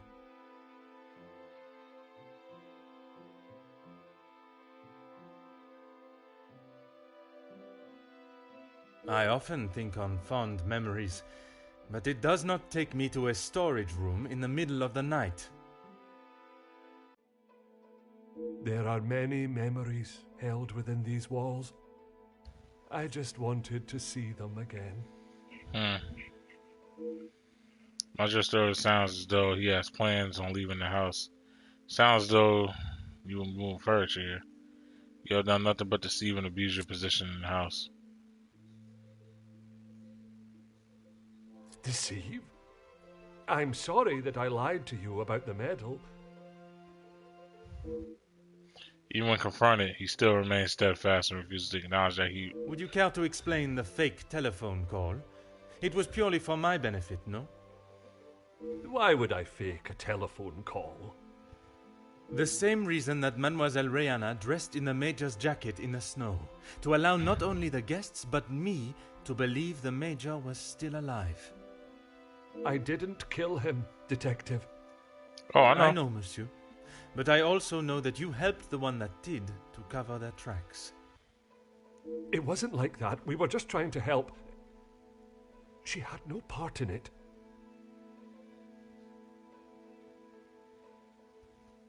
I didn't realize the noise I was making. Obviously. Were you preoccupied looking for another of the Major's medals? Of course not. I already explained. No, monsieur. You attempted to dupe me again into believing one of your stories.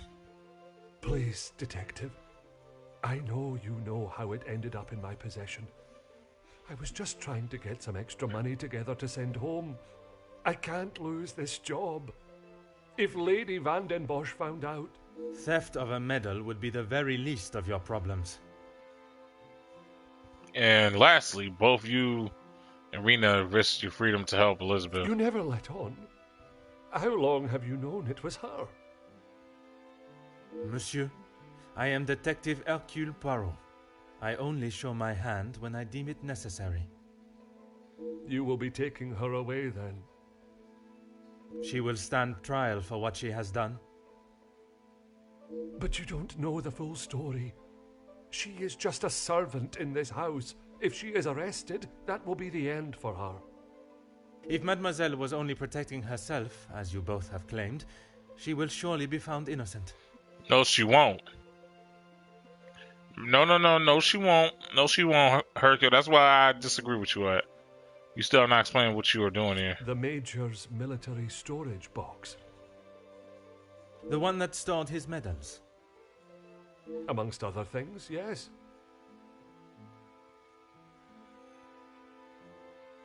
And those other things are? I had to protect her. If you found it when searching the study, you would have carted her off then and there.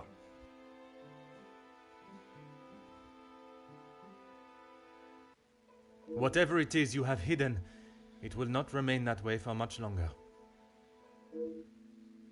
Magistro is obviously hiding something. That should perhaps conduct my own search for it instead of relying on his cryptic message. I need a moment.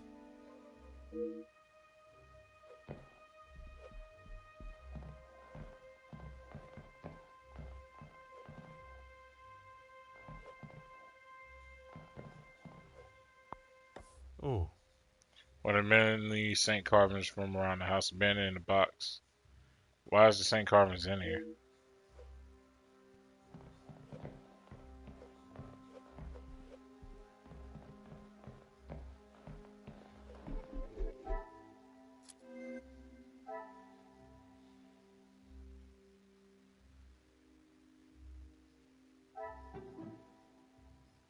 This will not get me any closer.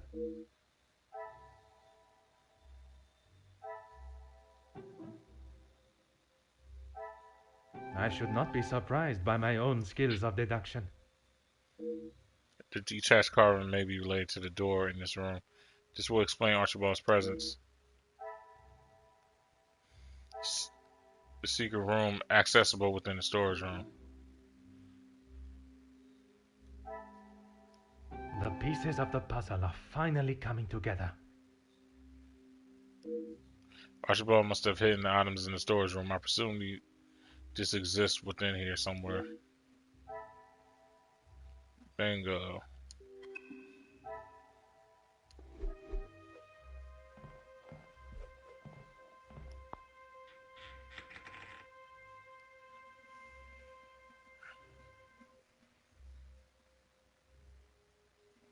High hidden room. Seems there are more secrets in this house to discover. Military service box. Expensive lighter. Aha. Looks to have unfortunately been through a war. Come on, my great cells. Okay.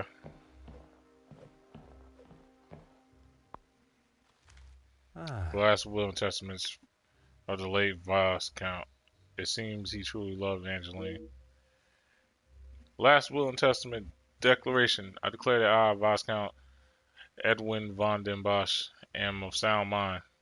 This last will expresses my wishes with undue influence or duress.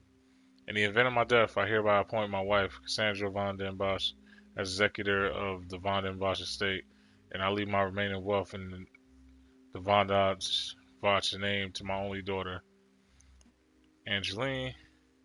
Any outstanding debts, expenses of my last illness, funeral expenses, administration costs are to be paid from the von den Bosch account at the National Bank of Belgium. To my daughter Angeline, you are the apple of my eye and the brightest star in the sky. Never allow your light to fade for even a moment. To my wife Cassandra, thank you for the many joyous years. We have laughed, we have loved, and have brought the most precious gifts into this world together. I trust that you will protect her and prepare her for the future full opportunities. Okay.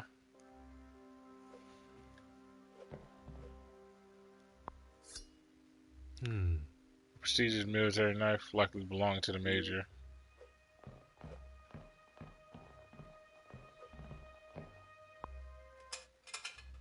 Military service box. It contains letters and keepsakes.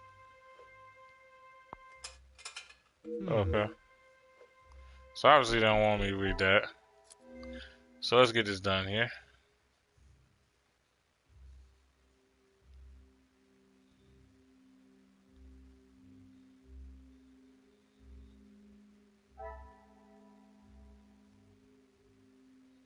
Wait, but how was she had? Wait, this nigga was dishonored. I found a letter that the dismissal of the major. See, why didn't they let me read this? This is to certify that the Major Felix has been discharged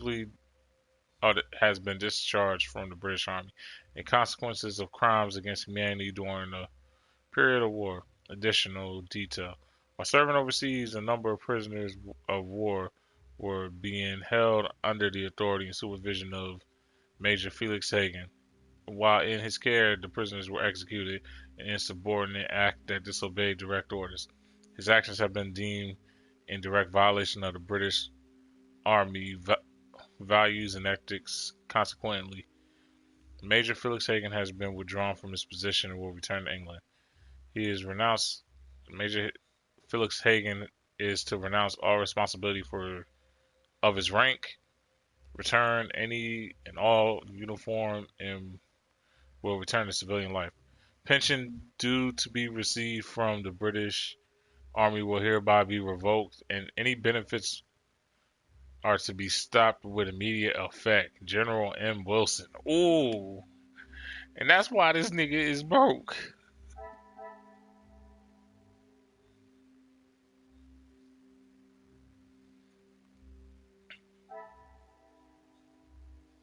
Where he's not receiving a pension. Did losing a pension affect his overall financial status? Yes, it did.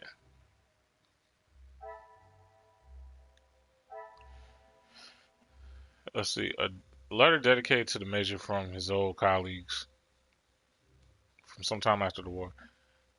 While hoofing it is to hear from you after so long. Oh yeah, dear Felix. While hoofing it is to hear from you for so long. Surprising to hear you have settled on the continent. Although I recall you talking about a different caliber of women over there, you are surely missed at the Georgian Dragon. Would you, oh my goodness, would you have believed Duncan still tends the bar and still refers to himself as king of the castle?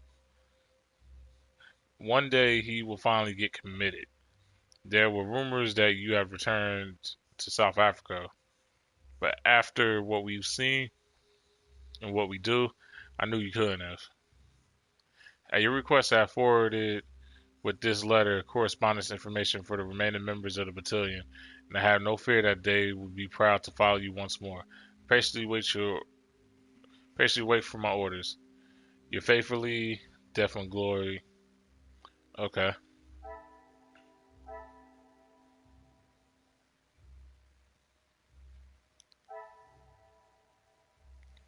Anything else that I need to read that they didn't let me read off rip?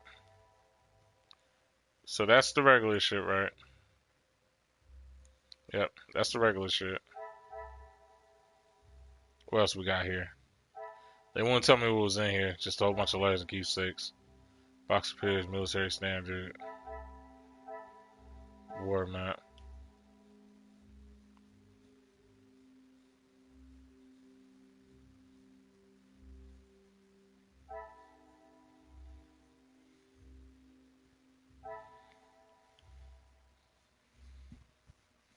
Okay.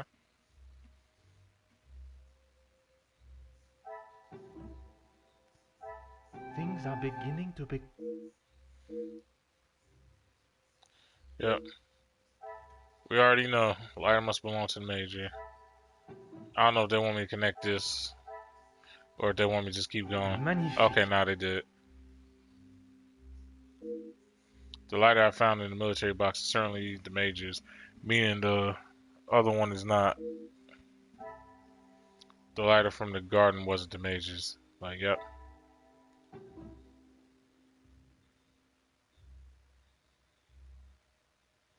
I don't think this matters though, right?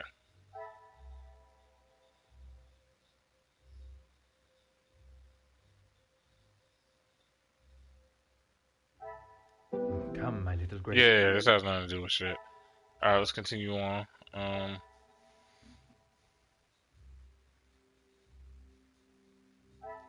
And the major's not receiving pension.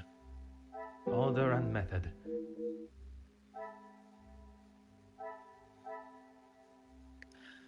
Although the belongings will go to Angeline, the Viscount requests they're under Madame's guardianship.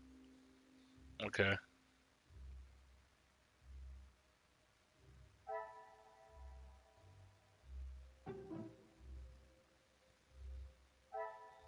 I must act on...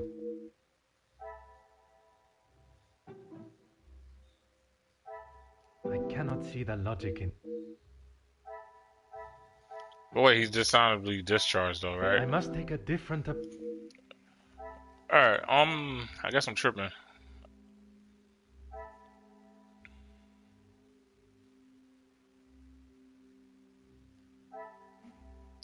The wound is not common with an aggressive attack, more like a defensive strike.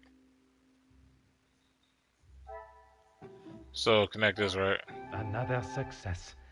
I never doubted myself. The murder weapon has been found. Elizabeth must have used this in the study.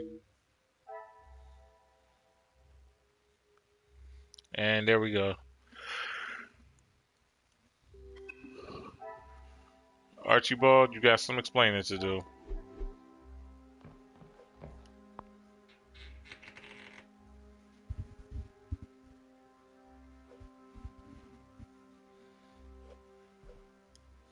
There is no use lying anymore.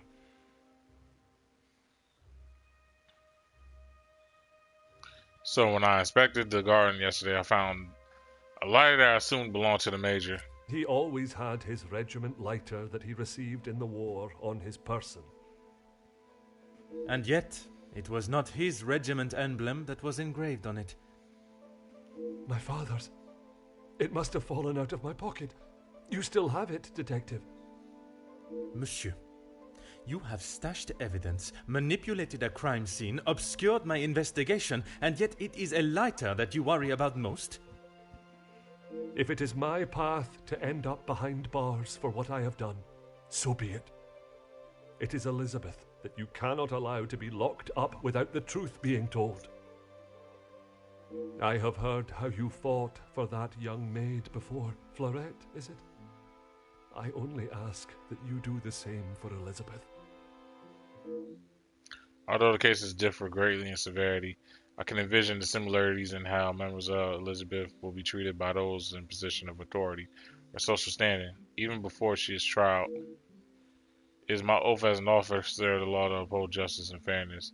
Mademoiselle must be given the chance to prove her innocence before the courts as any other suspect. But bro, you know this is a situation of class. Like even though this major is disgraced, she still will probably go to jail for his murder. If not like for defense. You found it. Even the secret area that has been created here is not concealed enough to stop Detective Hercule Poirot. I couldn't just leave it at the scene for you to find. But bro, you had like literally a whole day to hide it in a better place. Cause at night niggas sleep. So it's like, bro, like at any point you could have just threw that shit across the street and I probably never would have found it. The Major was killed by his own knife. The knife that protected his life during the war would eventually be the one that ended it. It was in his holster when he attacked her. He had hold of her arm. What else was she meant to use to get him off of her?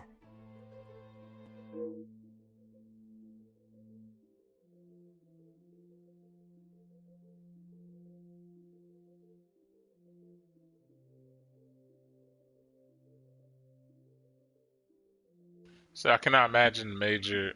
Yeah, I cannot imagine the major would have given his knife up so easily. She must have been in close proximity to reach it. Perhaps he did not attack her as she claims. Or perhaps he did attack her as she claims. She didn't plan any of it, Detective. She was only defending herself. That is what Mademoiselle told you? She did, and I believe her.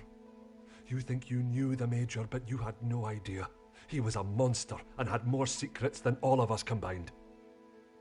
That may be true, but that does not excuse what she has done. Put yourself in her shoes for a minute. If a man like that had attacked me the way he did Lizzie, I would have done a lot worse to him. Elizabeth has told Sterling a version of events that suggests she was attacked by the Major. I struggle to believe that she would make such a story up. But then, I also did not believe she could do such a thing as commit murder either. I need a moment.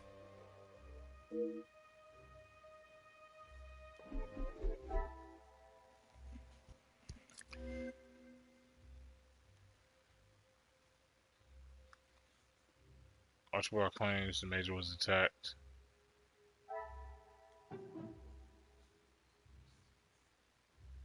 So the Major was attacked, right?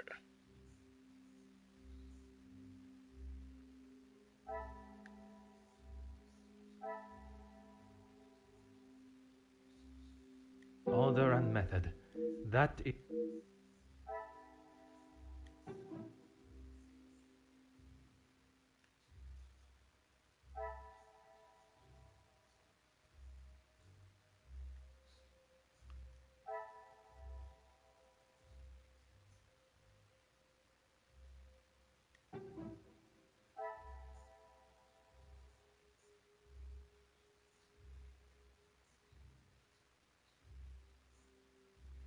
I must take a different...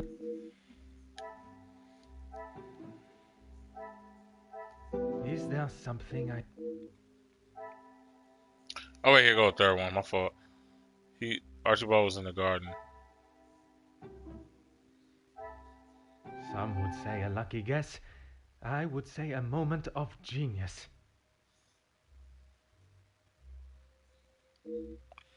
If the only thing I found was Archibald's lighter, he must have collected something else.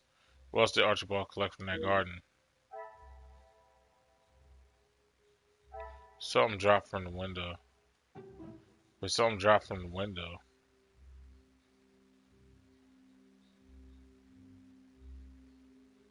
What could have been dropped from the window?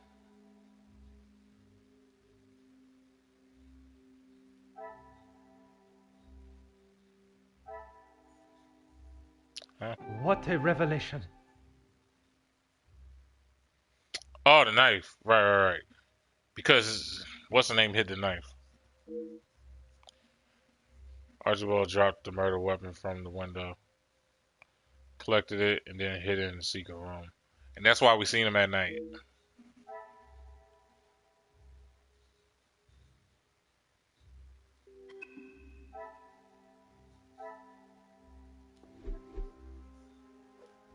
There is no use lying. When you asked me yesterday about seeing someone out there, I thought the game was up. That does not explain what you were doing out there. When Lizzie took me to the study, the knife was still in the Major's chest, and I knew I had to get rid of it. I dropped it out of the window, knowing no one would be going outside.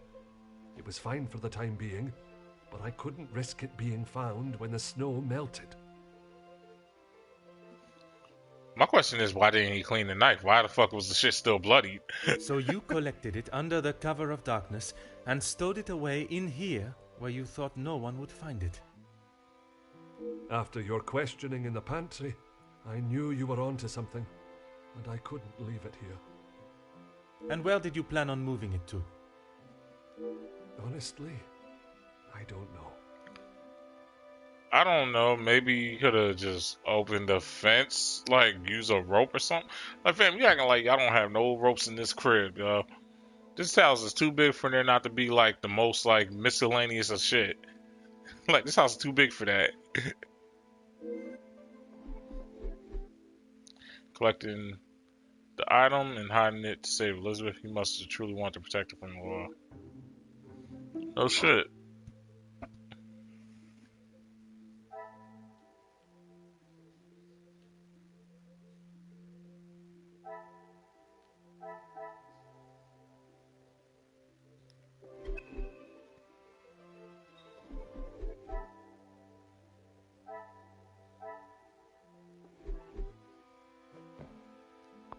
There is no use lying. I have one last question. Why? Why what? Why I would risk everything to help Lizzie? Exactement. Because she is family. If you were in that position, you would do the same. I can assure you, monsieur, that I would not. I feel like to a point, some people are capping when they be saying that shit. Especially in the self-defense. You tell me, like, somebody in your family self-defending themselves, but they're in a system where, like, they would end up being killed for defending themselves. You tell me you're gonna outright just, like, send her to the authorities? Is that what you're telling me? Then perhaps that says something about you, Detective. I would do anything for her. For any of my staff. Even if it means crossing the boundaries of the law? Without question. The lengths that Sterling would go to protect someone he considers family is admirable. But when those lengths break the very laws that are placed to protect the innocent, they cannot be ignored. Acts that once your morning duties for the ladies of the house are complete. Remember, Zarina and yourself wait in the staff quarters. Aye, Detective.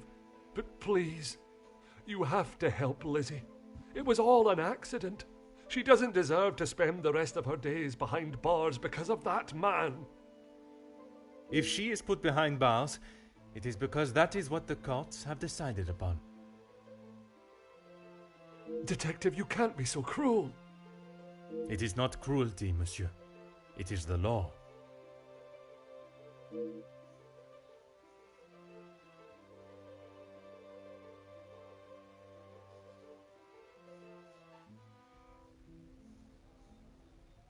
After all these further revelations, my mind is as busy as Golis chocolate shop. Really?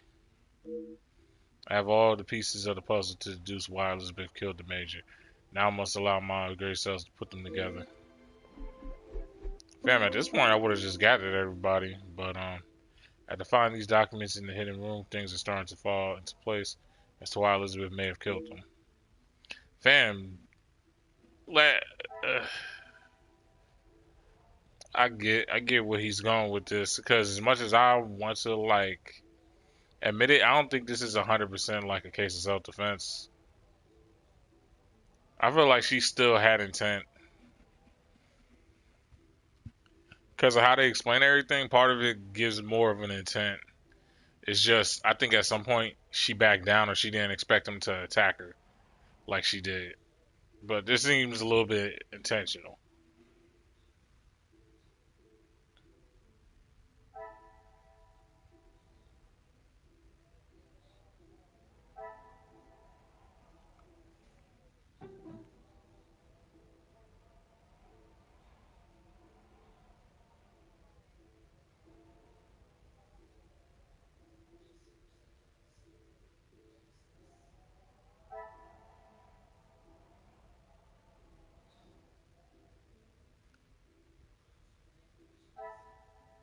I must act on...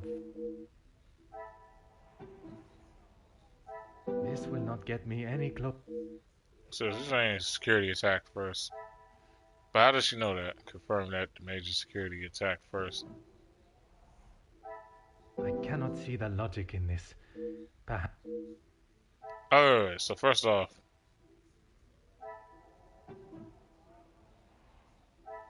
Come, my little grey cells.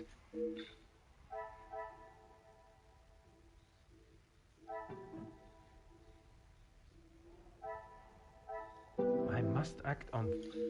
okay, so once again I'm ahead of the game right now. War map.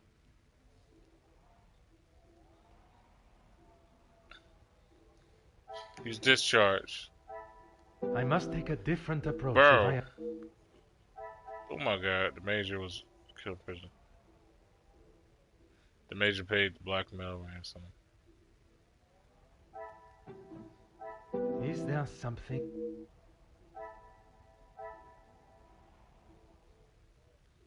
Bro, what does this canteen have to do with shit, bro? Order and method. This will not get me in. Okay, they just reaching with a lot of shit.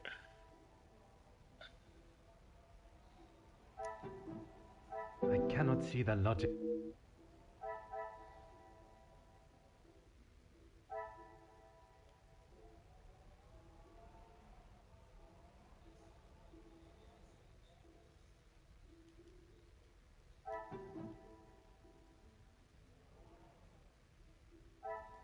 Come, my little grey.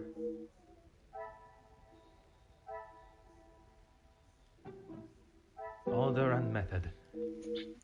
Why do it belong is still here? It's been a militia.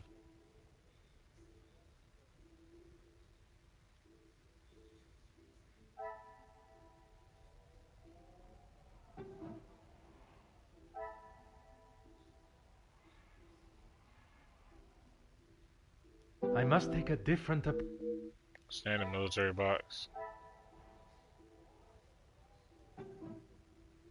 Well, yeah. I cannot see the logic. Like, is this just... Major paid the blackmail ransom, yeah. Because he killed prisoners of war? The pieces of the puzzle. Oh, okay. Because he killed prisoners of war. Alright, now I'm starting to get somewhere here. This information would have destroyed his reputation and veiled a strong motive of blackmail. Okay.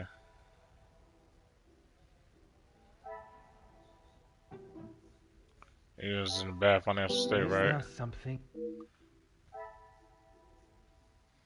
Then he resigned as... was in a bad financial state. Oh, I thought I connected these. Yeah, so... Things are beginning to become clearer. Major's financial struggles must have left him in need of source of income. Who could the Major turn to in his time of need? So then now that goes to Ernesto.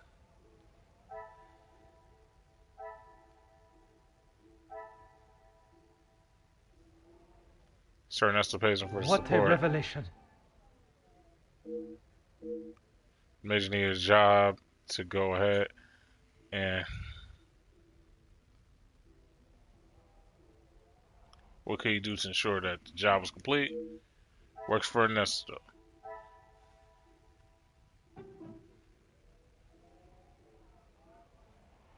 And the major needed to ensure the job was done. So then he hires his niggas. This will not get me any close. Okay, so then he builds a Melissa. Come, my little grace. But they don't want to go that far. So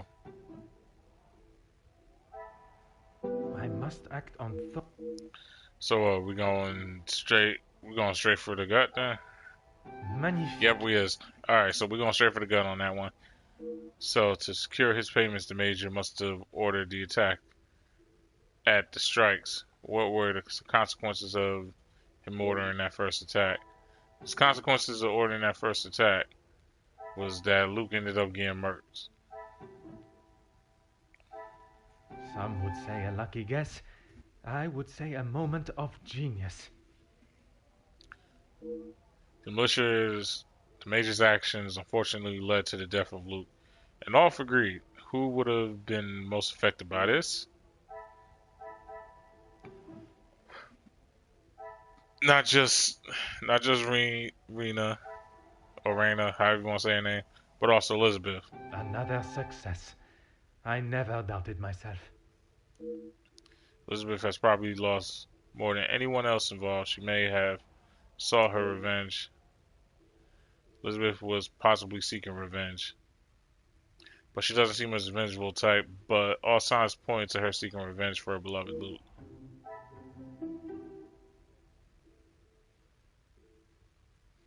So does that mean that that the letter for the major was actually Elizabeth and not the other girl, or is it just coincidental? But yeah, for whatever reason, they don't want to tell me that the major hired his homies. Like, they just left this like there. If I'm confident, if I confront Madam Elizabeth, it must be at my best. I don't know why you even trying to sleep this off, bro. Like, she will not, like, just sneak in here. I have no time to wallow in my lack of sleep.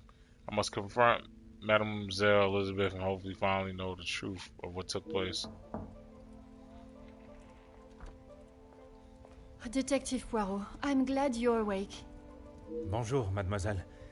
It has certainly not been a night of peaceful sleep. There is something that we must discuss. Please, Detective, I'm not sure I can take any more surprises like last night. I'm afraid this may be the most upsetting of them all. You have found Felix's killer, haven't you? I have. And the guilty party will certainly come as a shock. I have no great pleasure in telling you this, mademoiselle. Detective, please. It was Mademoiselle Elizabeth that was behind the Major's death. You must be mistaken. Elizabeth could not do such a thing. I assure you I am not. It is something I spent much of last night deliberating. When you spoke of the telephone lines being out of order, it made me question the conversation I thought I had heard Monsieur Sterling make with the Major before connecting the call to him. But it hasn't been working all weekend. Exactement, mademoiselle. That is when I knew I had once again been lied to. On my way to speaking with Sterling and Mademoiselle Rena, I met with Elizabeth.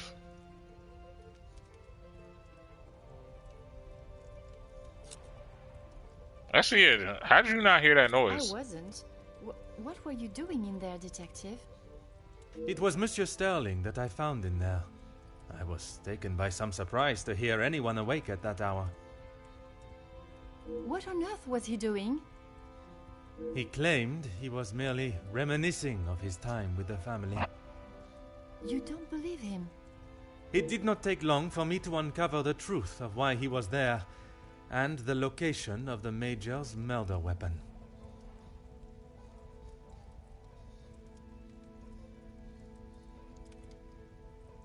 She was meant to be resting in the staff quarters. She has not been well. I am afraid that was yet another lie, orchestrated to keep her from incriminating herself. Why would you think that, Detective? I only managed a few words with her before we were quite abruptly interrupted by Monsieur Starling. I must admit, he has a habit of speaking over the other staff. It was much more than merely disturbing our conversation. It was done with the intention to prevent Mademoiselle saying something that she should not. So, Elizabeth killed Felix, and then Archibald helped her cover it up? In its simplest form, oui. I have heard it directly from the horse's mouth. You have spoken with Elizabeth already? Did she admit to it? Not Elizabeth, but Monsieur Starling. Hidden area? Yep. A room that held all of the Major's secrets. I had no idea. Did you discover the reason for his blackmail? I did. Were you aware he was dishonorably discharged from the army? Dishonorably? What does that mean?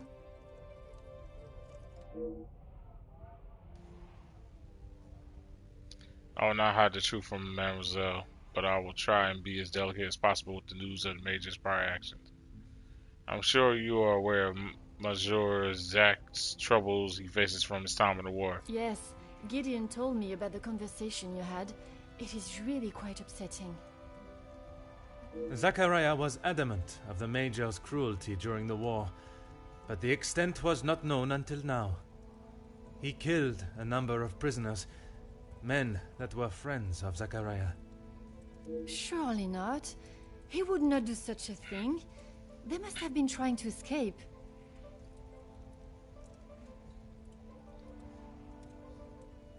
I am afraid not.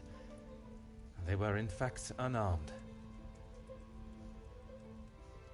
Oh, Detective. It is the reason he was discharged, denied his military pension, and I believe the reason he fled England. He had been such an important part of my life for so long, but I feel like I hardly knew him. Mademoiselle Sterling was adamant of Mademoiselle's Elizabeth's innocence. Innocence? You said it was she that killed him. It was her hand that held the knife, but he was quite insistent it happened in self-defense. In all of the years I have known her, she has barely even raised her voice. I cannot believe she would do something like that out of malice. The whole truth cannot be known until Mademoiselle Elizabeth has told her story. I allow my perception of her character to conceal any thought of her involvement. Seems I'm not the only one. The time has come to confront Madame... To confront Elizabeth. Oh my God. Will you allow me to be present? I think that is an excellent idea. I hope your presence will calm her and will perhaps allow her to speak more freely. Please, Detective. I know she has done a terrible thing, but I beg of you to give her the time to explain herself. I will offer Mademoiselle Elizabeth the fair trial that she deserves, as I would with any suspect.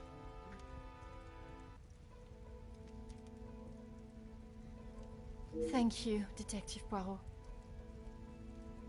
Would you bring Mademoiselle Elizabeth to the study where we will not be disturbed?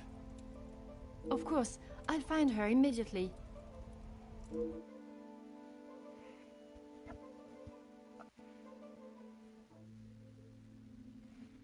I believe that Sterling has already told me about the events that occurred in the Major. I do not believe she would have had to do what she did if she was not attacked or pushed to the point where she feared for her life. I must listen to the story, and only then can her punishment be determined.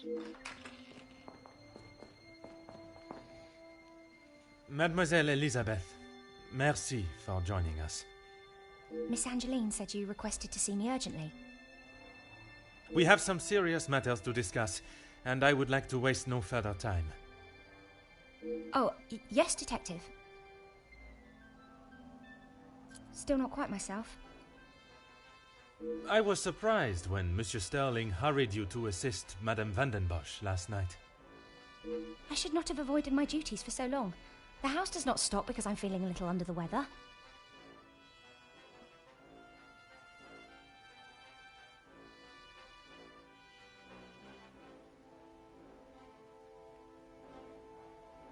No, it's crazy where they got her moles like on the wrong side of her. No, that is true. But you cannot be expected to complete all your tasks if you are not in the right frame of mind. Honestly, Detective, it was best for me to not sit and wallow anymore. My investigation.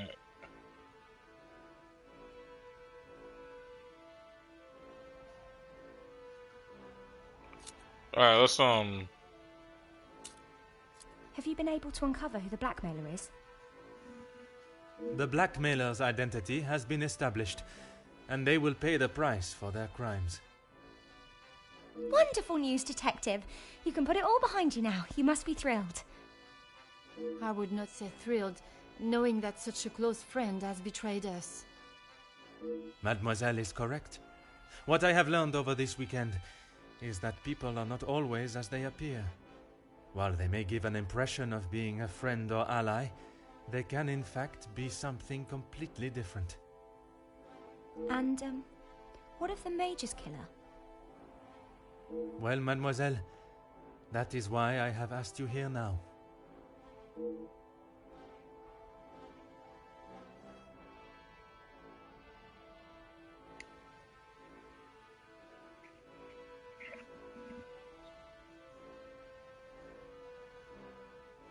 I'm not quite sure what you want me to say, Detective.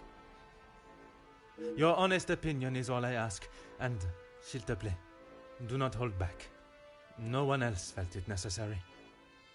We only spoke when there was something in the house to be done. We did not speak of interests or pastimes.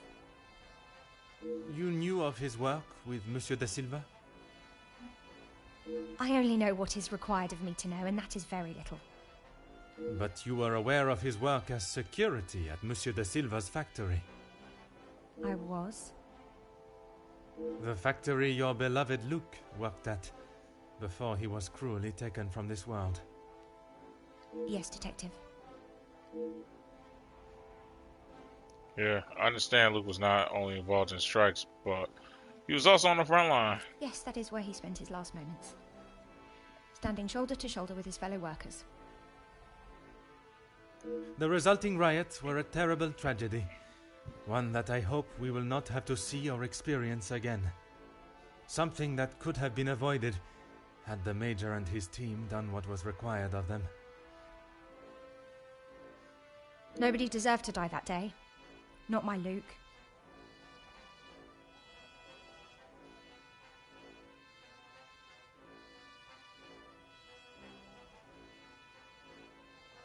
Detective, what kind of question is that?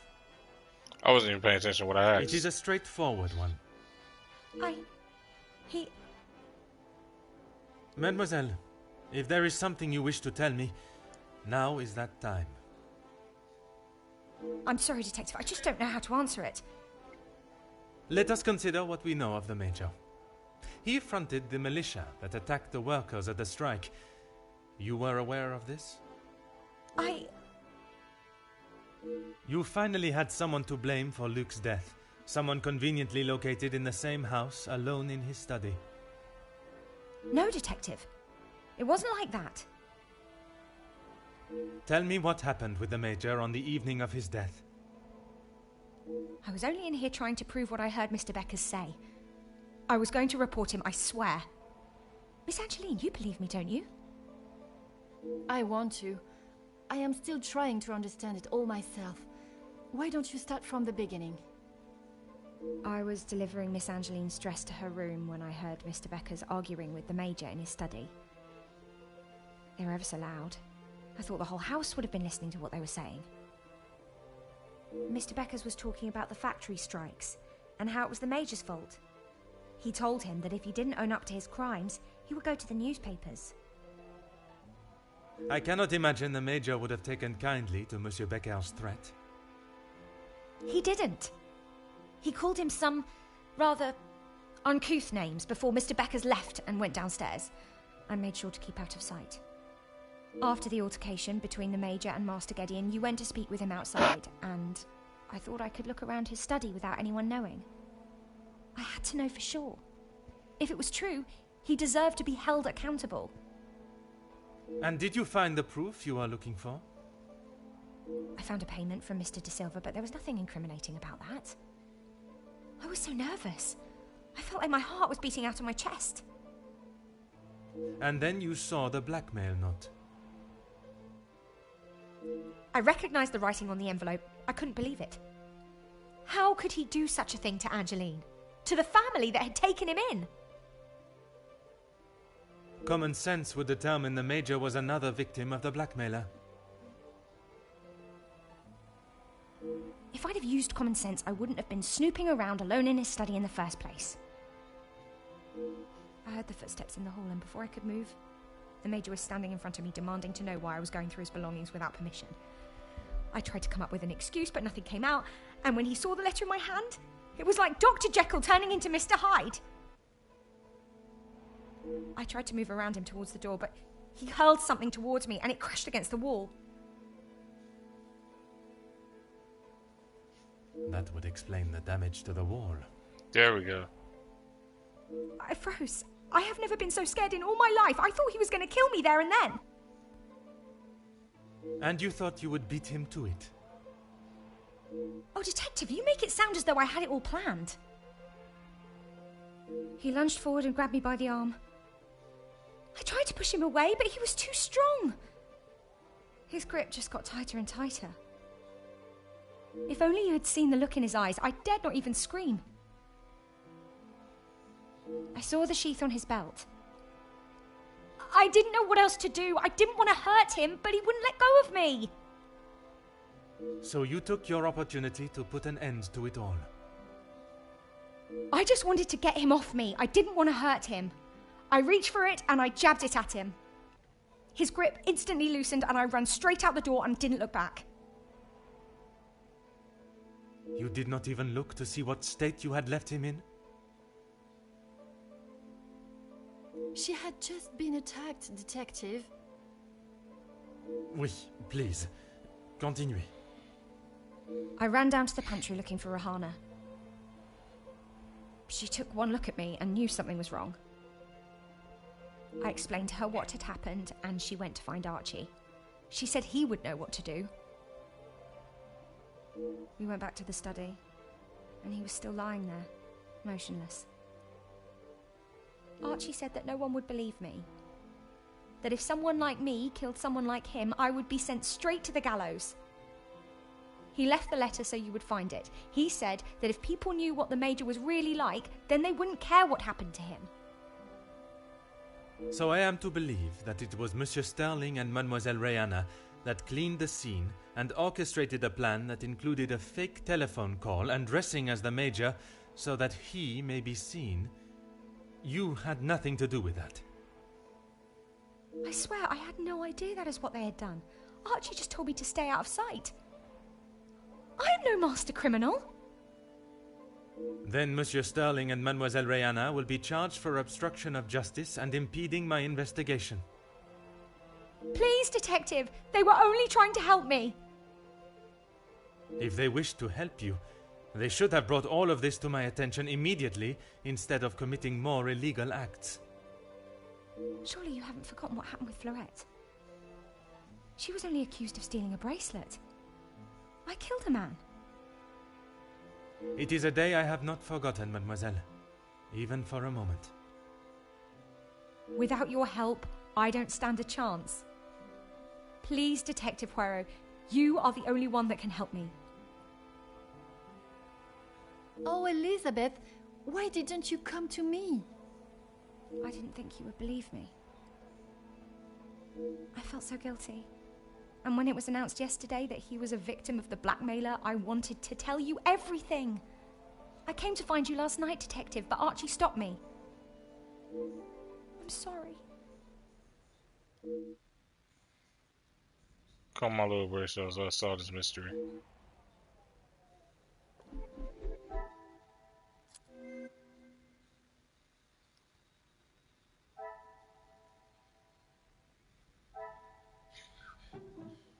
I cannot see the logic.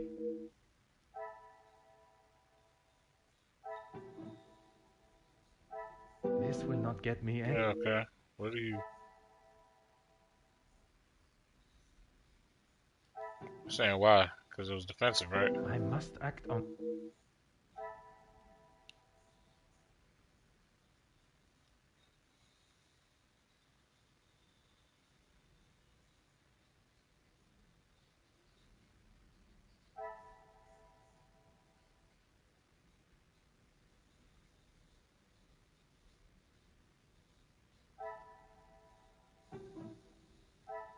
I should not be surprised by my own skills of deduction. Yeah, confirms the claim the Major's death was a result of defensive strike. Finally, I solved the case of the Major's murder. I must admit, I take no joy in declaring Elizabeth as the killer, and I wish she had never been put in such a position at all.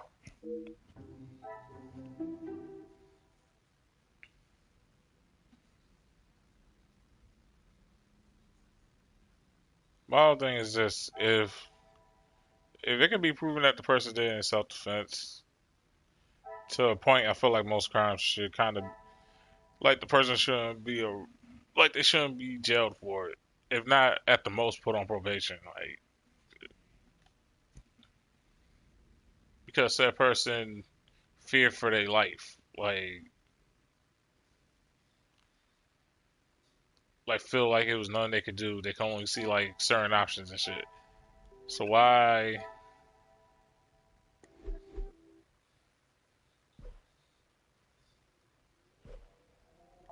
Yes, of course, Detective. Pardonnez-moi. Okay, guess you just. Yes, of course, Detective. Fam, I'm not trying to talk to you. Pardonnez-moi. Oh, yes, Detective. I don't know where it is. If you have been honest with me until now, I ask that you continue. I'm sorry, I really don't know. Archie dropped it out of the study window and he said he would deal with it. I couldn't bear to touch the thing. I have the knife in my possession, and I believe her reaction. She does not know what became of it. She is unaware of the efforts Mr. Sterling and Rena went to mask what she had done. Mr. Sterling was not lying when he said he'd do anything for her. Please, I was only protecting myself. I didn't want to hurt him. He just wouldn't let me go. Oui, mademoiselle. I know.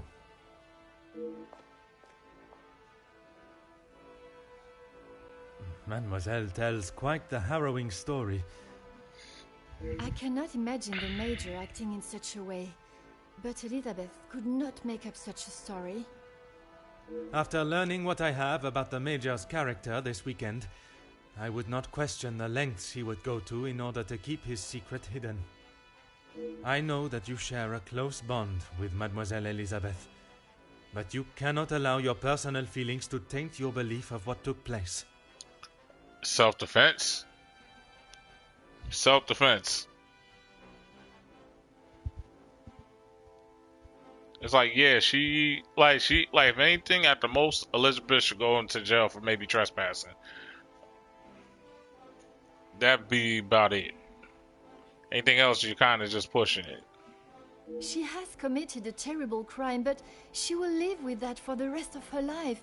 She is not a cold-blooded killer. If what she says of the Major's attack is true, she acted in self-defense, and in the law's eyes, a crime has not been committed.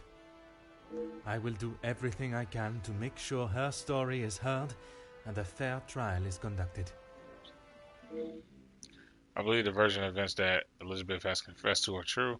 The Major, having fallen into a fit of rage at the prospect of his sordid secret coming to light, he attacked the young The young woman drove her to do what she had to protect herself. She put herself in a dangerous position, but there is a small part of me that commends the duty she felt to find justice for her beloved, and other workers that lost their lives at the Major's order. If the telephone line is now working, I must call in my findings. With the remaining snow, it may still be some time before they arrive. Mademoiselle, it is time I addressed the house. Are you sure? What will you say? What if they do not listen? I can assure you, they will. Elizabeth was right, though. She's just a servant. What if they... Mademoiselle, when Detective Poirot speaks, they will listen. Would you ask the guests to convene in the library? Of course. And what of the staff? I have told Monsieur Starling to remain in the staff quarters with the others. When the authorities arrive, they shall be dealt with. You have been of great help to me throughout my investigation, and now that it is over, I have one final request. You only need to ask. While I am speaking with the guests in the library, would you watch over Mademoiselle Elizabeth in my room? You don't think she will try and escape, do you? In her position, I do not know what she might try. But I trust with you there, any potential ideas of such a thing will be squashed. So let me get this straight. You're going to let her chill with a potential serial killer.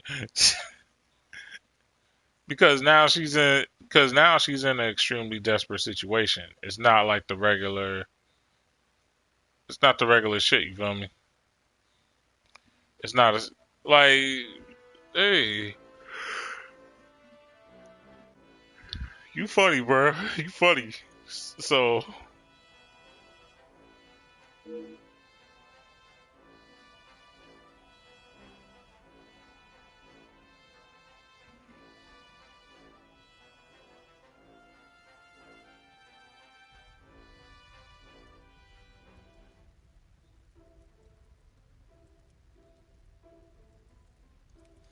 the denouement. Detective, you have spent more time making us sit and wait for you than anything else. Madame Van den Bosch, if you think I have spent my time focused on anything besides uncovering the Major's killer, you are sorely mistaken. I'm sure you will be eager to share your findings with us then. All in good time, Madame. Firstly, to understand the truth of what has occurred this weekend, one must know the timeline of events that not only preceded the Major's death, but succeeded. We are all well aware of what happened before, Detective. You can save your breath. You are only aware of what the guilty parties wanted you to believe. But now I shall apprise you to the true events. The reason for us all being here, you know. The altercation between Monsieur Demire and the Major, you know. The body of Monsieur Hagen was found while we were all sat enjoying a most delicious meal. That you also know. But what was kept from us all was that his body lay on the study floor for far longer than was thought. It was that servant. She found him. S'il te plaît, monsieur. It was indeed young Inga that found the Major's body lying lifeless in the study. So it was her. Monsieur, I will not allow for any further interruptions. I return to the Major's body. If we are to believe the scene that we were presented with, the Major must have been killed during the first course of our meal, a meal that none of you left, even for a moment. Speaking in the evening, you all confirmed one another's alibis, and although there was doubt in the validity of some, I confirmed that they were indeed all true. What I could not understand was how a man came to be found dead, and every guest accounted for at the time of death. That is until I questioned the latter. Monsieur Beckers, I shall now allow you to speak. You saw the Major smoking a cigar in the snow. Is that true? It is. False. You saw what you were meant to see. Someone in the Major's coat standing outside, giving the illusion that the Major was still very much alive. Monsieur da Silva, on the afternoon of the Major's death, Do you recall hearing a telephone ring? Now that you mention it, I have not heard a single ring all weekend. Correct. The telephone lines have been down for the duration of our stay, meaning the telephone call that was received and promptly directed to the Major's study was yet another act of trickery and deceit. But it did not end there. When I entered the study for the first time, it was obvious someone had already been there and falsified the scene to stage a burglary and clear away important evidence, including the murder weapon. What followed was an investigation that had already been hindered. But even those lengths were not enough to derail me for long. I think we have all had enough of your self-praise, Detective. Perhaps you would like to tell us who killed him now? Madame, as I'm sure you would expect, it is not as simple as that. What many of you do not know is the discussion that was had between the Major and Monsieur Beckers earlier that day. What has that got to do with anything? I told you I didn't kill him. That I know to be true. What you do not know is that it was not only his ears that heard your spoken words. I hope you are not implying I had something to do with it. No, madame. There was another. Mademoiselle Elisabeth. You are all aware that the Major was hired by Monsieur de Silva to front the security during the workers' strikes. What very few of you know is that it was the Major's order that instigated the vicious attacks on those unarmed men and resulted in numerous deaths, including Mademoiselle Elisabeth's fiancé, Luc. Monsieur Beckers confronted the Major, declaring that he was to hand himself in. That is what Mademoiselle Elisabeth overheard. Now, knowing the truth, she waited until the Major was away from his study. After he stepped outside following the confrontation with Monsieur Demir's fist, it looked to be the perfect opportunity, or so she thought. The Major returned and found her looking for the proof she required to hand him over to the authorities. If the maid bumped him off, why hasn't she been arrested?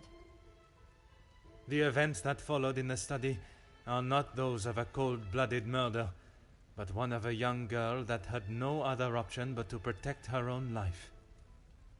Sounds to me, Detective, like you have taken a shine to this young girl and would rather protest her innocence than arrest her for murder, the crime she has committed. Jeez, this is gonna make for a juicy story.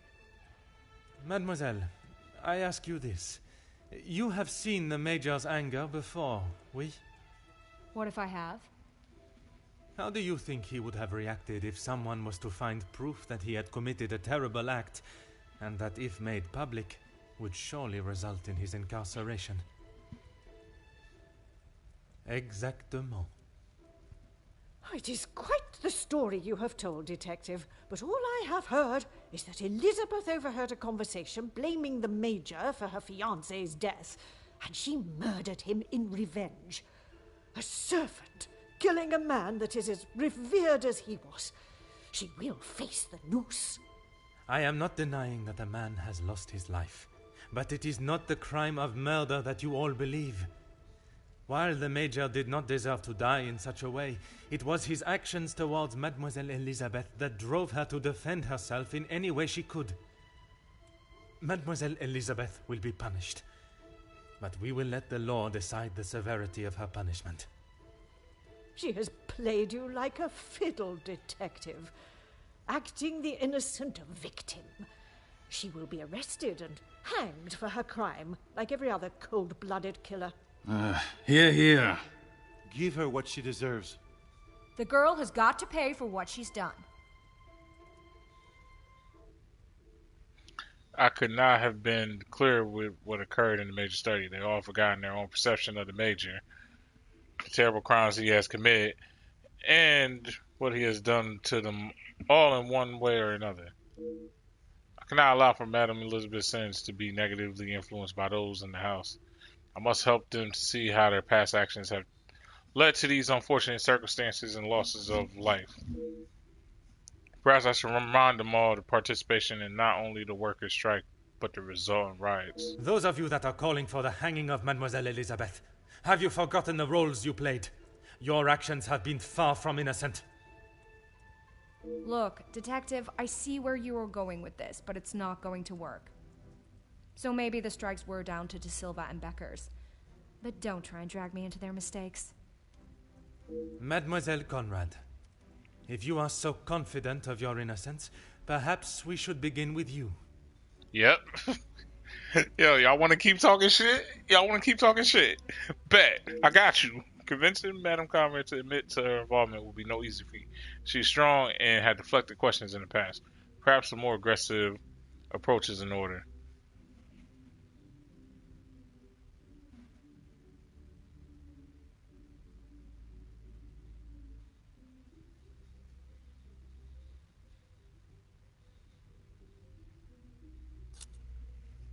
Actually, you know what? Because I've been around her room, I know that she actually will do anything for a scoop, even against the person's like the stress of it. You don't need to imply it's only me that does. Ask any of my journalists, they'll say the same. Even if in the process people are hurt? You knew the situation surrounding the strikes and only sought to swell the anger in people and create further chaos.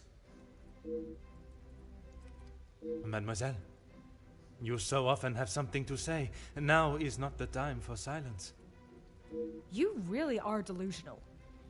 Maybe you should just keep your theories and claims to yourself. Okay.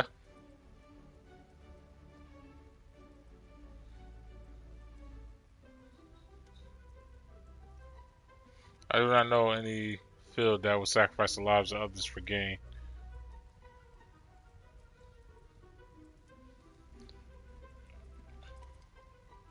They're saying to be forceful with her. Because she's used to being dominating. You obviously have no idea what goes on in my world. I would say stick to honest police work, but it seems that it's not in your field either.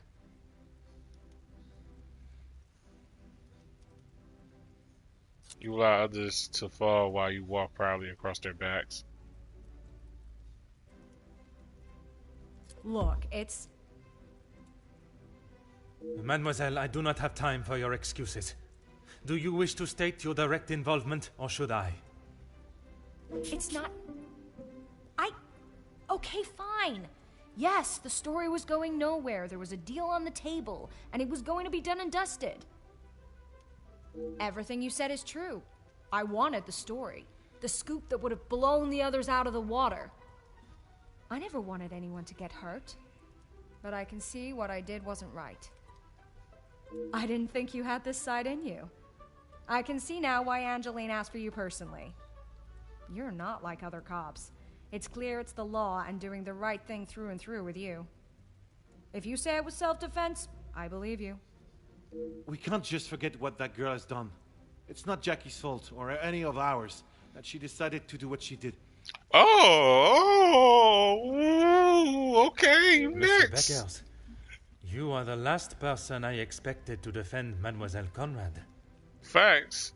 We talked only last night, and correct me if I am wrong, but you have already declared the role you played. To me, at least. Facts. Let me guess. You going cap in front of them now? Yes, we talked.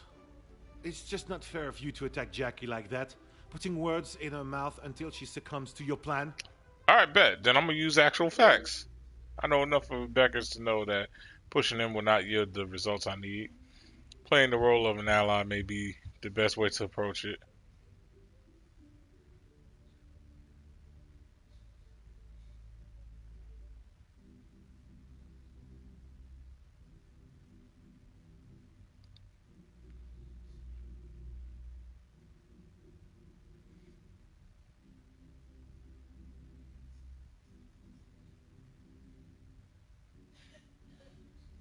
They're telling me, here's the thing, they're telling me playing the role of an ally may be the best way to approach it. Oh, wait, they're saying, so from him, not me. I get where they, okay, I got you. Wait, no. Wait, overthinking it. Cynical, because you did not consider how a strike could turn violent, endangering your men.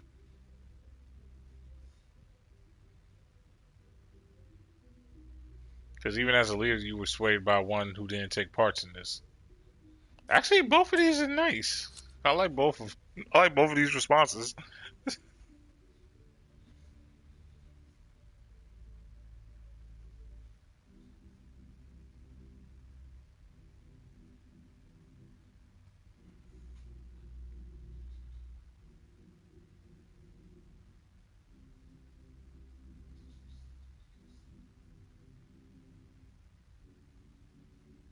Detective, I'm afraid you're misunderstood. That is not how it was. It was not my intention for things to escalate as they did. I could not have predicted that would happen. Jackie was documenting everything to do with the strikes. She wanted our story to be heard and wanted to know how I was handling the negotiations. And they were handled by yourself? Naturally. If I cannot handle simple negotiations, I am not fit to be in the position I am in.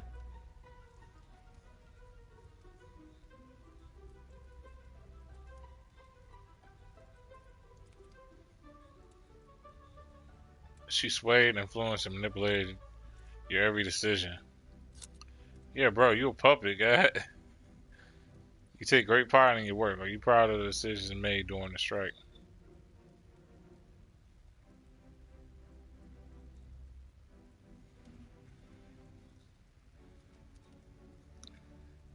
Alright, bet. I was only pushing for what my men deserved, what they needed. Hindsight is a wonderful thing, Detective. Surely you must know that. Nothing is ever simple, Detective. I'm sure you understand that better than anyone. Sympathetic.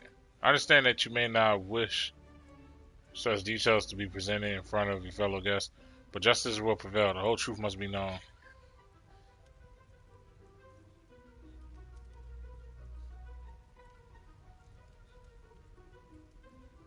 Actually, yeah, bro. You fought for the... Yeah, the whole truth must be known. Be sympathetic. You're right, Detective. I have tried so hard to deny my part, but I know only too well that my decisions led to the death of those men. I know I cannot excuse what I've done. I just want you all to know that I am not a hateful or malicious man. I only wanted to prove that I was the right man. I have lived in other shadows for so long. I thought I would be able to finally step into the light and be the one that everyone remembered, not forgot. Monsieur da Silva offered me a deal and I turned it down. I thought I was doing right by the workers, but it was only myself I was thinking about. What more proof do you need? He said it himself. I made a generous offer to reach a resolution, and he turned his nose up at it.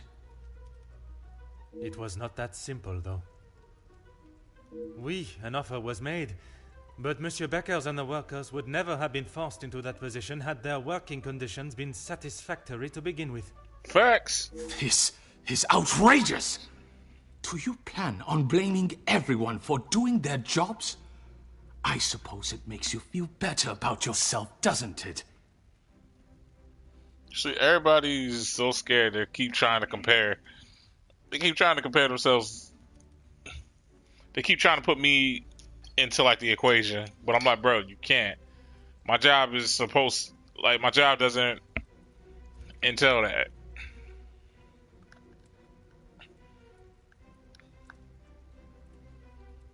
It's pretty much why, like, Elizabeth is pretty much going to jail. It's because it's like, no matter how, I must be unbiased at all times, man.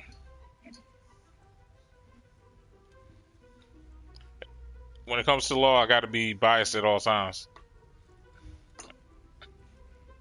It's kind of why, like, I move more like Yagami from Judgment. Like, I move more his philosophy, because Hercules, although I like his philosophy, in my beliefs, in some ways, is still flawed.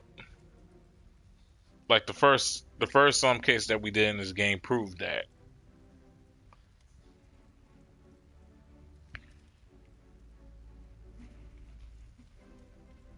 But anyway, although Silver eventually opened up, he was defensive when we discussed the matters of blackmail. That was a private conversation behind closed doors. I cannot imagine he'd be forthcoming in. Okay.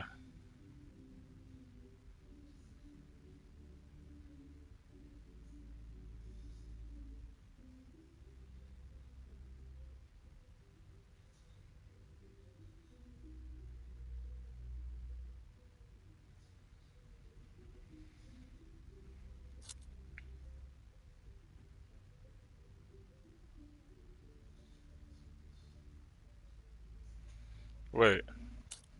So, shall I be direct then? He's not going to be up front. If you were simply doing your job and treating your men fairly, that might draw it out of him. Because I feel like in sawing him, he's just going to easily deflect it. Because, like, this dude's smart. He'll deflect. It may be a big deal to you, but I am used to workers not being happy with something. And most of the time, that unhappiness is directed at me. When you're in charge of your own factory, you'll understand. I handle the situation the best I could. If you think otherwise, maybe you have proved us all right, that you aren't the great detective you claim to be. Bet.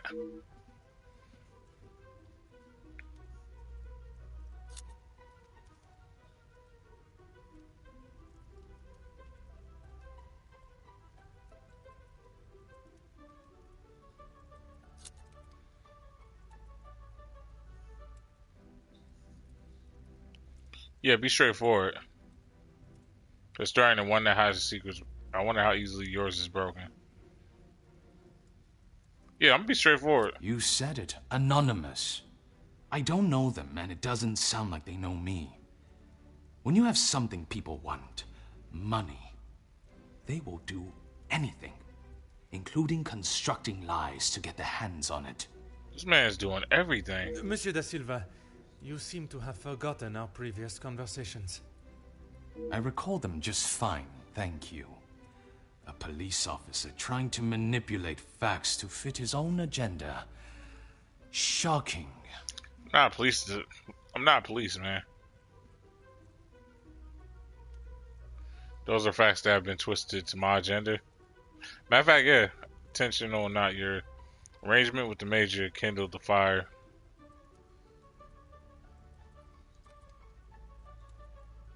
Claims of abuse against your staff, the hiring of a militia. Those are the facts that have been twisted.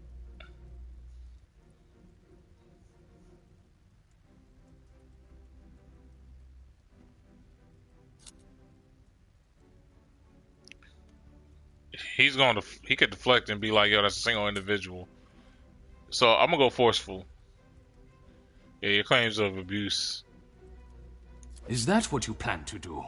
Accuse us all of something until we feel enough guilt that we agree to allow the girl to walk free. The events that led to the Major's murder are not as simple as you have tried to convince yourself. I have uncovered what initiated both the murder of your workers and of the Major. It is you that refuses to accept the truth. Apparently anyone can become a detective now. I really don't know how you gained your title.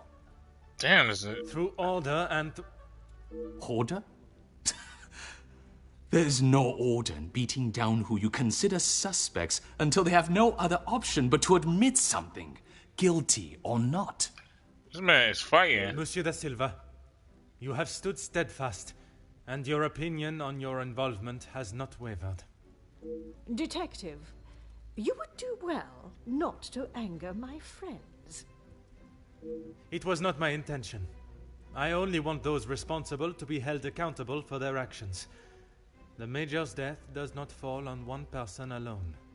Does your position on Mademoiselle Elizabeth's guilt remain the same? Even after all your attempts, Detective, Felix was still murdered. Self-defense or not, she chose to hide what she had done because she knew what she had done was wrong. And she will be punished for it. It was not choice to hide anything, madame. If in her position, I ask, what would you have done? The Major has already furiously thrown an object at you, barely missing your head, and now has hold of your arm. I wouldn't have driven a knife into him, that I can tell you for sure. She is no fool. She intended to kill, not to defend. Madame Denbosch will be a greater challenge, but my method of approach has worked with her before.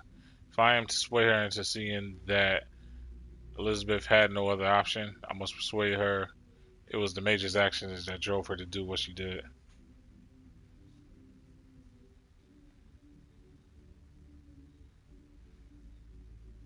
Forthright, speaking with the guest this weekend, it is not the first time the Major has shown his threatening nature. He was a passionate man. Sometimes conversations and arguments turned heated, yes. So, even you confirm he had a history of aggression.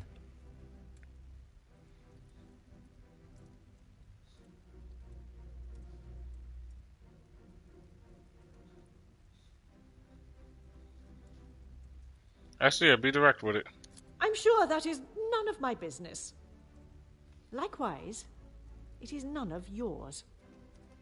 The Major shot and killed a number of unarmed prisoners as they were bound and terrified, posing no threat.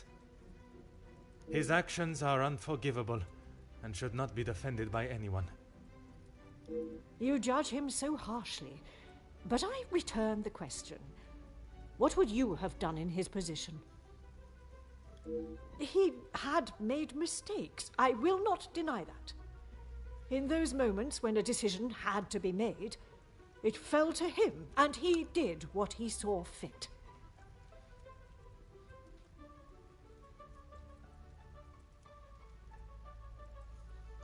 Actually, yeah, making it twice is...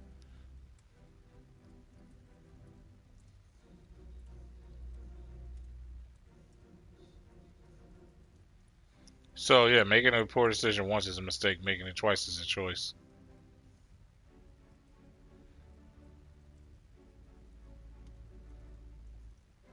Actually, no. Be sympathetic. I'm tripping. Yeah, because as soon as I seen sympathetic, I'm like, yo, don't even do it. S'il te plaît, madame. I ask that you consider everything you know of the Major carefully. My friend has been murdered in cold blood, and you have the gall to ask me to save her? I will see to it that your superiors know of your crooked tendencies and wavering morals. What the fuck, bro? Elizabeth will hang for this. There is no more a fitting punishment for her crime. I knew that you had a cold heart, but never would I have expected to see you turn on a young girl so cruelly. Excuse me? She may have been the one that held the knife, but look at the monster that stood before her. It could not be clearer the type of man... No, I shall refrain from offending men everywhere. The type of creature that he was. He bribed, he extorted, he murdered. And yet when he attacks a young girl and she does us a favor and stops him for good, she is punished. I'm sorry, Margot, but I am struggling to understand why you have involved yourself in this affair. Because that girl does not deserve your judgment. You should be ashamed of yourself. You all should be for allowing this to happen. Countess, I have talked at length of the Major's death, but not the reason for my invitation in the first place. When I last gathered you all together, I spoke of a blackmail ring that was rife in the area, and then of the letter that the Major had received. Mademoiselle Angeline requested my help personally after she received such a letter threatening her family name. She felt I was the only one that could uncover the truth. And uncover the truth I have. Get on with it, detective. Who dared try and extort my family and then have the gall to allow me to welcome them into my home? If it was not for the honesty of a young servant, I would perhaps still be looking for the For goodness sake, it was me. Margot, how could you? While it looked as though the Countess was helping the young women at the shelter, she was in fact only finding them positions of employment in wealthy homes to gather information on them and learn secrets that she would ultimately be able to use against them.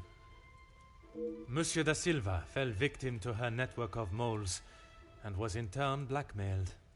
It was quite the prosperous setup you had, knowing that they would not be prepared to lose their social standing if a secret was to find its way from where it had been hidden for so long. That cannot be true, Margot. How could you do such a cruel thing? That is rich, coming from you. You are one of my oldest friends. High and mighty, Madame van den Bosch. You think you can do what you wish when you wish it and there will be no repercussions. You are as bad as all of them. If I do not get a straight answer out of you, I will march you to the police station myself. I already know. I'm surprised it took the Major this long to start living with you. He must have been on the edge for some time. How dare you speak to me like that? In my own home. A home you share with the father of your daughter for so many years, and she still remains none the wiser. You have no right. Maman. Angeline? Have you heard what she has admitted to? She is merely trying to make herself... Is what she says true? Felix, he was my father? Oh, shit. That is the secret that the letter was talking about, isn't it? You told me that we had nothing to hide. Detective Poirot, were you aware of this? Oui, mademoiselle. But it was not my place to repeat. I don't understand. What about father?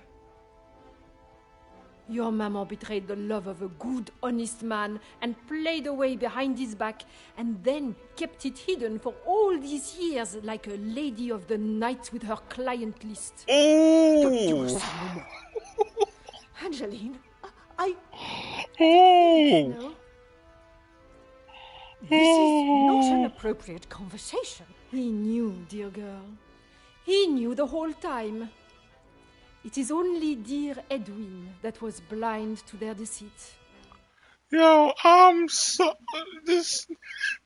Yo, she called her mama a whore, yo. That is hilarious. Deserved him. You don't even deserve the memory of him. Countess, there is something that you still have not explained. What more is there for her to say? How long were you in love with the Viscount for? Margot? Is that true? We were destined to be together. And then you turned up. And I was all but forgotten about. But you were nothing more than friends. And you made sure of that, didn't you? From the day you arrived, it was all about what you wanted and what you had to do to get it. You didn't consider Edwin at all. He was just a purse to you.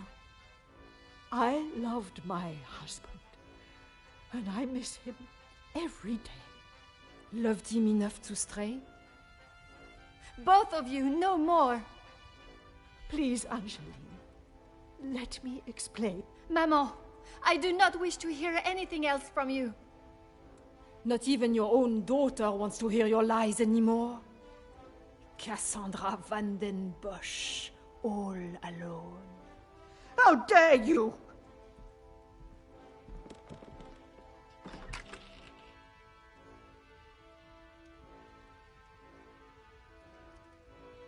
While I feel a sense of satisfaction and pride in solving both cases, there is still a part of me that is reluctant to revel in triumph. I am content with the unmasking of Comtesse de Vos as the blackmailer, and knowing that she will pay for her crimes. But it is the justice for Mademoiselle Elizabeth that worries me. She will stand in a court of law, and I can only hope that they can see she acted in self-defense. I must trust that our legal system and justice will prevail, and a fair sentencing will be given. In protecting her own life, she took the life of another. Perhaps the guilt she must live with is a greater punishment than any sentence she can receive.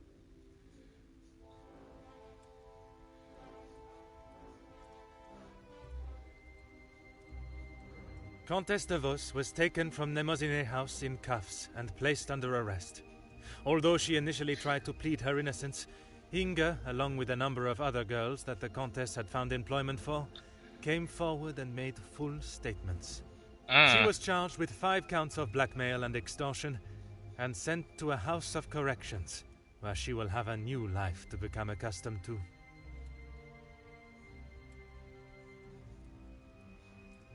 Monsieur Sterling and Mademoiselle Rihanna were also reprimanded for their participation.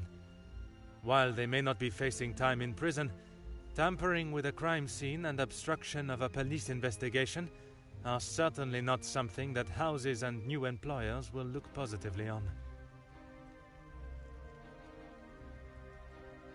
Mademoiselle Angeline finally became Madame Demire, and together they took up residence in England, where Monsieur Demire continues to support and fight for fairness and equality in London.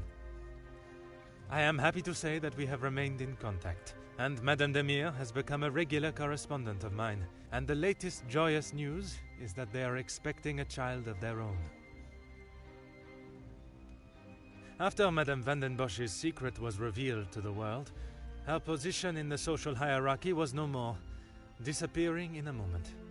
While she still resides in Belgium, I believe she has had to adapt to a far more modest way of life. A humbling experience for her, I am sure. Madame Demire has not mentioned her maman in a single letter. After the discovery of her real father and how she had been lied to for so many years, I am not surprised if her departure from Belgium was somewhat an act of separation from her maman. Mademoiselle Conrad left Nemozine House the same way she entered, confident in herself and audacious in her opinions. Her report of the Major's murder at the house and the surrounding blackmails became one of the most talked about stories of the year. While there were certain details of her own involvement that did not make it to print, she was really quite complimentary about the detective at the heart of the case. Monsieur da Silva tried to continue in his position as factory owner and business entrepreneur, but after his accounts and business dealings were investigated following the details of his blackmail being made public in Mademoiselle Conrad's article, his illustrious business empire began to crumble and is now facing an international corporate investigation. Oh, shit. Monsieur Becker stepped down from his position as union leader, accepting that he was no longer fit to represent the workforce that, in his words, he had let down on a scale of unmeasurable proportion. Although he is no longer the voice of the workers, he continues to support them from behind the scenes. Monsieur Zachariah and his brother made amends, and returning to his family home, and after sobering up, he was able to find the help that he required. I understand that he is now helping fellow soldiers with similar conditions. And Mademoiselle Elizabeth. She stood before a court and was found guilty of second-degree murder. She was sentenced to time in a female correctional house on the outskirts of the city. Alone in a foreign country with no friends or family for support, it will certainly be a hard life for her there. Her mental and physical strength will surely be tested to their limits, but she could not go unpunished. Without repercussions, we would become a society of animals. True. But damn, second-degree murder, though? The death of Elizabeth's beloved Luc has been at the center of everything. Had those in positions to help not acted with only themselves in mind, perhaps he would still be alive today, and the Major would have paid the price for his own crimes in the eyes of the law, not at the blade of a knife. The blood of Major Felix Egan will remain on Elizabeth's hands. A stain that wherever she is and whatever she may do, she will never be able to wash clean. However, it will remain as a reminder to not only her, but all of us, of what we as human beings are capable of to protect ourselves. We all have something that may be considered shameful or sinful, and it is how we deal with it that shows our true character. Those involved in the riots, the workers' deaths, and the Major's killing believed themselves to be untouchable. Whether it was from their social standing or their confidence in themselves, they learned that everyone is accountable for their actions. There is no exemption because of the suit you wear or the money in your bank account. There is no price to a man's life. It cannot be bought or traded or discarded. No man is better than another, including Detective Hercule Poirot.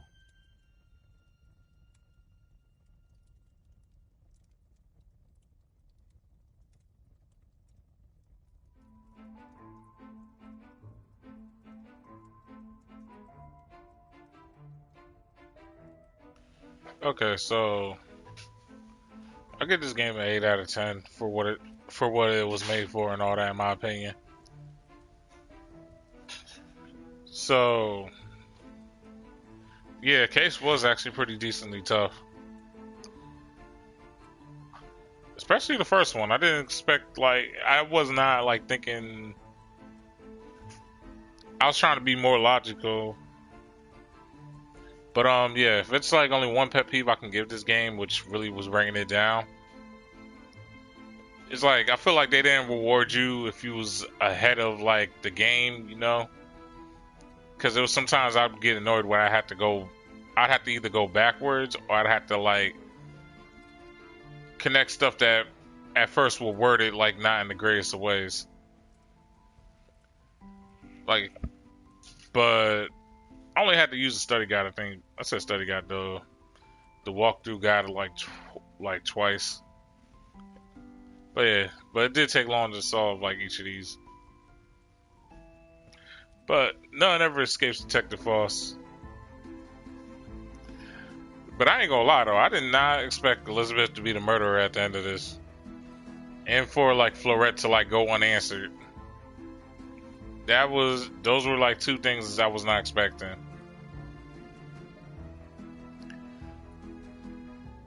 But yeah, great story.